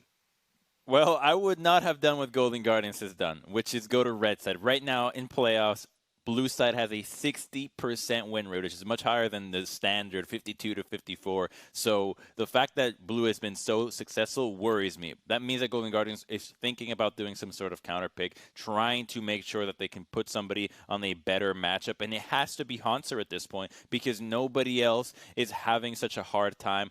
The top lane is being picked on with the double carry matchups and their losses. So I think they're trying to set up Hanser for success. I mean, they've been losing on red, Mark. Why? Why are they doing it? I don't know why they're going back to red. I think that there's enough in this. It's an interesting meta where there's not a ton of priority. Like, you don't need to ban certain things. You don't need to first pick certain things. So I understand the attraction of counter pick in that situation. But at the same time, I do think there are some things in this specific series that has caught my eye, like the Ashe that we've talked about and some of these other things that I would like to see more of. And it's not like the counter picks are super hard counters right now. No one's, aside from that Jax in the previous game, no one's been going that hard on the counter. So I think there is some value in the blue side right now that I would like to see Golden Guardians prioritize, but they're going red, so what can you do? Probably I want to get similar thoughts from you, but also start the discussion around a change or giving you all the opportunity to change your predictions. The three of you did predict Golden Guardians, but now that we're at 2-2, I wonder if, based on what you've seen so far and the way that the current momentum is swinging, are any of you willing to flop or thinking that TSM is actually going to be the team to take it? Nah, I mean, I thought this would be a 5-game series. I didn't think it would be like this. I had hoped that it was like TSM playing through bot lane and beating down FBI and Huhi in lane. But it does seem like they're just crushing Hanser in lane, and I think that's fine. But I stick with Golden Guardians because Broken Blade is still extremely inconsistent. And if TSM's win condition is we're going to get top ahead and we're going to hope Golden Guardians fight us at Herald, I don't think that's like their own fate deciding it. So I'd still give it to Golden Guardians because they're being more proactive and stuff, and I think they have a little bit more flexibility in their draft. I'm flipping. Yeah. Ooh. TSM. See ya. All right. Bye. Crumbs is hopping over to TSM. Mark, where are you in this conversation? People who don't know, my brother is a Catholic priest, and so he and some of his friends are watching, and I was asking, who are you guys expecting to win? He was Golden Guardians personally, but a lot of them, he said, were TSM fans. So I think God is on TSM's side. So I'm going with Crumbs. I'm hopping over the line back to TSM. I think they'll take this with the momentum. Yeah, I'll take God's side here, too. Yeah, Mark and Crumbs are going with God. God is a TSM fan officially. Either way, we're going to Silver Scrapes. And so we'll have the conclusion to our Best of 5 series right after this. Enjoy.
Hello and welcome back to the show. It's the climactic Game 5 here between TSM and Golden Guardians. Golden Guardians were set for the 3-0 sweep, and then TSM took 2 fairly convincing wins in a row.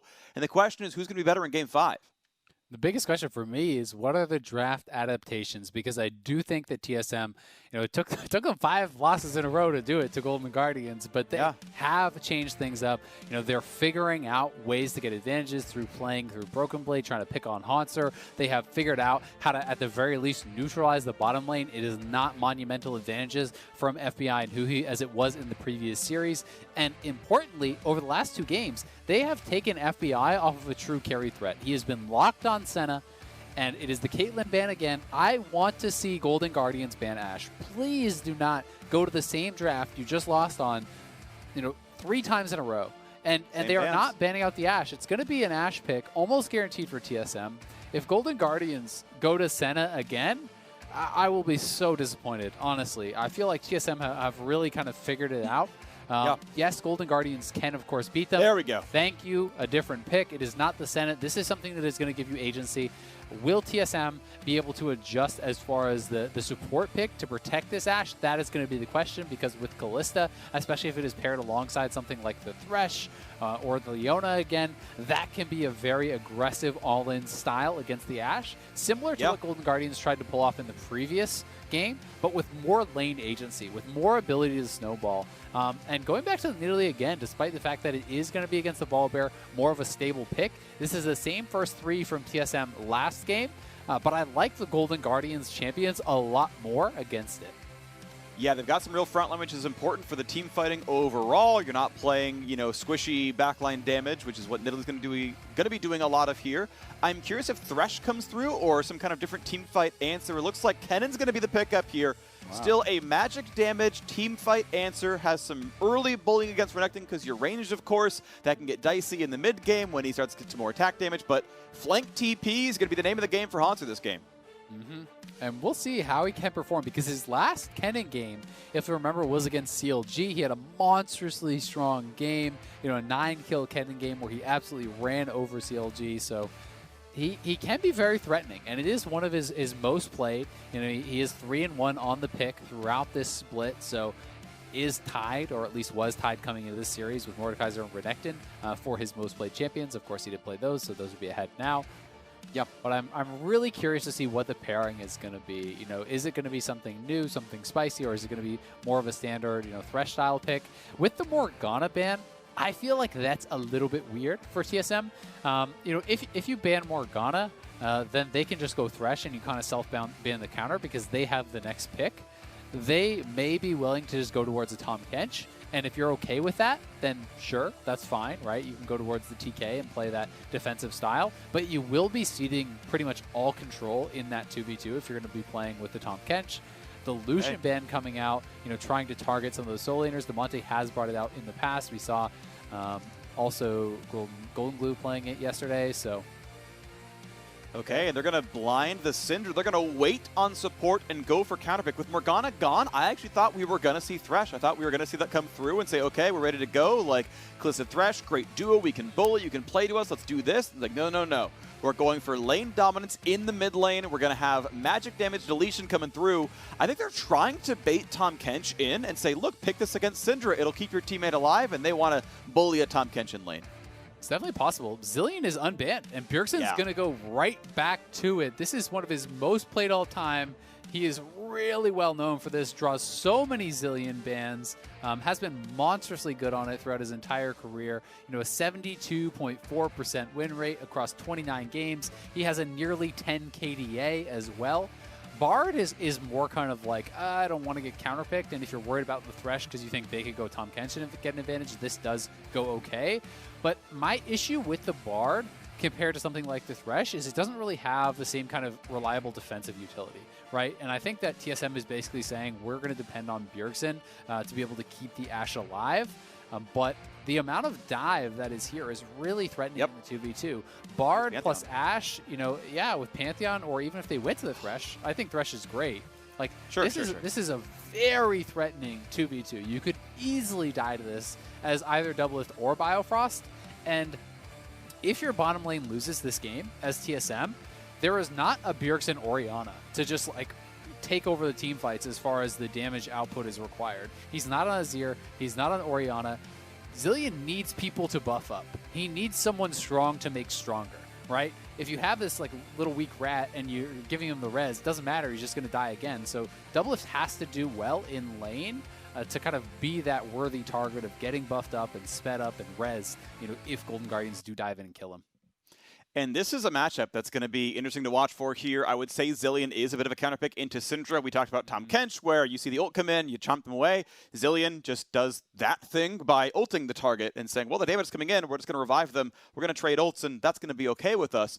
The double bomb stun versus the Syndra E stun, you know, that's going to play out down the line, but you really can ruin a lot of the Golden Guardians playstyle. And what might happen here on this side is we kind of wait for the game to play out and wait for the players to load in and for us to get gameplay footage is how kind of AoE can the Golden Guardians team fight be? Because the single target, he's going to get revived by Zilean. Unless you chain stun Bjergsen from full to dead, whatever is getting targeted is going to get revived back to full HP. And if you blew 4 ults to 1 and got nothing, you lose that fight every time. But if the Kennen ult gets 4 people to 20% health, and then you're ready for the follow-up with the Hurricane Callista, well, now Zilean saving 1 person doesn't matter. The teammates are dead. Double comes back up, and he's like, oh, I'm surrounded. Got it. Okay, I'm dead too for the second time. And I'm very curious what the fights actually look like as the game plays out.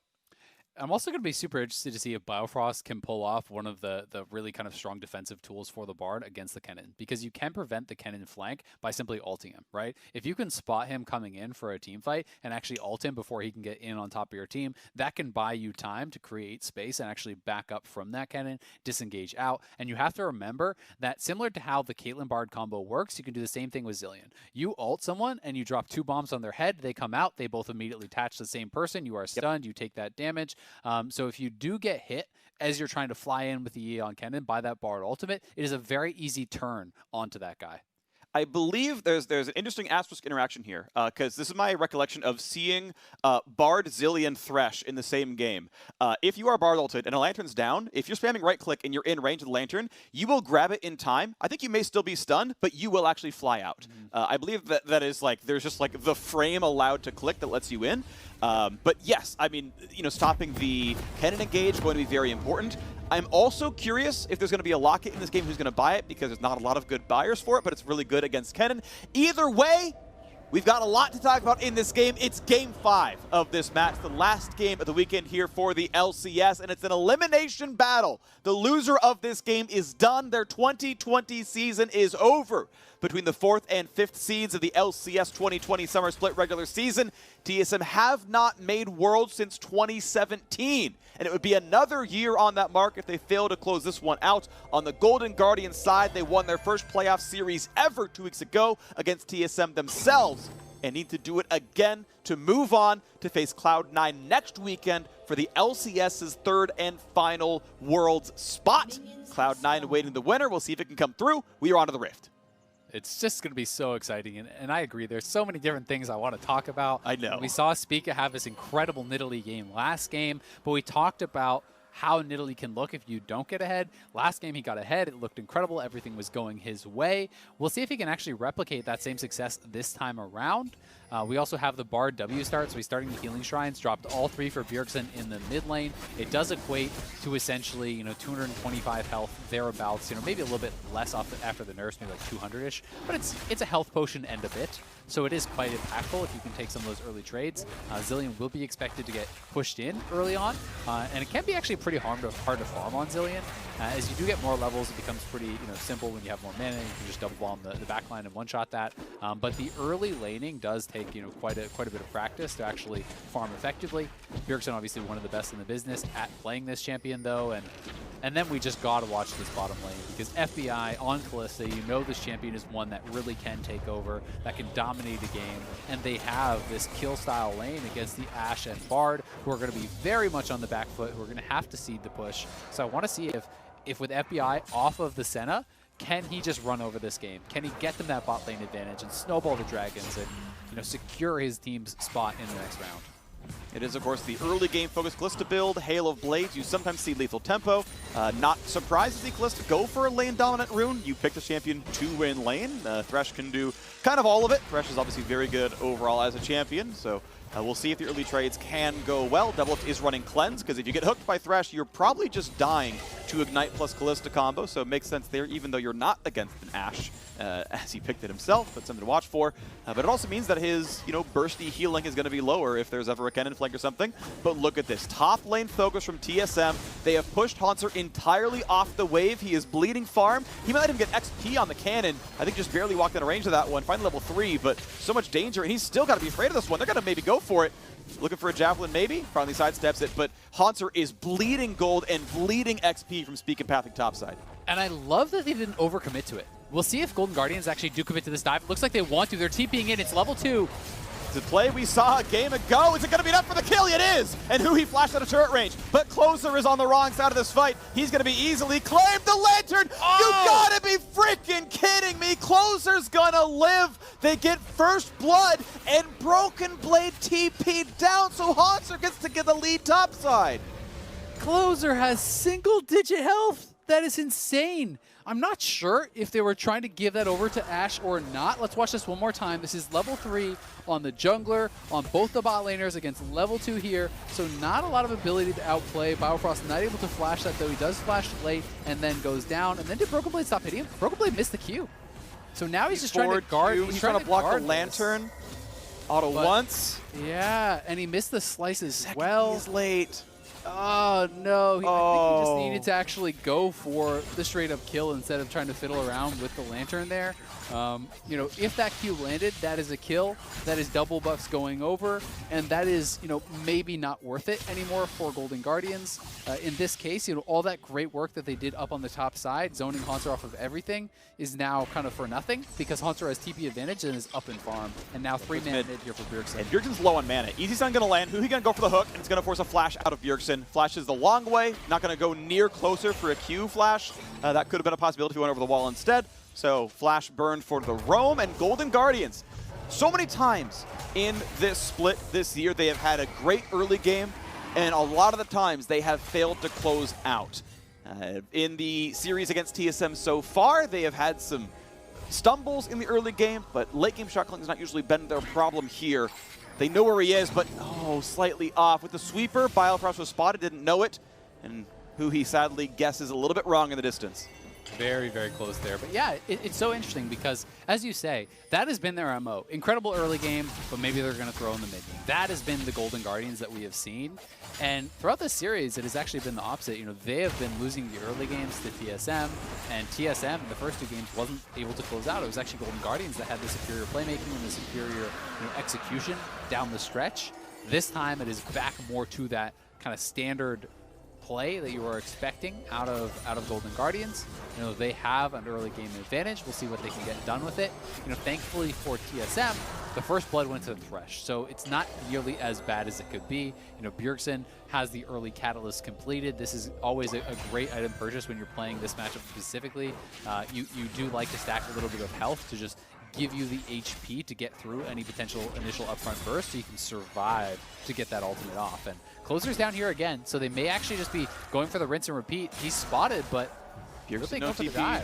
Broken Blade no TP. Spica is right now on the top side of the map, so this is going to be a plate taken, and there is no chance TSM can fight for this. This is the exact same thing we saw happen to Hauntzer in the very beginning of the game, saying you are not allowed to play League of Legends right now. Get off the wave, lose the gold, lose the XP. Same happens now to Doublelift and Biofrost, the lane dominance you expect out of Thresh Kalista. And so far so good on this side, as Golden Guardians will knock down another wave. but now can you dive a second time? Because now Spica must have reacted to this. He must be nearby. Control ward spots Closer. Easy Lantern away. Plate number 2, 1 auto. Now keep in mind there's no Lantern to keep FBI safe, but there's no arrow for Doublelift to force the fight.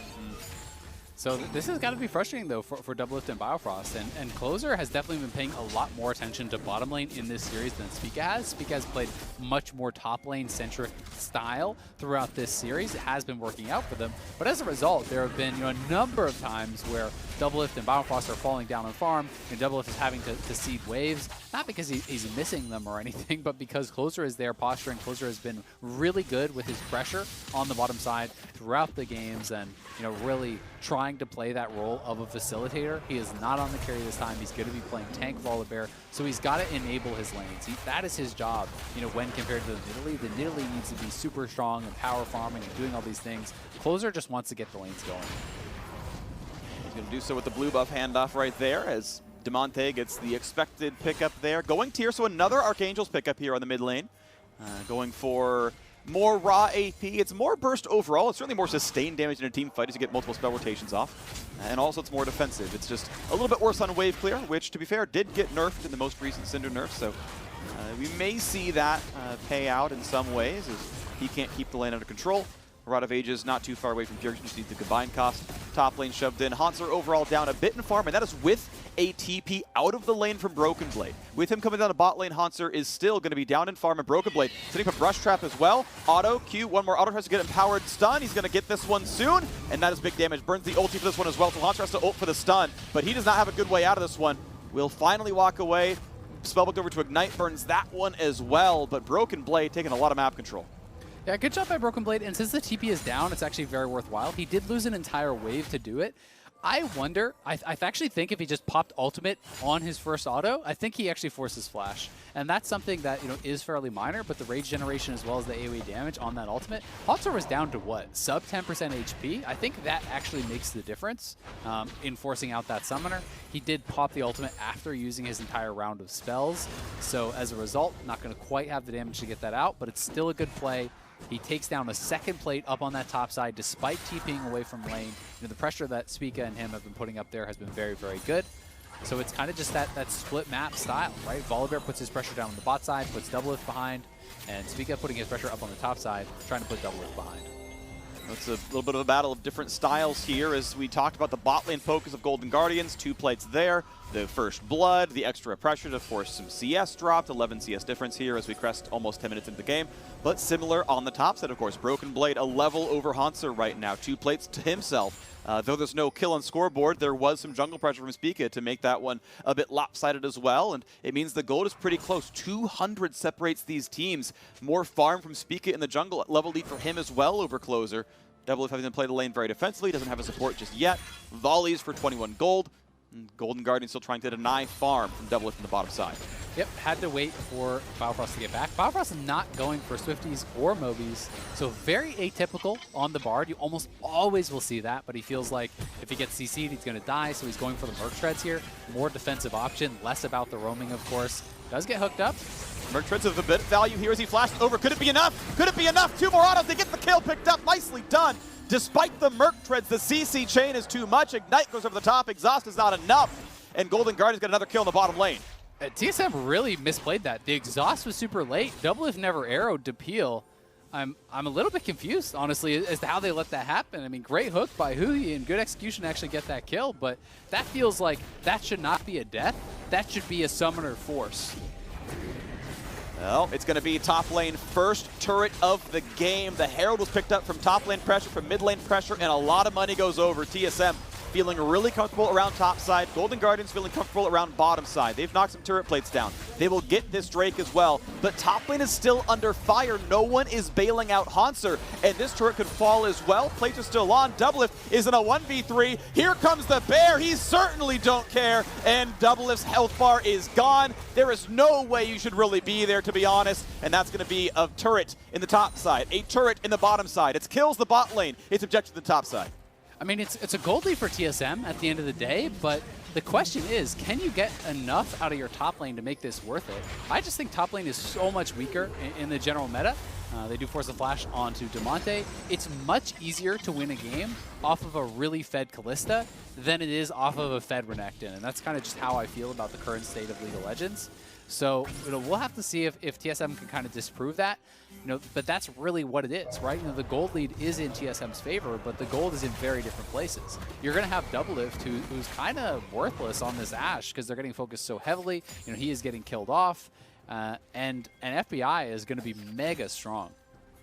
300 gold difference in this game. Mid lane difference is a plate and 12 CS. Jungle difference is about 4 camps right now, but otherwise it is very stratified. Hauntzer is very far behind. Not missing a ton of XP, but well, to be fair, neither is Doublelift. As Broken Blade comes in for the play, he wants to kill FBI. Forces the flash right away. Re-engage not going to be very good either. Length not going to be much. A hook on Bjergsen. I don't think they can one-shot him, though. They find the stun. It's not going to matter. He's got Merc Treads as well. Merc Treads on 4 members of TSM. If they can't be stun locked, they won't die. They've got Bjergsen to answer, so no problems there. A lot of summoners lost on the Golden Guardian side. A flashless Kalista is an easy target. So Broken Blade making the roam, trying to spend his gold to put pressure on that bottom side because they took down both the top lane turrets. So it's kind of like, what do you do now as the Renekton? You're not going to be able to be safe pressuring the inhibitor tower at 13 minutes into the game. So he can push the wave or he can try to permanently freeze. I honestly think you're not going to be able to get much done on the bottom side until Dragon spawns. So I would actually prefer to see Broken Blade just set up a freeze and just hard freeze the wave.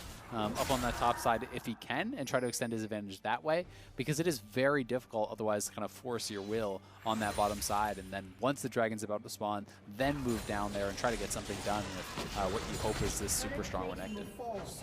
Bjergsen cleaning out waves as best he can, and Monte doing the same as the roam towards mid happens. Bjergsen TP-less, used it to get into the mid lane. Is going Glacial, by the way, so he's going to go towards some team fight setup over time. The big slow fields are going to feel pretty nice.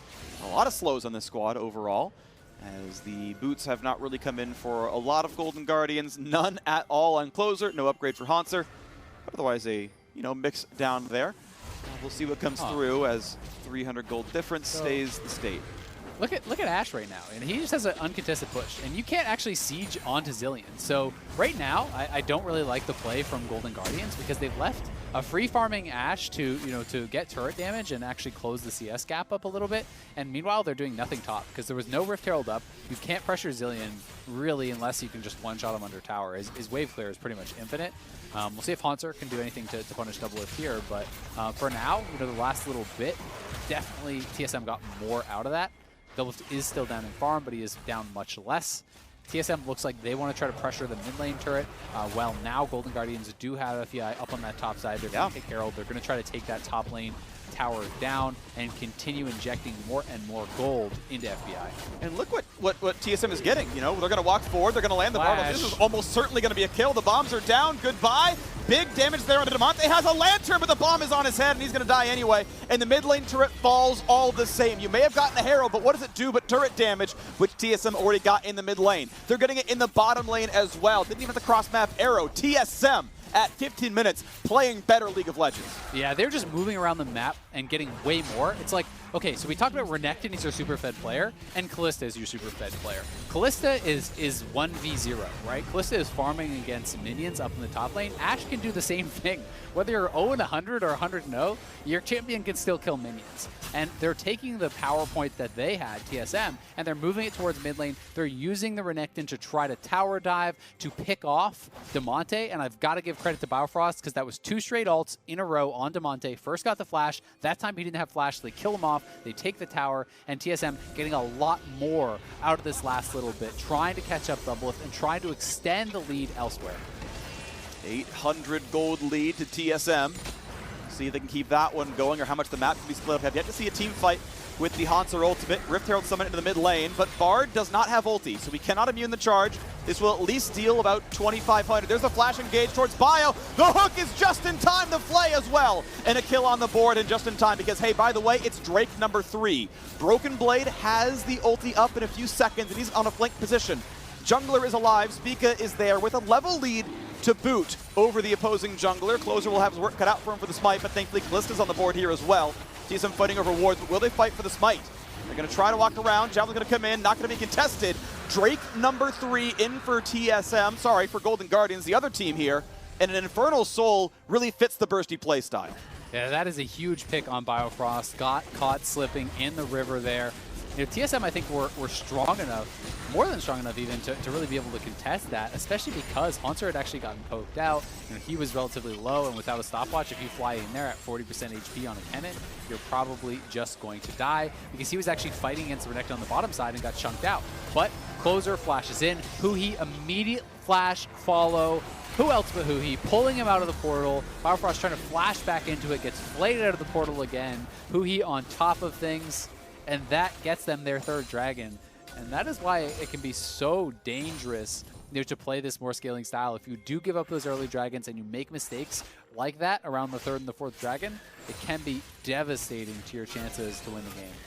Well, as we saw, Dragon Soul can certainly be defeated. Now looking at Broken Blade. Now it's the Fed members fighting each other. FBI going to find a slow, going to keep going for the auto attacks. But without Rend, it's not the most damage on a low health champion, but the hook is perfect, and the Bard ult only hits 2. FBI was not gold, and Golden Guardians find their 5th kill. Closer giving the thumbs down to his good friend Broken Blade as they take him down. They get the flash ult and kill off him. Very valuable there. TSM do strike back on the other side of the map, but it is going to be so concerning for TSM because one mistake around a dragon again, and that is going to be an Infernal Soul going over to this team. It's going to allow extra power, you know, into this cannon, flying into the backline with that Infernal Soul, make FBI even stronger, who's already so far ahead. I mean, he's 20 CS up, but he's been getting all the kills critically here too. You know, he's got 3 kills with those killing blows, and he's going to be on 2 items very, very soon. If Kalista gets too far ahead and gets that 3 item point, you know, at a really good pace, you often just can't burst Kalista down. Like, you get to the Hurricane plus Death Dance, and you just start life drain tanking everything. For sure. And we'll see if there's going to be enough damage to stop it, or if we can indeed just drain tank Broken Blade, because Renekton with damage certainly can do a lot to a backliner. Hurricane done like that one. It's a fairly short range team on TSM. You're going to have Spica in melee range a lot. But I got to point out that the rough gold difference for FBI over Doublelift is about the same as what Broken Blade has over Hanser. Yep. In actual golden inventory, FBI is 1,000 over Broken Blade. Right, 7,900 to 7,000, that is a difference. That is certainly meaningful. He is the richest member in this game by a lot. He's got 1,000 over every teammate. In fact, 2,000 over almost every teammate. Demonte, you can see he's almost 2,000 below his teammate AD Carry, but he's 1,000 behind Bjergsen. Like, this is kind of FBI versus the world. And sadly, Huhi has 2 of those last hits. It's Huhi with gold, which is not the ideal champ for this. So TSM still with an overall gold lead, and some of the Golden Guardians gold not on the right champions. But who else would you want that gold on besides FBI? So maybe FBI versus the world, but this is the man that can make it happen. He has made magic happen for Golden Guardians in this split. This has been their best year ever. Win or lose, it's just a fact. They have looked more competitive. They won their first ever playoff series. They're pushing TSM to the brink here, maybe going to eliminate them in this Game 5. And FBI has been one of the best marksman players in the league. It is an exciting time for Golden Guardians right now, and if you're able to make that carry play happen here against one of the legendary marksman players, Doublelift, that is extremely impressive. That is extremely rewarding for this guy. Sure. But Bjergsen is incredibly strong himself. We know how many games he has carried on Zilean, and he has a lot of gold himself here too. He's got the 2 items quickly. He has the Super Soaker.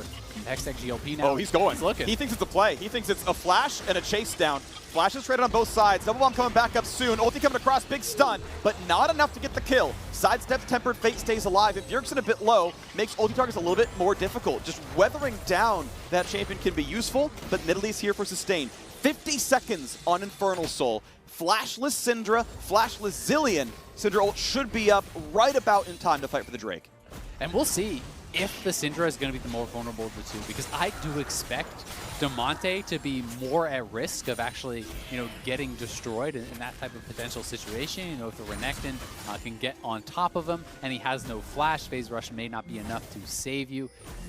While Doublelift isn't strong, you can just kind of turn your focus towards Broken Blade as Bjergsen and be speeding up and throwing bombs on Broken Blade to add the additional damage in there, reviving this really strong Renekton.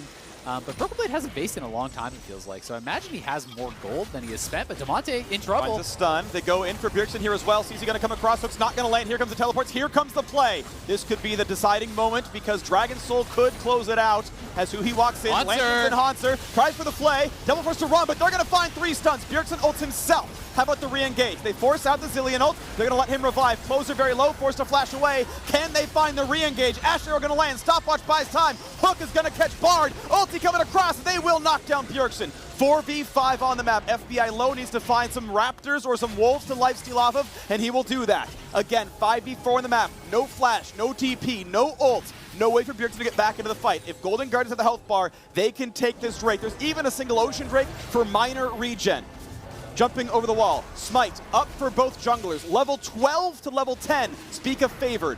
How about the ton? How about the stun? How about the blast plant over the wall? Can they force this one away? Hawkshot reveals the Drake is getting low. Again, Infernal Soul for Golden Guardians, and Spica lands the Javelin. They land! Oh, that is a troll ult. He's gonna kill himself before the smite! Biofrost, who are you working for? No chance at a spite steal, and Spica dies for nothing! Biofrost just ulted the dragon as Spica hit the spear and was going in with the potential Q smite execute on what is the soul for Golden Guardians. What is that call? You press tab and you ping that red circle next to Biofrost's name.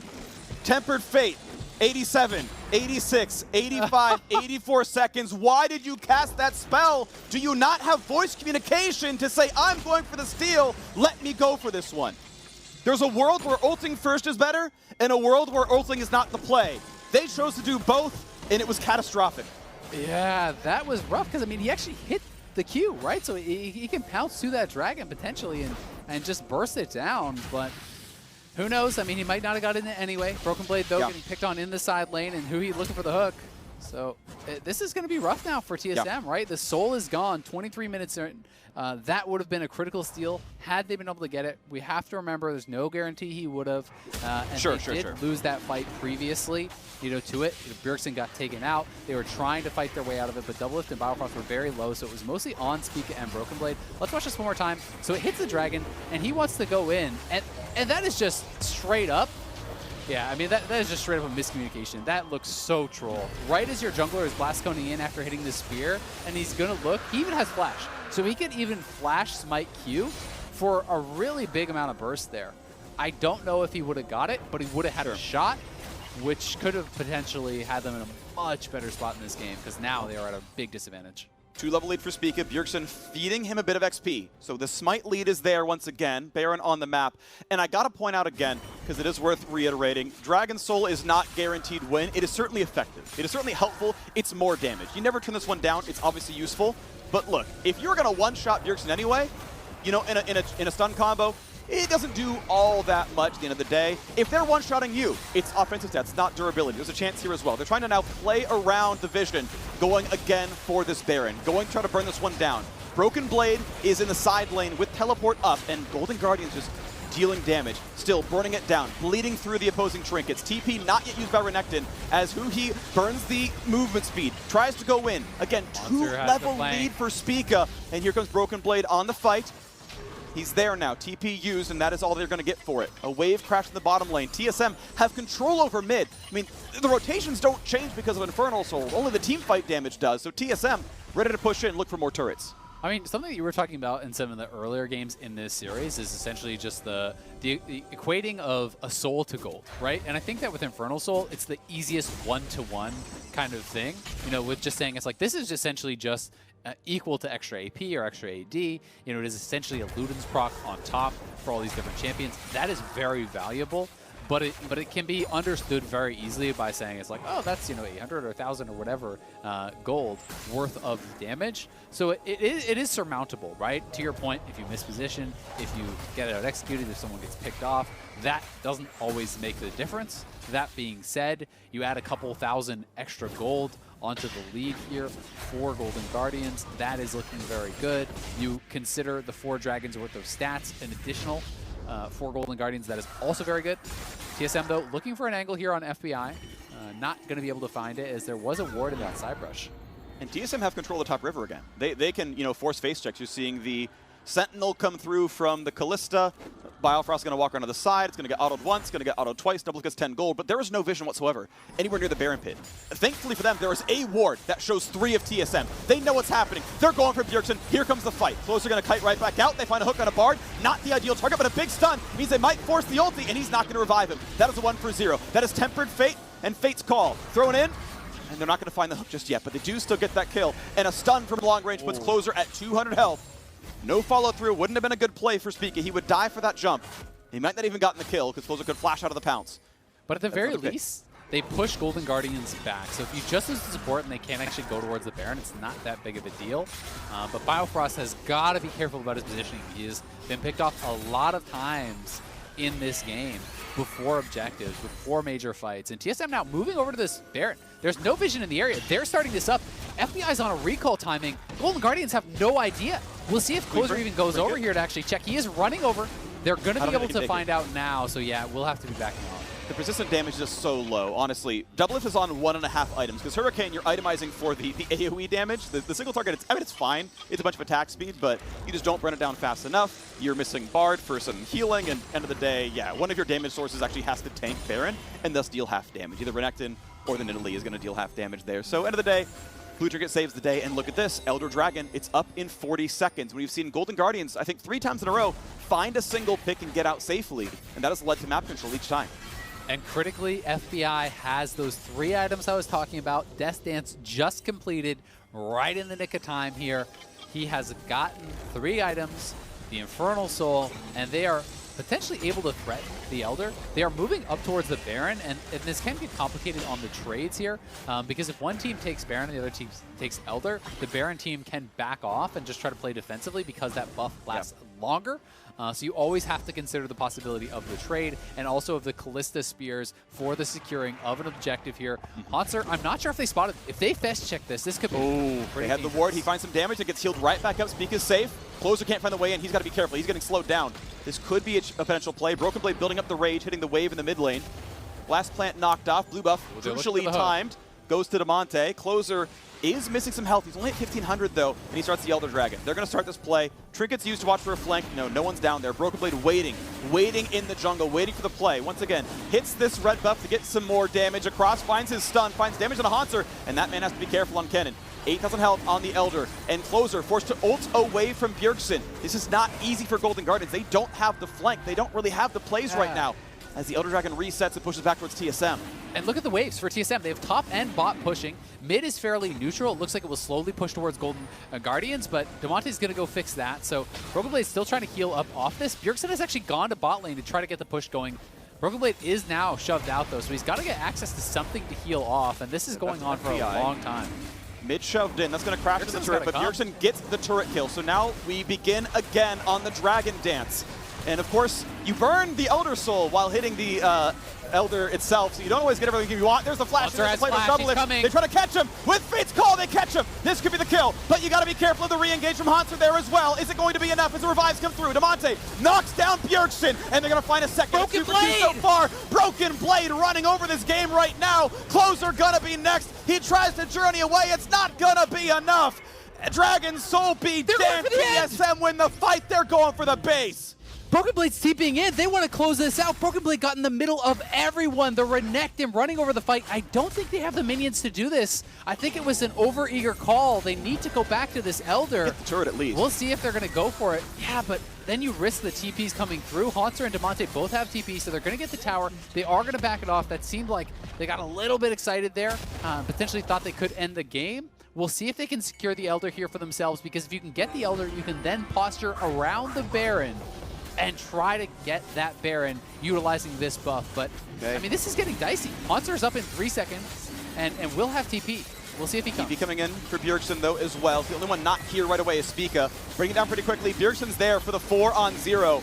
And TSM did their homework. They did the math. They did the calculations. They said, we have enough time for the bottom inhibitor turret and enough time for Elder Dragon. And TSM, with a 3,000 gold lead, are wearing the Elder buff. Oh my god, what an insane game. Golden Guardians and TSM so evenly matched in this series.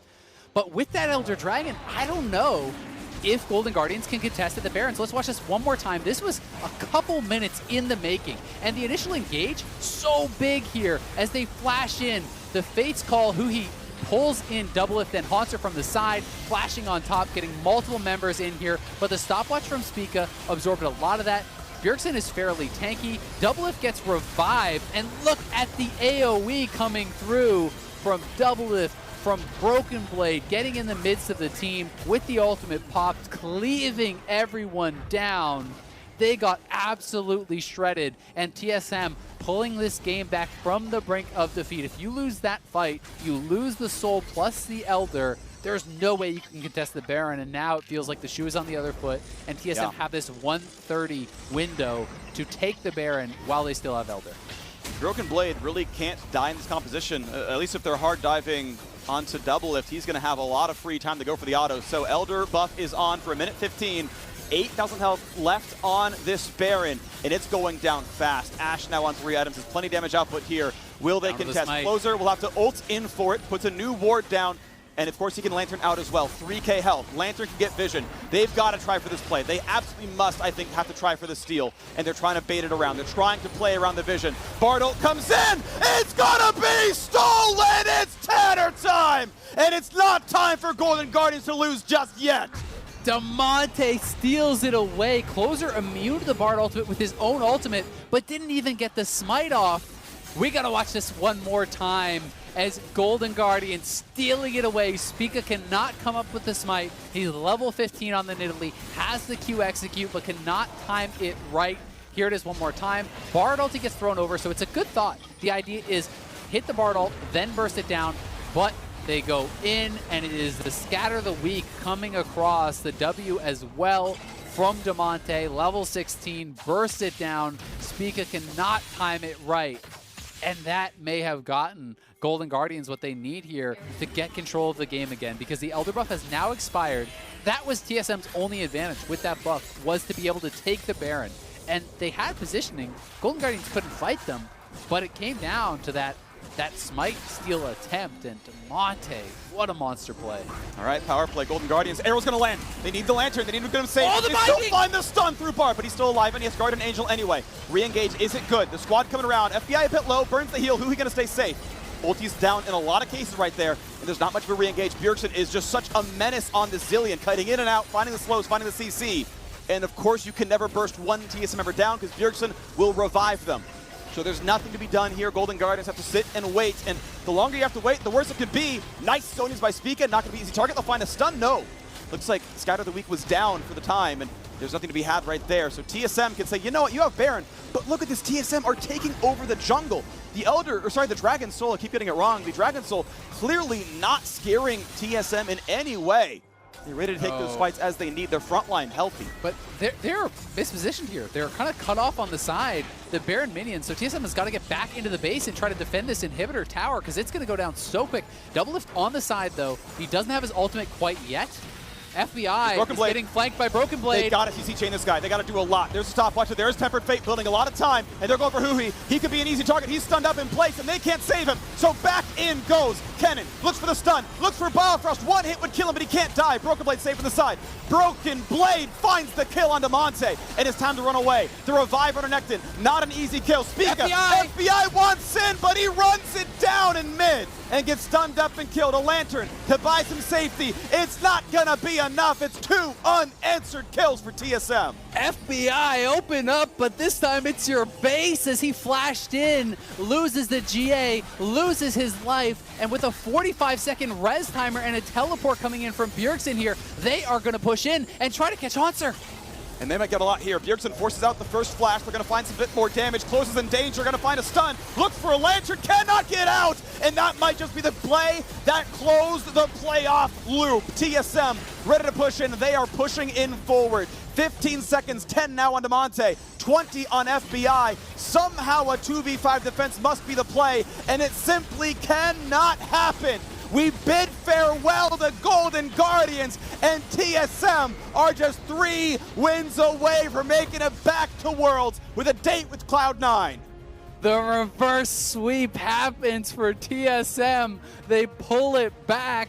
against the Soul. They lose one game with the Ocean Soul, but they make Golden Guardians pay, taking him down with that Infernal Soul. Despite the Baron steal, TSM team fighting their way out of it and will keep their world's hopes alive. But oh man, FBI, that play is going to be one he remembers for the rest of his life. Yeah, definitely some choking going on there on the Golden Guardian side, but hey, TSM, well done. The first 2 games you lost and it looked really bad. The first series you played, it was a 0-3. I saw a lot of fans in my Twitter mentions giving up on TSM. Oh, this team is trash, rebuild the whole roster, but they stuck it through. Biofrost back in here in the playoff run, and they made the reverse sweep happen. They got the 3 in a row they needed. And after such a rough early game where Bot was getting camped, they won through Broken Blade at the top side and a well-deserved victory at the end of the day. Yeah, you can't take anything away from them. The mental fortitude there, I thought they were going to be done after Game 2, where they had the Ocean Soul, where they had outscaled Golden Guardians, and Golden Guardians fought their way out of it and took them down. I was thinking, all right, that's it. They're getting swept out. This is 6 straight wins for Golden Guardians, and TSM is done. But TSM regrouped. They adjusted in the draft. They started banning out the Caitlyn. Their bot lane held up in the 2v2 much better than in the previous series. I think this last game was the toughest one for them, with Biofrost getting picked off a number of times and the jungle attention. But overall, strong showing down there in the bottom lane, and they were able to make those adjustments and depend on some incredible play, I think, from Bjergsen throughout this entire series to create opportunities for TSM to win from what would be, very difficult situations. Yeah, it felt like solo lane difference was a really, really big deal here for TSM overall. Broken Blade seems to get some level of a playoff buff. I still think back to the reverse sweep that TL put over these guys back in their first split, back when they had Sven on that roster, and it was so close to being the win. That man was smurfing in the first 2 games of that final, when he first joined TSM. This time around, he got a couple of really, really good matchups, and he was absolutely demolishing. They said, you know what? We're not going to let you play Shen. No safe matchups. Play a fighter up against me. And Broken Blade constantly found really, really good engages. He won his lane time and again. When they gave him resources, he paid them off in team fights. Bjergsen, obviously, some really good performances as well, nearly carrying the first couple of games. Huge in Game 3 on the Azir. And the Zilean, at the end of the day, countered a lot of the composition. There were no one-shots available when the whole team dove on Doublelift at that bot side dragon fight that was for Elder Dragon. Gets Zilean revived. They might kill off Bjergsen, but that's okay because Double's back and Broken Blade's killing everyone, and it was an ace for 2, despite the first one getting revived. He makes it look so easy to land the stuns on Zilean, and it is really not that easy. It makes it look like it's a point and click. He is consistently landing those. He almost never will miss a revive timing on his ultimate. He is insanely precise with that. His Orianna game as well was incredible, holding the ultimate, it felt like, for the perfect time pretty much in every single game. Bjergsen really is in form these days, and TSM have got to be very thankful for their team captain, for him to be stepping up like he was, or I don't think this type of reverse sweep would be even remotely possible. But on the other side, Golden Guardians still should be extremely proud of the year that they have turned in. They pushed TSM to 5 in this. They 3-0'd TSM in the upper bracket. They have done miles better than they ever have before, and they have some young and incredibly promising players in Closer and FBI, and in the resurgence of who Demonte and Hans are playing, really, really well overall as well. This is a team that has a lot of promise, and I think should be proud of what they've done.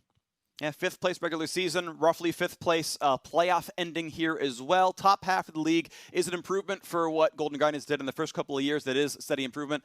I like these players. They are really good. They needed that little bit more, obviously, to fight for Worlds. They couldn't quite turn it in, but still, looking at their origins, I think Golden Guardians has still been up and to the right year over year. So good job to them. But of course, farewell until 2021. Now we are heading to a quick break, but after we're going to have LeTigris and Doublelift for a Verizon post-game interview. So don't go anywhere.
Welcome back, everyone, to the LCS. After an all-too-familiar matchup against Golden Guardians, TSM walk away with a different result this time. Here in the Verizon post-game interview, I am joined by Doublelift. First things first, what do you think was key from turning that from what was looking like a 3-0 to a reverse sweep? What was key? I think number one is we stopped focusing on our mistakes as much as what we need to do proactively, what we need to like make plans for and things like that. We were actually a bit scrambled in the first two games because I feel like we were in a lot of winning positions, and even one of the games I think we had Ocean Soul and we like fumbled the ending, and it's because we're just afraid of throwing. We're not being proactive. I feel like we're not on champions that we're comfortable with to be proactive with. So in the rest of the series, I just thought, and I told the team, I think we should play comfort. It does, regardless of matchup, because I know that we're skilled enough to play hard matchups. And on top of that, I think I was sick of trading the Ashe Caitlyn matchup. That is a matchup where I felt like was my specialty and that I've been winning consistently for my entire career on both sides. But FBI is honestly a really, really strong player.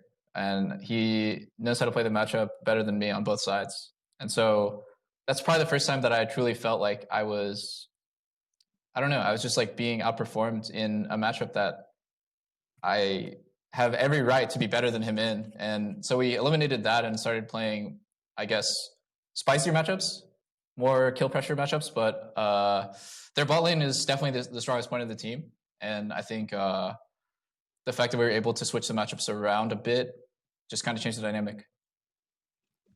And it is very clear to a lot of people that the bot lane is a huge source of power for Golden Guardians. And diving into that a bit more, you're talking about bringing comfort in terms of picks, but it's also scary to bring in a substitution when you're going against a strong lane opponent like that. What was the benefit of bringing in Biofrost here to get you feeling more comfortable in these matchups potentially? Yeah, I mean, I think it's just, I feel a lot more comfortable playing with Bio in lane because I feel like we're just always in sync and always on the same page. And a lot of times I don't even really need to communicate with him. I know what he's thinking and where he wants to ward and when he wants to go all in, and that kind of stuff is built over months and months of playing together. That kind of chemistry. And I played with him for over a year plus now.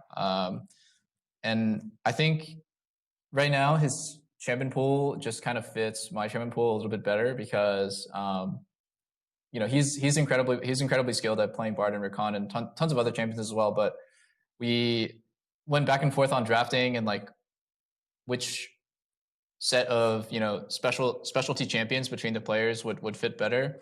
But basically, it just boiled down to I wanted to be more comfortable in lane because their bottom lane is really strong. I would say Golden Guardians might have the best or one of the best. I would just say they might be the best ball lane in LCS, and it's a real shame that they got knocked out because they were like really outperforming TL's bot lane. Like they were 2v2 killing TL's bot lane consistently in the third game, and they're hard to lane against, and I didn't want to be a weak link, so that was the main reason.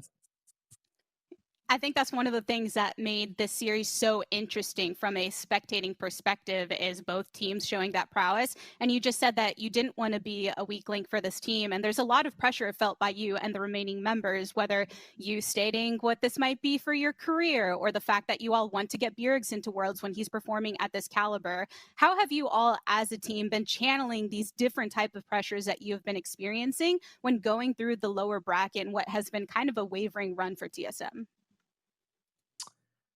I guess everyone deals with the pressure differently. Like, to be honest, our team was going through a bit of a slump. We were feeling really depressed, and the pressure was really high because, as you guys know, like making a mid-playoffs roster change is really, honestly, it's kind of crazy. Like, what we're doing is really crazy. We're on elimination point in playoffs, and we just like don't know what the best decisions are. We're always conflicted, and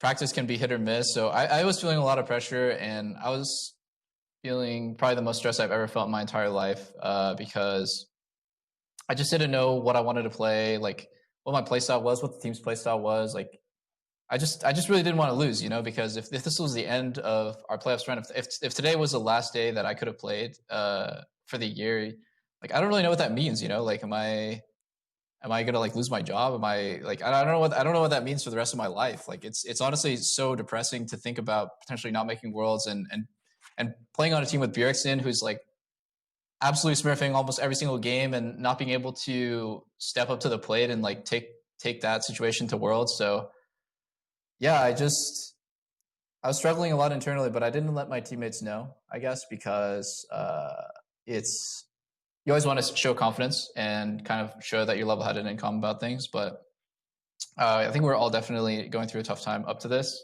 The pressure was really high.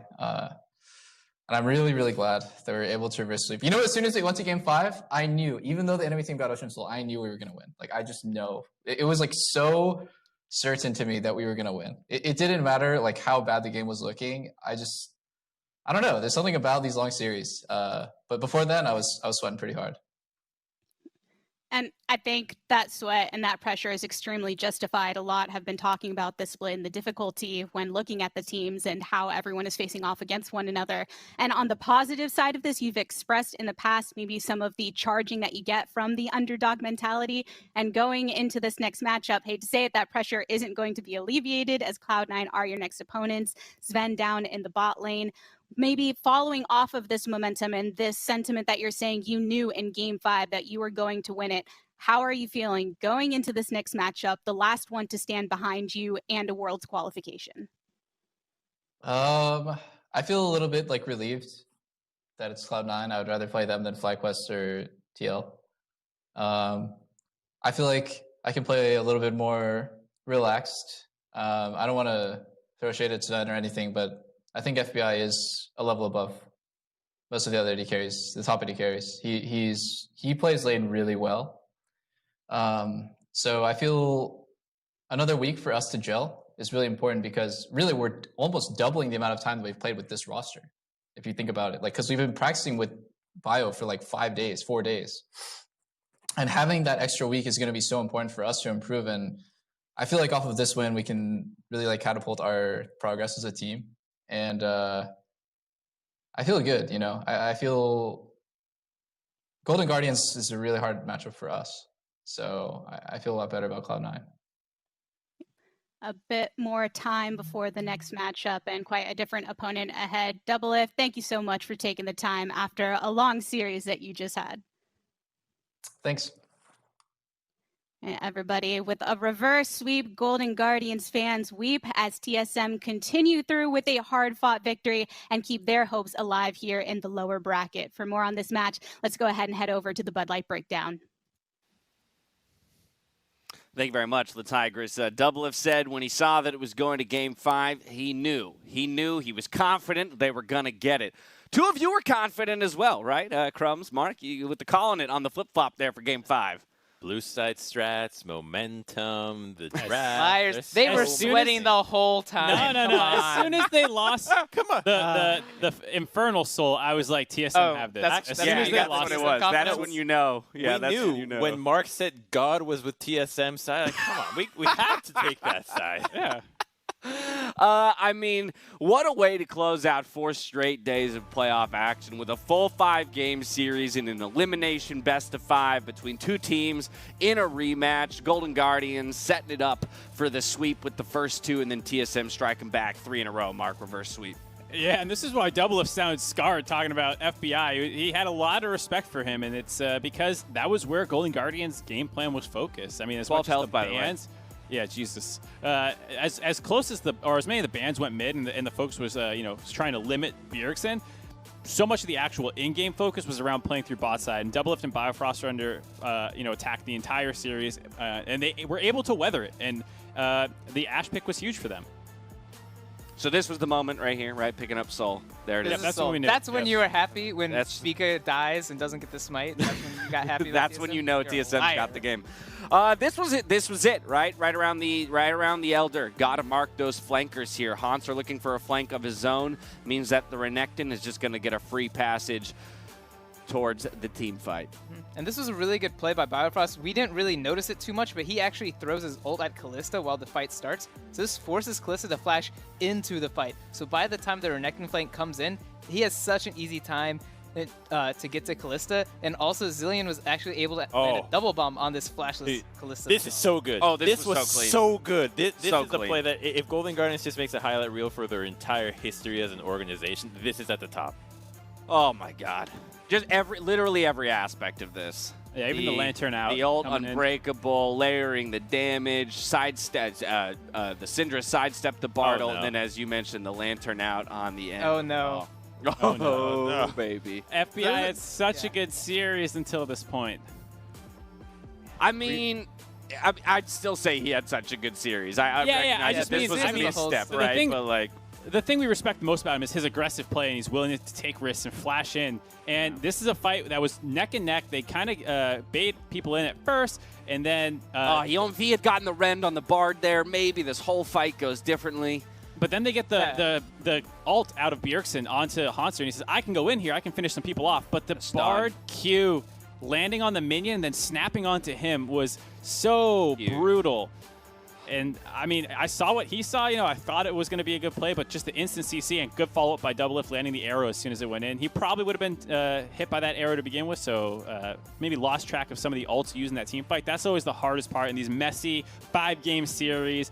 Back-and-forth team fights, keeping track of every spell cooldown can be quite difficult. Surprise, excitement, relief on the side of TSM, frustration, sadness on the side of Golden Guardians. It was a hard-fought series. These guys had TSM's number all split long until these final games here. And as you mentioned, that final play from FBI, something he's going to replay in his mind for a very long time. But that is where I do want to return to the conversation that was had with Doublelift just moments ago. The amount of praise that he threw to that Golden Guardians bot lane, saying perhaps the best bot lane in the entire region. It's pretty wild to think that the best bot lane in the region wouldn't be making top 3 and representing us at Worlds, but something to hang your hat on that you performed that well and you made the perennial best AD carry in the region give you that kind of props on your send-off. I mean, I know we love to praise FBI, but to me the story is even greater for Huhi. This guy was seemingly without any prospects, any future in the mid lane, turns to a support and is now being heralded as the best bottom lane by Doublelift alongside FBI. That is just an amazing role swap. One of the best that I've ever seen. So while it may sting in the moment, I think Golden Guardians as an organization and that squad can hold their heads high for an incredible season, putting up their best results to date. I do want to look back on the day, though, gentlemen. Our player of the series here has to go to Bjergsen, the man in the mid lane who was banned too many times to count, and yet he still found answers every time and ends it on the signature Zilean. Yeah, I went back and I checked all 5 games. There were only 3 bans that could have gone to him that didn't. Golden Guardians started banning out the set and whatnot, and Bjergsen showed why he received so many bans over the course of the series. He was able to make some monstrous plays, especially in the back half. His Azir was great, his Zilean's great, and I have to say, as great as he was, other people started to step up when they started turning the series around. Bjergsen, I think, was pretty consistent throughout, but Broken Blade as well had a fantastic series. I know some people were throwing some votes to him as well, but still have to give it to Bjergsen. He's just so deadly on that pick, and you can't really ban it every single time because he doesn't bust it out that often. It's very niche, and then he plays it in the most important game, of course, the moment that you don't ban it, and you know he's going to deliver. And he was a huge enabler for Broken Blade. I know Bjergsen played really well, but during the wins, Broken Blade was really important as well, especially that Renekton game. The Renekton-Zilean combination did a lot of work, and it's why you had the Zilean. You need other carries to make the Zilean stand out. Yeah, I think when Doublelift said, when they got to Game 5, he had a whole bunch of confidence that they're going to win it. You know where it's coming I think that confidence came from the Zilean pick. As soon as you saw that, that's when I was like, can I change my vote now to TSM? Because in a long game, in these terribly, terribly extended series, Zilean is such a king. He's so great at these long team fights, these really not aggressive early games. That's where Zilean wants to live. And Bjergsen's our best Zilean player. So once he got it, I knew this game was going to be hard. There's going to be some bombs that no one else will see. And then the Bard synergy where you can double bomb on top of the stasis. Oh, so great. It should be noted, Mark, as you mentioned, it was a contentious vote this time around. 2 votes to Broken Blade, 3 votes to Bjergsen when it comes to player of the series. So that does speak to, again, the importance of every player on TSM and how each of them at different moments did have, a game-winning or a series-saving play. But all in all, because of that focus that was applied to Bjergsen, because we know that the Golden Guardians game plan was keeping him down, just that much more goes to the camp of Bjergsen.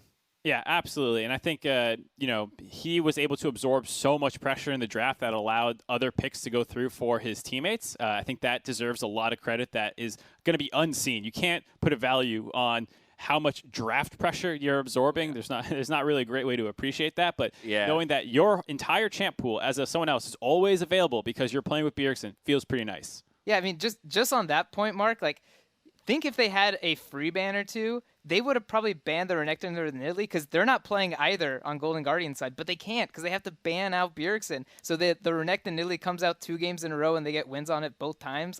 That's the kind of draft power you have when you have such a strong player. And that's where, again, I'll call back to some of those adjustments TSM made, not allowing 5 bans in some games going the way of Bjergsen, picking earlier to make sure he gets on something that they want. That TSM victory, though, does mean that we are one step closer to finding out who our Summer Split champions will be as we take a look at our bracket here. Moving along in that elimination match to face Cloud9. Winner of that will slot on up to face the loser, of course, of Team Liquid versus FlyQuest. But again, just one more elimination match to go to determine our 3rd and final team that goes to Worlds. It's only bangers from here on out, Dash. It's just going to be really tight games because I think all teams can take games off of each other at this point. We came in today saying that all 3 teams in the lower bracket have a legitimate shot to claw their way back out of it. Now we're down to 2, but I would have to assume that today's results don't necessarily sway anyone one way or the other on a TSM Cloud9 series.